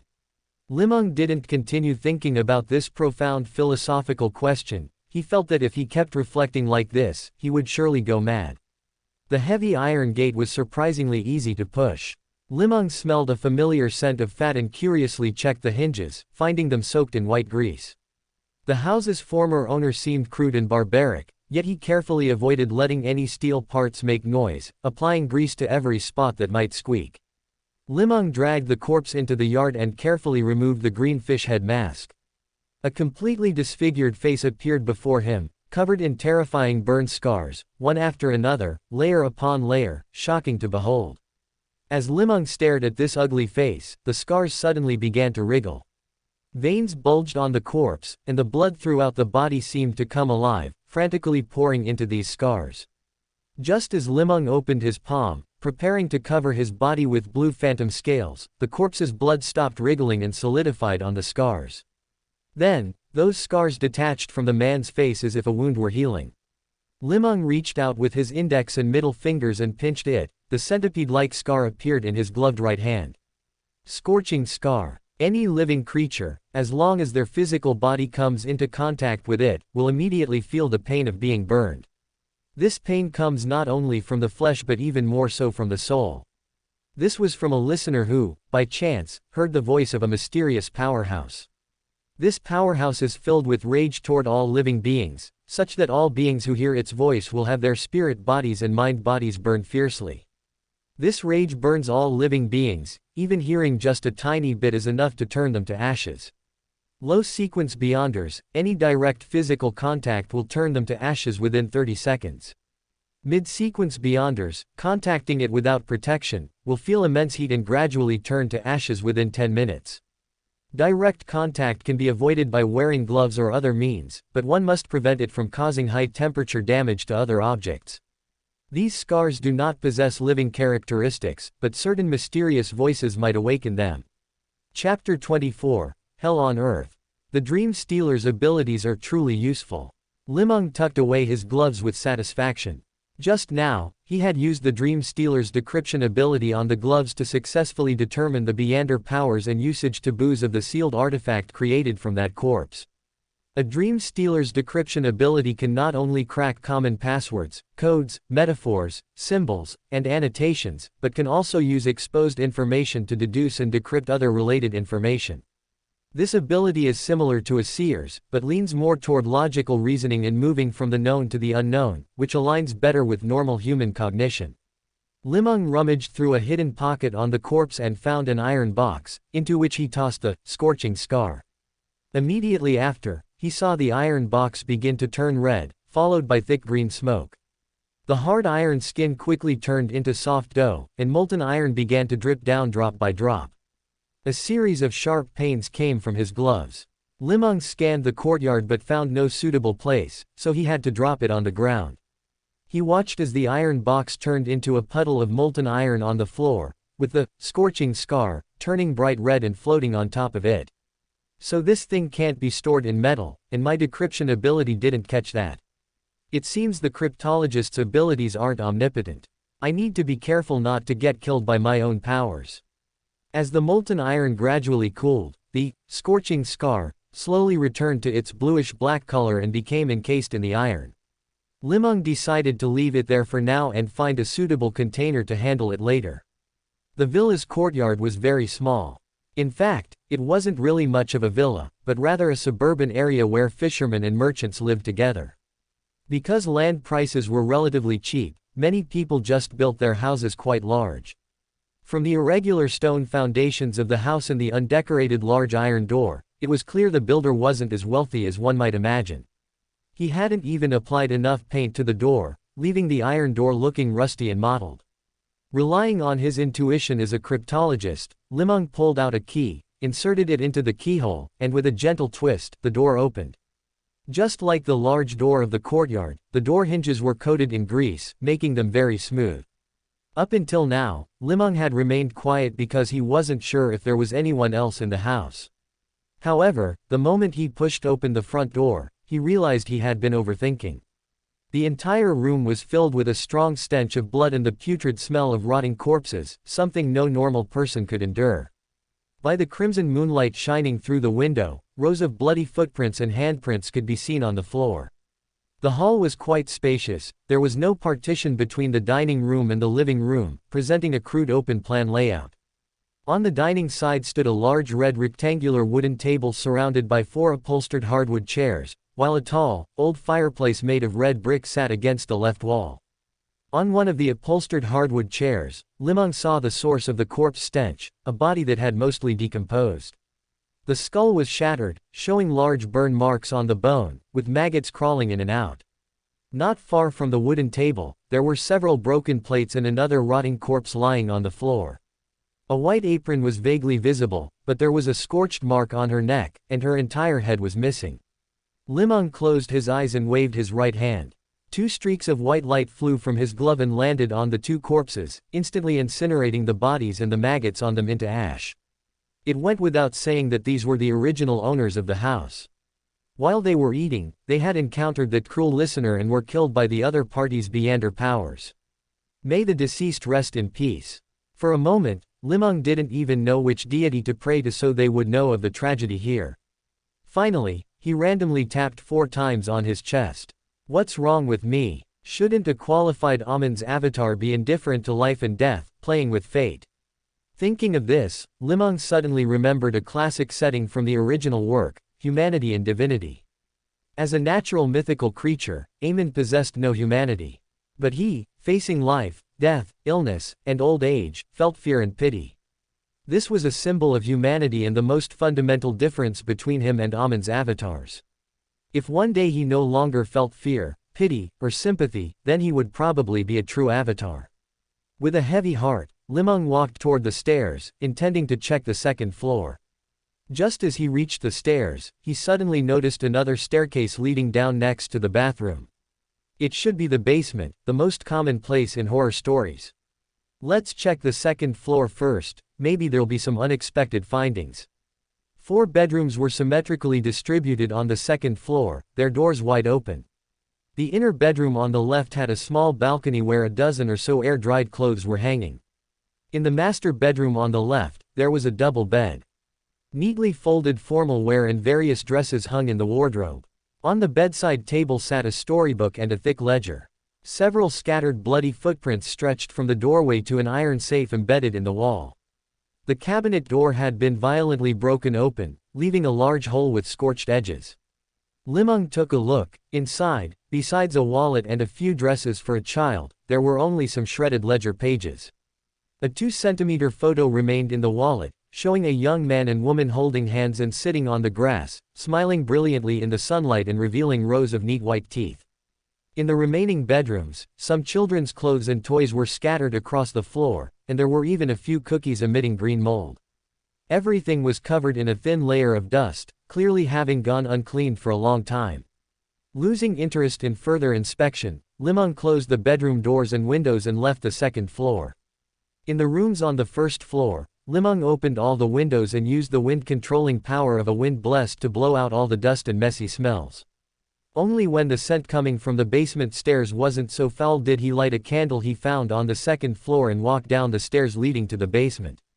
Despite making many preparations, the scene in the basement still caused Li Meng to lose himself for a moment, feeling an impulse to go back and kill that corpse all over again. In the dim basement, 3 children had their lower bodies removed and were stitched together in an eerie posture. Those 3 children might not have been completely dead yet, as they were still squirming on the floor. Lacking a clear direction, they struggled in 3 different ways, tearing the parts where their bodies were joined, pulling out large patches of alveoli and kidneys. A massive amount of blood flowed from those wounds, re-wetting the layers of congealed blood on the ground. This scene could be called hell on earth without any exaggeration. Chapter 25, Lunatic. Perhaps because they had been in the darkness for too long, the pupils of the monster stitched together from 3 children had turned into deep red circular holes. Facing the sudden candlelight, they seemed dazzled, trying to cover their eyes with hands that were crawling haphazardly on the ground. But without arms to support their bodies, the 3 mutilated forms collapsed onto the ground together, with more internal organs and blood seeping out from within. Li Meng truly couldn't bear to watch any longer. A beam of intense sunlight descended from the sky, illuminating the basement as if it were high noon. In the intense sunlight, the bodies of the 3 children vanished into ash. Li Meng seemed to see 3 tiny souls spreading their wings from the light, flying toward the illusory kingdom of heaven. Li Meng searched the basement and found many bones gnawed clean. From their shape, they were absolutely related to humans. At the end of the basement was an extremely crudely made shrine. Inside the shrine was enshrined the inverted giant, its features blurred and its body naked, hung upon a massive cross as if bearing all the sins and depravity of the mortal world. Beside the shrine was a tea table set with densely packed glass bottles. These bottles, large and small, contained various kinds of human tissue. What caught Li Meng's attention most was a thick glass bottle in the center. The blood inside was writhing frantically, as if it possessed a life of its own. Without needing any deciphering abilities, Li Meng knew that the blood of the fallen octopus, the man in the red fish head mask had handed him yesterday, had been poured from that very bottle. In an inconspicuous corner of the tea table, a folded red letter was also pressed down. Li Meng picked up the bottle, pressing it down, and opened the letter. Respected Mr. E. In obedience to your command, I have come to Tiana to spread the Lord's glory, and have already achieved great success. As of now, I have personally executed 37 pagans who were unwilling to believe in my Lord. I believe there are many more pagans awaiting my Lord's glory. I will find them as quickly as possible and personally send them into the Lord's sanctuary, granting them this supreme honor. I know that fools like Pierce can never plant a single seed of faith. Only I can. I have already heard the Lord's angry voice. I have already seen the Lord's endless wrath. I have already experienced the Lord's supreme will. I have already accepted the Lord's greatest gift. I have already understood the Lord's final decision. I shall take them with me into the Lord's sanctuary. Among the rituals bestowed by the Lord, there is one that can simultaneously obtain the powers of 3 other beyonders. Just as the Lord bestowed this knowledge upon me, I happened to encounter 3 sisters born at the same time. This is the Lord's supreme power. I need more of the same blood to feed them. The filthy flesh and blood of those pagans is already useless. I will take the flesh and blood you bestowed to find the true devotee. I believe you must understand my piety. Quote. The letter was very long, but the latter part was completely illegible. Only chaotic, disordered lines could be seen tangled together, like the scribbles of someone who had completely lost their mind. Looking at this unsent letter, Li Meng fell into a long silence. All along, the plan devised by Amon's avatar was to have him disguise himself as a believer of the true creator to perform a secondary disguise and enter Backland. Even his identification materials came from a genuine member of the Aurora Order. His own original plan was also to use an introduction from an Aurora Order member to go to Backland, get to know the Aurora Order members there, and then go undercover using an Aurora Order identity. But today, he understood that this was all impossible. Sooner or later, he would be exposed because he wasn't perverted enough, standing out as a misfit among a group of perverts. Going undercover in the Aurora Order was more ridiculous than a deep-sea fish lurking in a dry desert, more dangerous than Amon's avatar lurking in the Cathedral of Serenity, and more likely to cause mental derangement than making a bloodthirsty killer learn how to heal the sick and save lives. The reason the Aurora Order could still develop to this day wasn't because they were capable or because their organizational hiding abilities were strong. It was simply because not enough people were willing to perish together with a bunch of lunatics. They could only wait for them to explode on their own. They didn't need any undercover measures, they only needed people to know they were lunatics. They didn't worry about their own safety, they only worried about not being able to pose a greater threat to the lives of others. Li Meng placed the letter over the candle. The blood-stained stationery burned with a pungent smell, dissipating into the air as fragments of ash. Leaving through the main door, Li Meng searched the black robe on the corpse again, finding everything he thought useful and taking it with him. Finally, he used his gloves to burn the corpse to ashes. Li Meng took out a small wooden box, carefully pried the scorching scar out of the pool of molten iron, and placed it inside. This time it didn't emit high heat. Li Meng waited a moment, and after confirming there were no issues, he placed it into a hidden pocket in his black robe, then took out the HLKT necklace from the hidden pocket and put it on. He opened his pocket watch and took a look. It was already 4:30 in the morning. A full 9 hours had passed since 7:30 yesterday evening. Li Meng had been in a state of high tension and felt as if only a few dozen minutes had passed. Looking at the time on the pocket watch, he felt a sense of time travel. Looking at the dawn about to break on the horizon, Li Meng felt it was better to rest first before making plans for advancement. After all, when taking a potion, one cannot have any abnormal mental states, and the secret supplicant pathway is the one most prone to falling into madness. Li Meng took off the black robe and held it in his arms, revealing a set of local clothes underneath. He gently closed the hall door, walked out of the villa, and locked the main gate with that set of keys.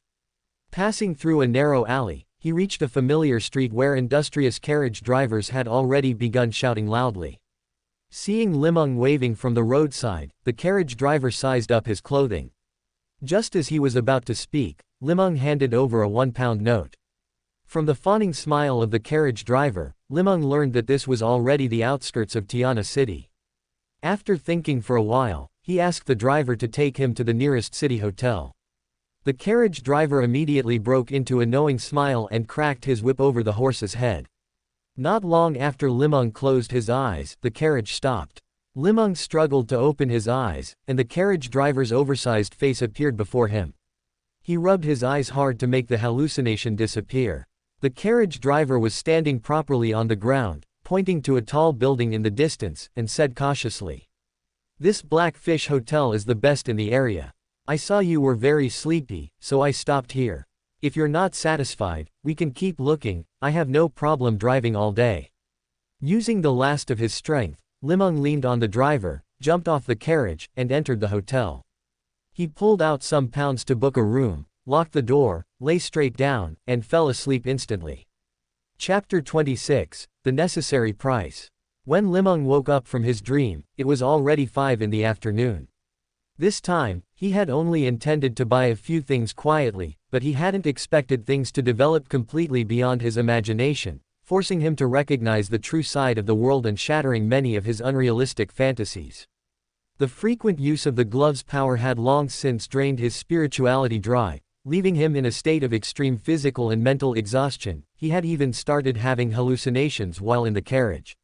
It took a full 10 hours of sleep for this psychological damage to begin to recover. Walking out of the inn, he had a casual meal and bought a newspaper.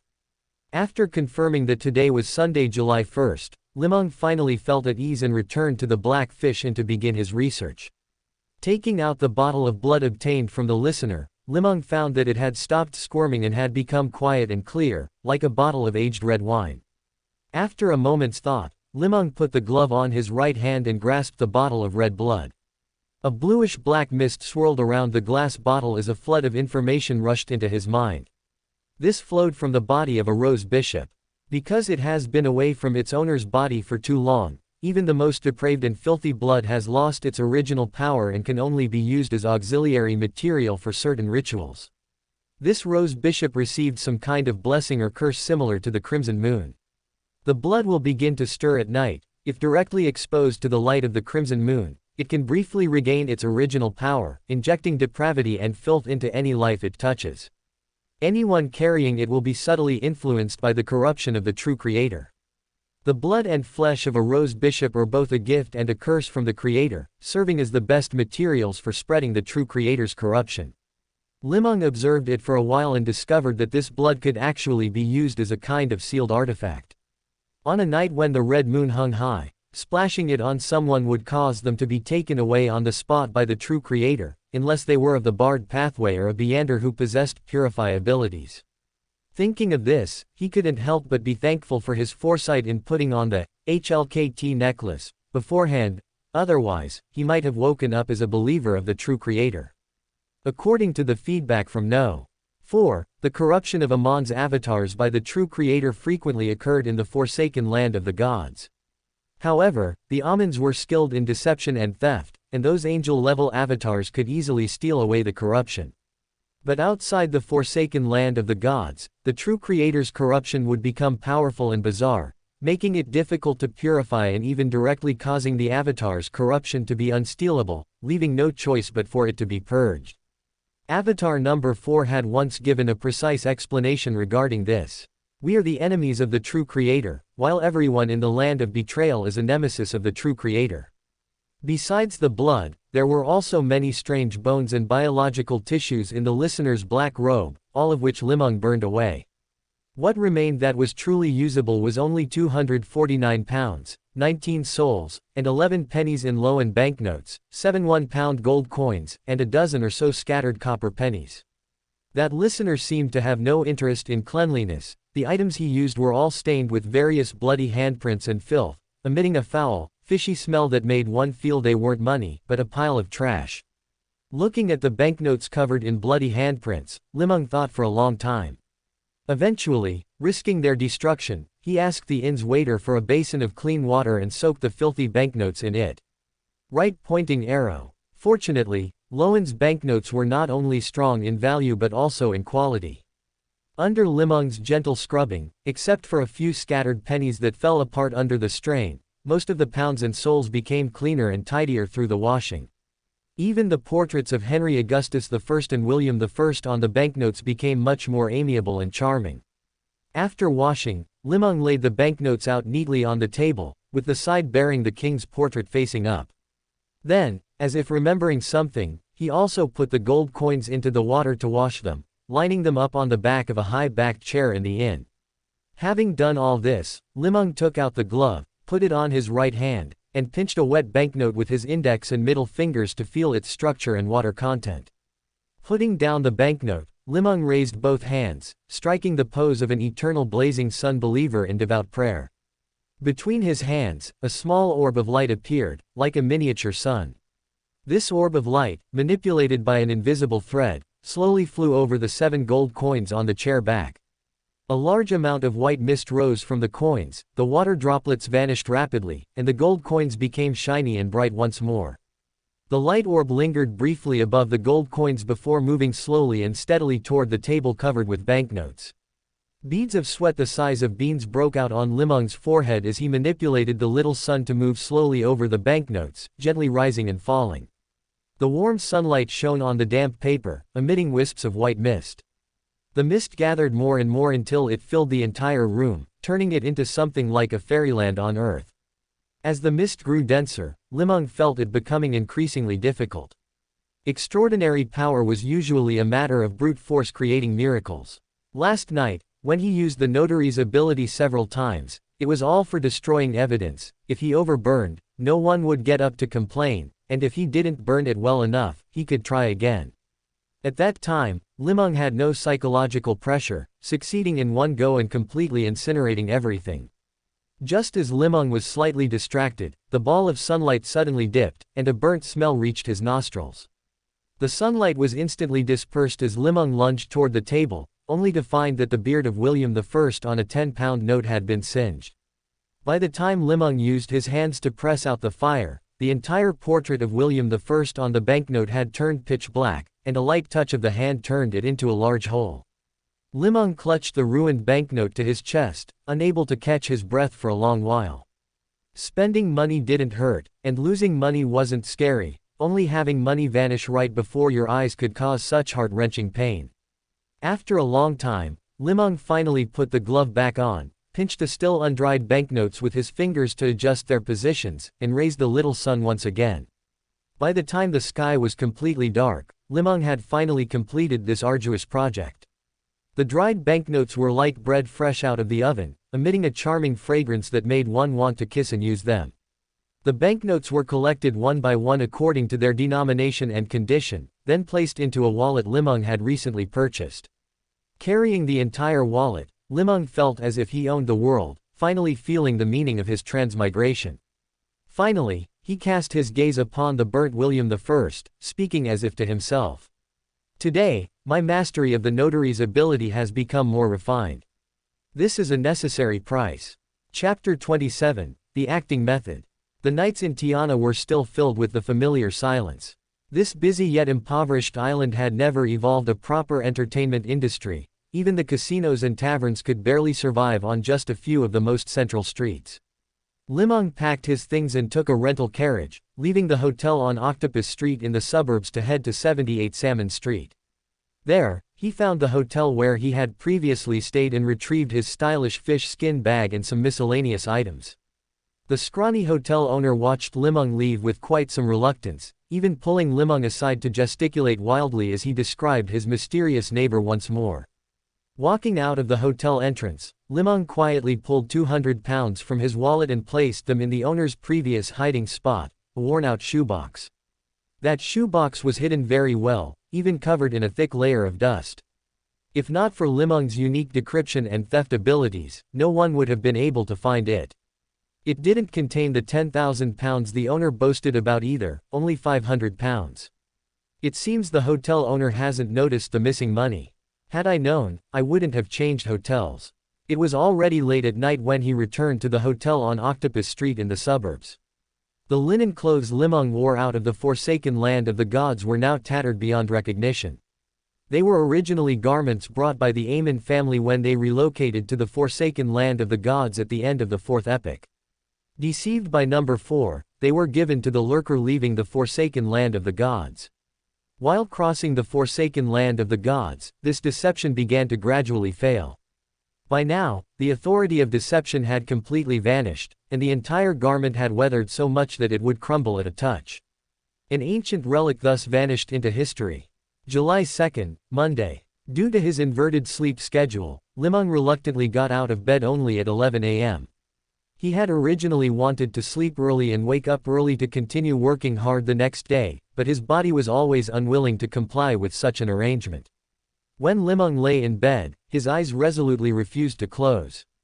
Even if he used Beyonder powers to shut his eyelids, countless strange thoughts still flashed through his brain, making him feel restless. Li Meng could only climb out of bed and flip through the number 9998 Scholars book once more, reciting all the sequence 9 formulas repeatedly. This vigorous energy lasted until 3 a.m. when his brain finally grew tired and the feeling of sleep returned to his mind. After glancing at his pocket watch and being startled by the time, Li Meng hurriedly finished washing up, jumped onto a carriage, and headed all the way toward Eel Street. After a bout of extreme driving by the young coachman, they finally arrived at the Tiana branch of the Backland Bank. Amidst the anxious gazes and various hints from the management personnel, he opened an anonymous account. Li Meng satisfiedly handed the young coachman £2. Racing through the streets of Tiana, full of stones and puddles, in a two-wheeled carriage drawn by only one horse was truly an eye-opening experience for him. Looking at the slip of paper recording the anonymous account, Li Meng felt inexplicably excited. In the early days of the Tarot Club, what was his greatest value? It was, of course, the wealthiest diamond in Backland, Miss Audrey. Finally, I have my own account. Now I can happily use the ATM. Miss Justice, here I come. By the time he returned to the hotel again, it was already 2 in the afternoon.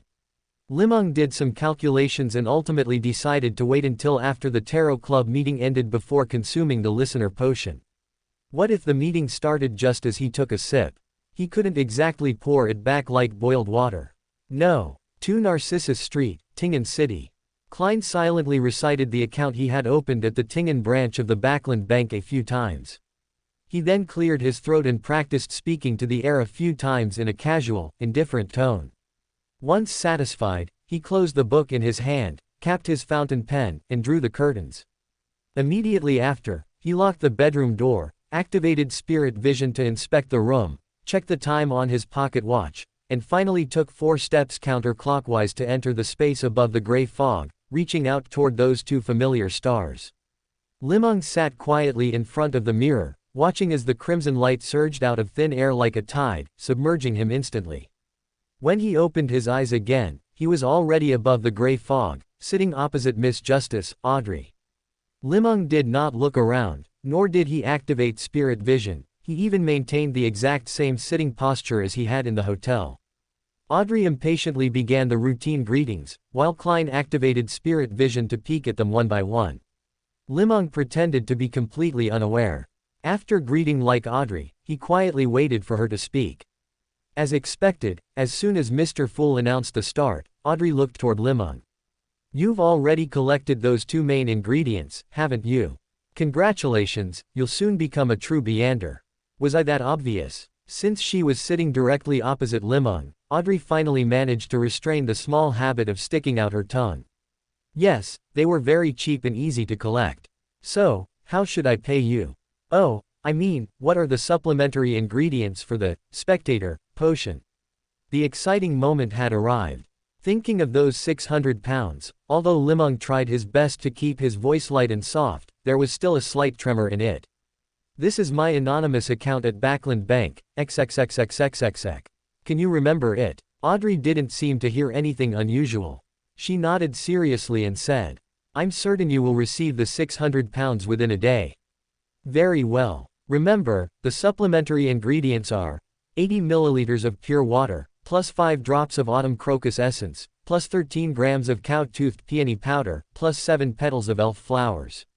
After finishing the formula, Li Meng suddenly remembered that Audrey currently didn't seem to have received professional potion-making training, nor had she encountered the laws of Beander characteristics and the acting method. Last time, both he and Klein had appeared somewhat green and hadn't communicated well, resulting in Audrey's lack of some basic knowledge. If you can't remember, you can write me a letter or send a telegram. Payment is a small matter, but the formula must be correct and the quantities guaranteed. Add the supplementary ingredients in the order given, and finally add the main ingredients. Remember, it's better to have less than more, otherwise, it's very easy to lose control. After consuming the potion, start meditating as soon as possible to control your spirituality and power. You must practice every day to truly master the potion's power and unearth its symbolic meaning and more mysteries. Only then can you minimize the risk of losing control. The focus of the potion's symbolic meaning is its name, such as spectator. As Li Meng spoke, he left long gaps between each major paragraph, making it convenient for Klein to chime in and perform at any time. It's not mastering, it's digesting. It's not unearthing, it's acting. The name of a potion is not just a symbol, it's an image, and even more so, the key to digestion. After Mr. Fool finished speaking, both Audrey and Li Meng fully expressed their admiration. After perfectly displaying his mysterious and profound nature, Mr. Fool used all his willpower to suppress the next sentence. I have an attendant. Instead, he changed it to, This is the advance payment. It wasn't that Klein suddenly didn't want money anymore, but his natural intuition felt that something was slightly off. He sensed a hint of abnormality from the hanged man's gratitude. He isn't as surprised or admiring as he appears. He might even know about the acting method. If I ask for money directly, I might be mocked or exposed on the spot. Mr. Fool leaned back slightly, glanced at both sides, and said in a low and soothing voice, "Help me collect Roussel Gustave's secret diaries, even if it's just a single page." Mentioning Roussel's diary, Li Meng naturally couldn't avoid the cliché and began a new round of awkward shock. Fortunately, Audrey performed excellently, and everyone was satisfied with the effect of the shock. At Li Meng's hint, Mr. Fool naturally began the attempt to manifest the text onto paper. After this, as Mr. Fool Klein had advanced to seer and his spirituality had greatly increased, the meeting's duration became longer. After exchanging information, a brief lull occurred. Although Li Meng wanted to continue promoting potion formulas, considering that Audrey wouldn't invest further before verifying the formula, if he forced the information, it might become a forced sale, which would be more loss than gain.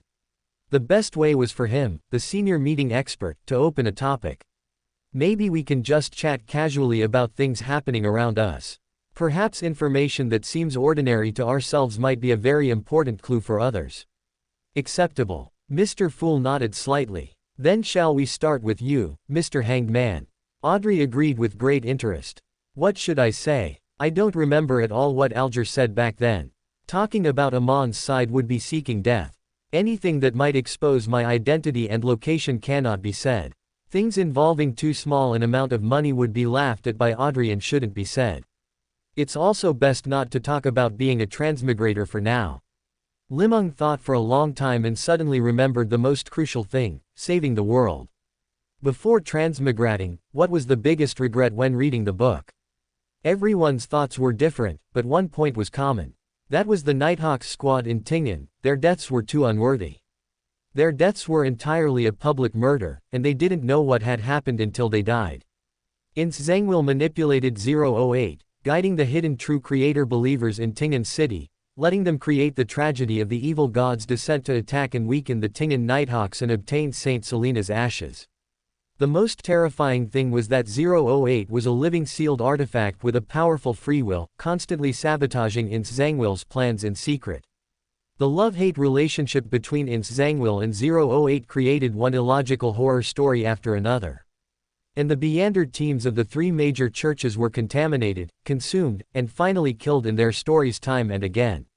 Even if those opponents were exposed in advance, it would be difficult to avoid the final result.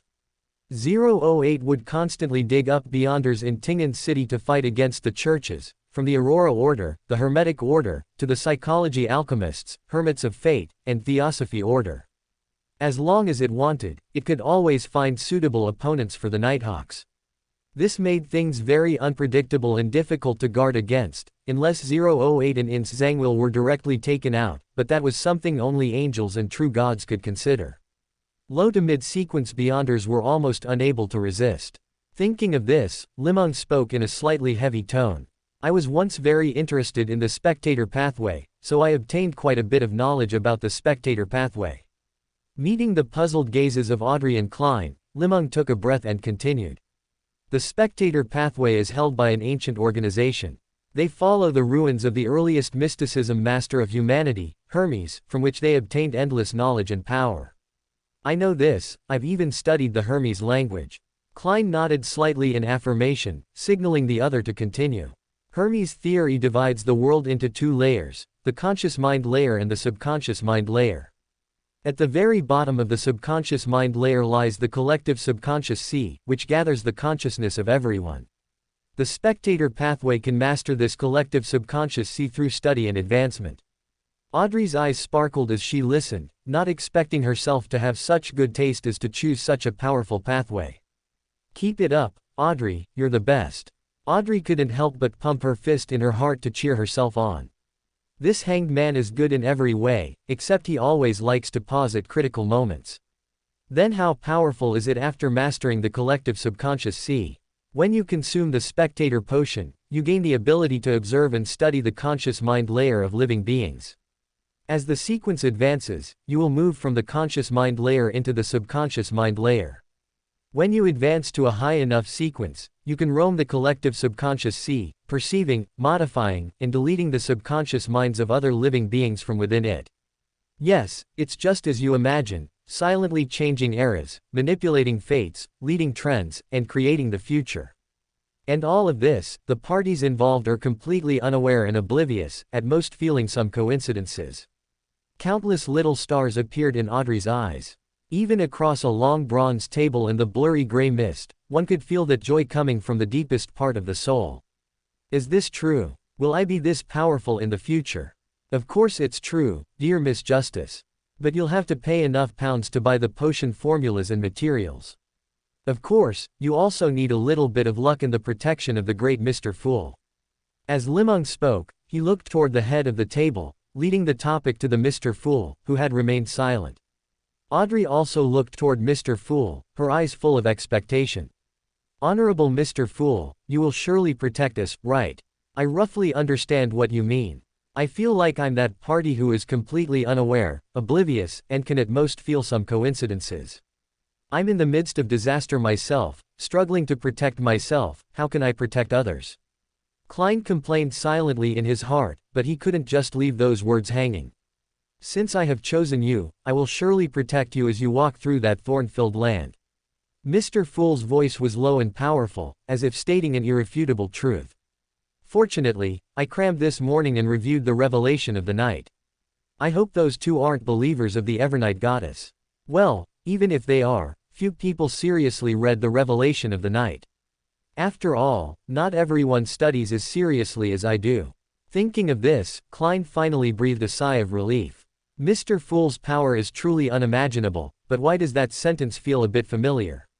I think I heard an archbishop say it during a sermon at the cathedral. Hearing Mr. Fool's assurance, Audrey suddenly felt a wonderful sense of responsibility. She felt that she would definitely become a big figure in the mysterious world to create a better future for herself, her brother, and her parents. At this point, no one had any interest in casual chatting. Klein didn't even want to mention that poor Antigona's family notebook. He sensed his spirituality and found that it had been almost exhausted without him realizing it. Time really flies. Next time, I must control Mr. Hanged Man's speaking time, otherwise, my spirituality won't be able to sustain it. Thinking of this, Mr. Fool lightly tapped the table, drawing everyone's attention. Let's end today's gathering here. Chapter 29, Extraordinary Animals. As the Fool's indifferent voice faded, Li Meng returned to the hotel, once again facing that slightly aged full-length mirror. As expected, the power level is too high, I currently cannot pry into it. Since the Backland Bank branch on Tiana Island was far too distant from the hotel, Li Meng helplessly suppressed the urge to check his balance immediately. It wasn't that he worried Miss Justice wouldn't pay, it was primarily the new money itch of someone who had been poor for a long time. Forget it, I'll read for a while, go to bed early, and wake up early tomorrow to consume the listener potion at high noon. Ever since he obtained the blood of the fallen creature, Li Meng had a bad feeling. The madness of the secret supplicant pathway is not just external, it likely stems from the potion itself. That fallen creature's blood is both a supplementary material for the potion and the key to triggering madness. That was why he had been delaying the consumption. He planned to find a sunny noon, when the sun was at its strongest, and choose a place closest to the sun to take the potion, using it to suppress the power of corruption within the blood. Just as Li Meng picked up the number 9998 Scholars Book to review the potion preparation steps, he suddenly remembered that he had not yet obtained a way to enter Black Abyss Castle. 9 times out of 10, his future potion materials would depend on this mysterious place, he had to maintain contact. Furthermore, he felt that Black Abyss Castle held significant secrets. The method of entry was likely controlled by certain people and could not be accessed directly. The underwater trading market at the Fisheye Bar seemed too low-end, offering at most supplementary materials for Sequence 8. Thinking of this, Li Meng pulled out a sheet of letter paper, preparing to write to Mr. Locke, who lived at number 77 Salmon Street. Last time he had just dropped it in a mailbox, but this time he could finally use the post office and a mailman. How should he write it? The other party was most likely a Beander of the spectator pathway, so he would write a portion of the truth. When I was conducting a transaction in the first-floor hall, I met a Beander who loved to laugh. He played a joke on me that I couldn't refuse. I was moved by his sincerity and humor, and accompanied him to a mysterious place in the suburbs. Well, after some hard work, we harvested some relatively valuable items, and I wish to sell them at Black Abyss Castle. I will show sufficient gratitude. At the end of the letter, Li Meng attached his new address. After finishing the letter, Li Meng bought a stamp featuring a large shark from the hotel owner and dropped the letter into the mailbox in front of the hotel. The people here have a paranoid obsession with fish that others can't understand. Considering the largest industry here is fishing, it seems reasonable. No. 2 Daffodil Street, Tingen City, Ahua County, Loan. On his second day in the new house, Klein felt a bit listless. The excitement of just having consumed the seer potion and becoming a Beander was swept away by Mr. Hanged Man's description of the spectator pathway's might. He somewhat doubted if he had chosen the wrong pathway. Although he had accidentally overheard the formula, he didn't have enough money to buy the materials for the spectator potion. A true spectator should sit quietly at the head of the bronze long table, silently watching the performances of the Tarot Club members and wordlessly guiding and changing them. That was the pathway a true mastermind, a king of the keyboard, and an expert in online politics should have. What seer? It was simply too weak. Sitting at the head of the bronze table with a shrouded face, putting on an act, he looked just like a clown. Also, what did he mean by that curly baboon seer? Does the seer sequence have something to do with curly baboons? Why do I always feel like he was saying it for my benefit? Stop thinking about those damn curly baboons, and never use curly baboons to mock others again. The capital of the Rorstad archipelago, the city of generosity. The Azure Avenger passed through here once more, anchoring at the port to give the sailors a chance to indulge and let off steam. Alger Wilson changed into a robe embroidered with storm patterns and went to the island's largest cathedral, the Wave Cathedral. Its style was classical, making extensive use of stone pillars and arches, with a towering dome and 2 bell towers. Right pointing arrow. Standing at the cathedral entrance, Alger was in no hurry to enter. Instead, he observed the dark, mysterious atmosphere inside through the light shining from narrow, high windows, and the warm candlelight that illuminated the areas of human activity. A few seconds later, he stepped into the main prayer hall, clenched his right fist, struck his left chest, and said to the bishop facing him, "May the storm be with you. May the storm be with you." The bishop responded with the same gesture. Before Alger could speak, the bishop of Wave Cathedral produced a telegram. "You've come at the right time. Archbishop Nikon of Tiana has sent you a telegram. Read it before you pray." Alger took the telegram and scanned it quickly. "Let me disguise myself as a pirate and infiltrate Black Abyss Castle."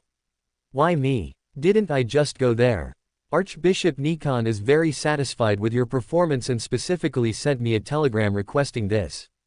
You are brave, decisive, shrewd, and capable, my lord's most devout believer. In all reason, there is no one more suitable for this task than you. Isn't it just because my current identity is a pirate? I must find Ghost Shark blood as soon as possible and promote to seafarer to escape their arbitrary control."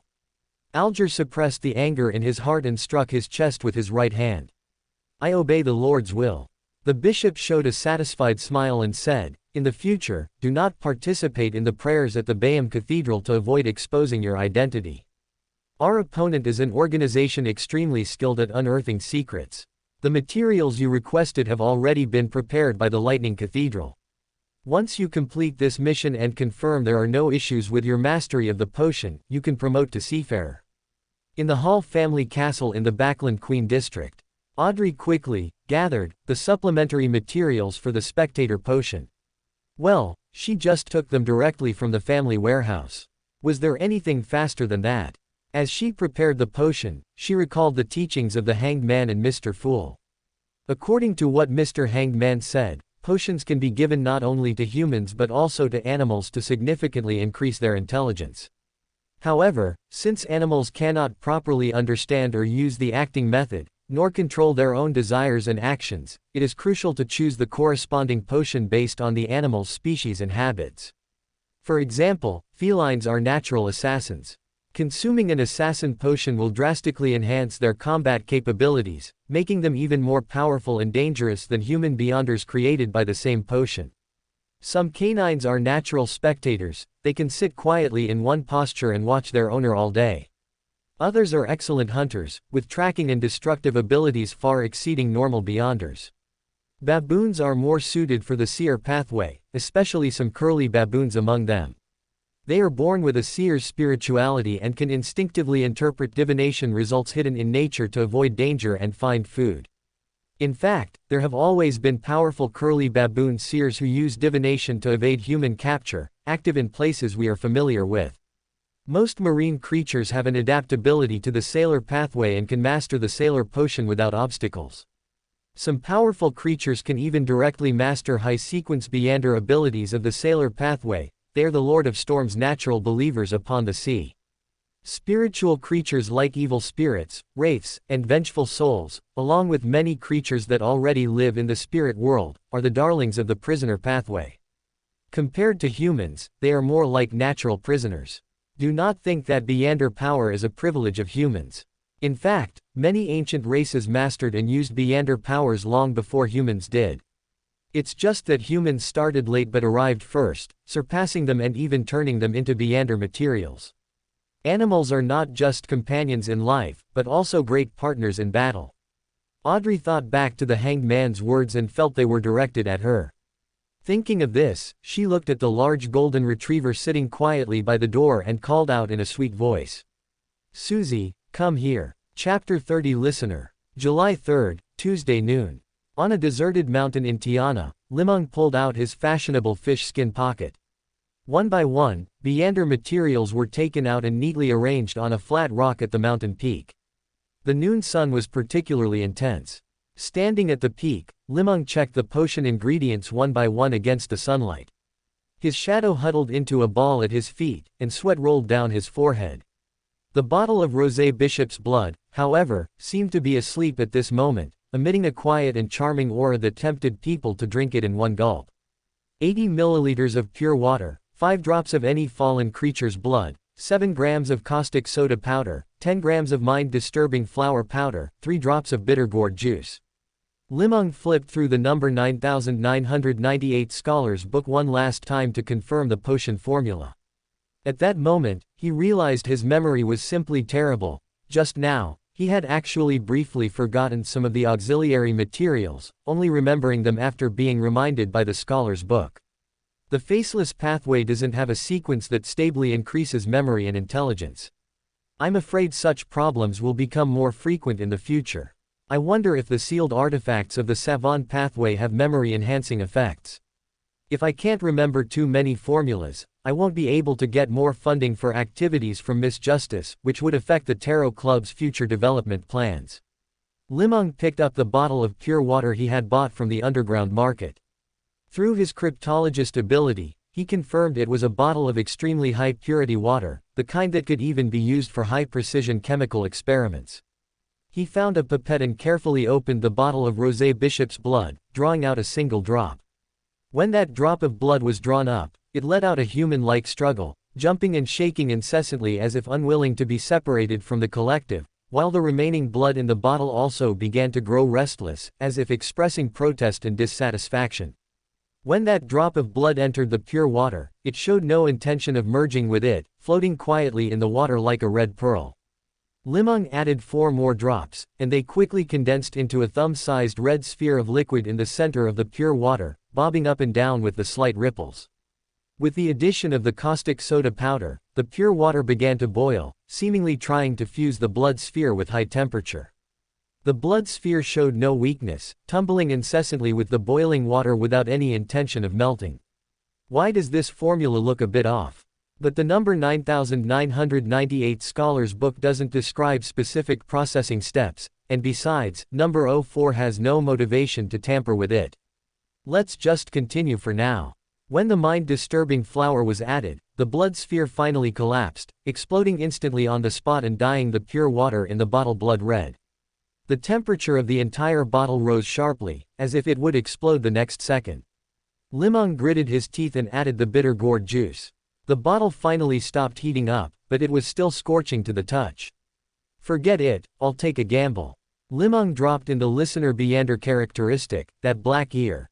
The red liquid in the bottle seemed to have found a new target and began to crazily corrode the black ear, emitting bursts of painful wails.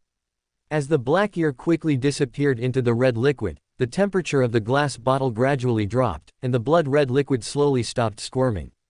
Wisps of water vapor wafted from the glass bottle, and the blood-red liquid seemed to begin concentrating, gradually turning from red to black and becoming a jelly-like object. He shook the bottle, and the mass of black jelly began to bounce gently inside, appearing very elastic. Using his gloved right hand, Li Meng gently picked up the mass of black jelly and put it into his mouth. Sweet and sour, melts in the mouth. This potion tastes good, but it's too sticky and gets stuck in the throat a bit. As a former foodie, Li Meng even calmly evaluated the taste of the potion. The sticky liquid quickly began to melt in Li Meng's throat, stomach, and trachea, drilling into every part of his body along with his blood. Immediately after, Li Meng found his entire body starting to grow cold, as if a chilly wind was blowing in through every pore, turning into ice-made spikes that pierced every cell in his body. The cold wind howled, mixed with all sorts of strange sounds. Among these sounds, an incredibly depraved, filthy, evil, and sharp voice grew louder and heavier, gradually drowning out other noises, suppressing Li Meng's own will, and beginning to annihilate Li Meng's survival instinct. Everyone should die. That voice was incredibly resolute, wanting to completely erase Li Meng's existence. At this moment, the worm of time residing in the deepest part of Li Meng's soul instinctively sensed a life and death crisis. It transformed into an extremely illusory, greenish-black disc-shaped wall clock. The clock's minute and second hands quickly overlapped, emitting a powerful mythical aura that twisted this depraved will and awakened Li Meng's near-death spirit body. Using the last bit of his consciousness, Li Meng put the HLKT necklace on his left hand around his neck.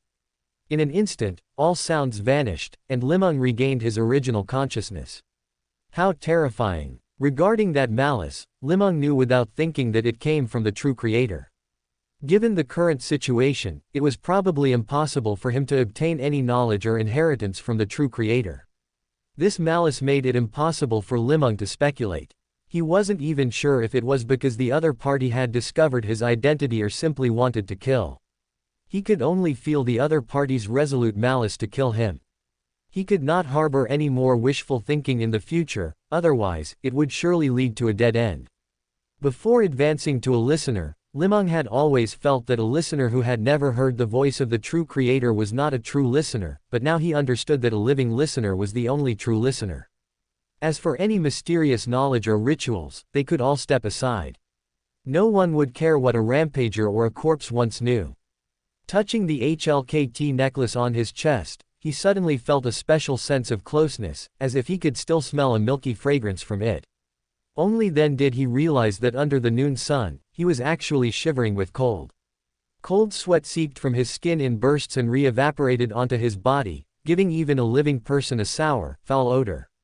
After panting for a moment, Li Meng finally began to recover from that soul-devouring malice and started to check the Beander abilities gained from this advancement.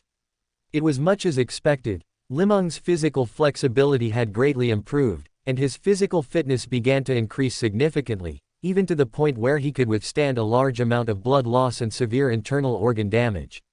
His control over his body also increased substantially, allowing him to even slightly modify his facial features and body structure. Li Meng felt that his hearing might have also increased significantly. Although he was wearing the HLKT necklace that reduced hearing, a series of slight disturbances still reached his ears, seemingly the faint sound of the wind and the sound of the earth cracking under the sun's rays, which he had never experienced before. A gentle breeze brushed past, completely awakening Li Meng's sense of smell. Instantly unable to bear it, he activated the wind-blessed power on his glove and flew toward a small lake at the foot of the mountain. For more thrilling fanfiction stories like this, check out my channel Fanfic Audiobook. Dive into epic adventures, mysterious realms, and legendary journeys brought to life through immersive storytelling. Don't forget to like, share, and subscribe for more amazing audiobooks.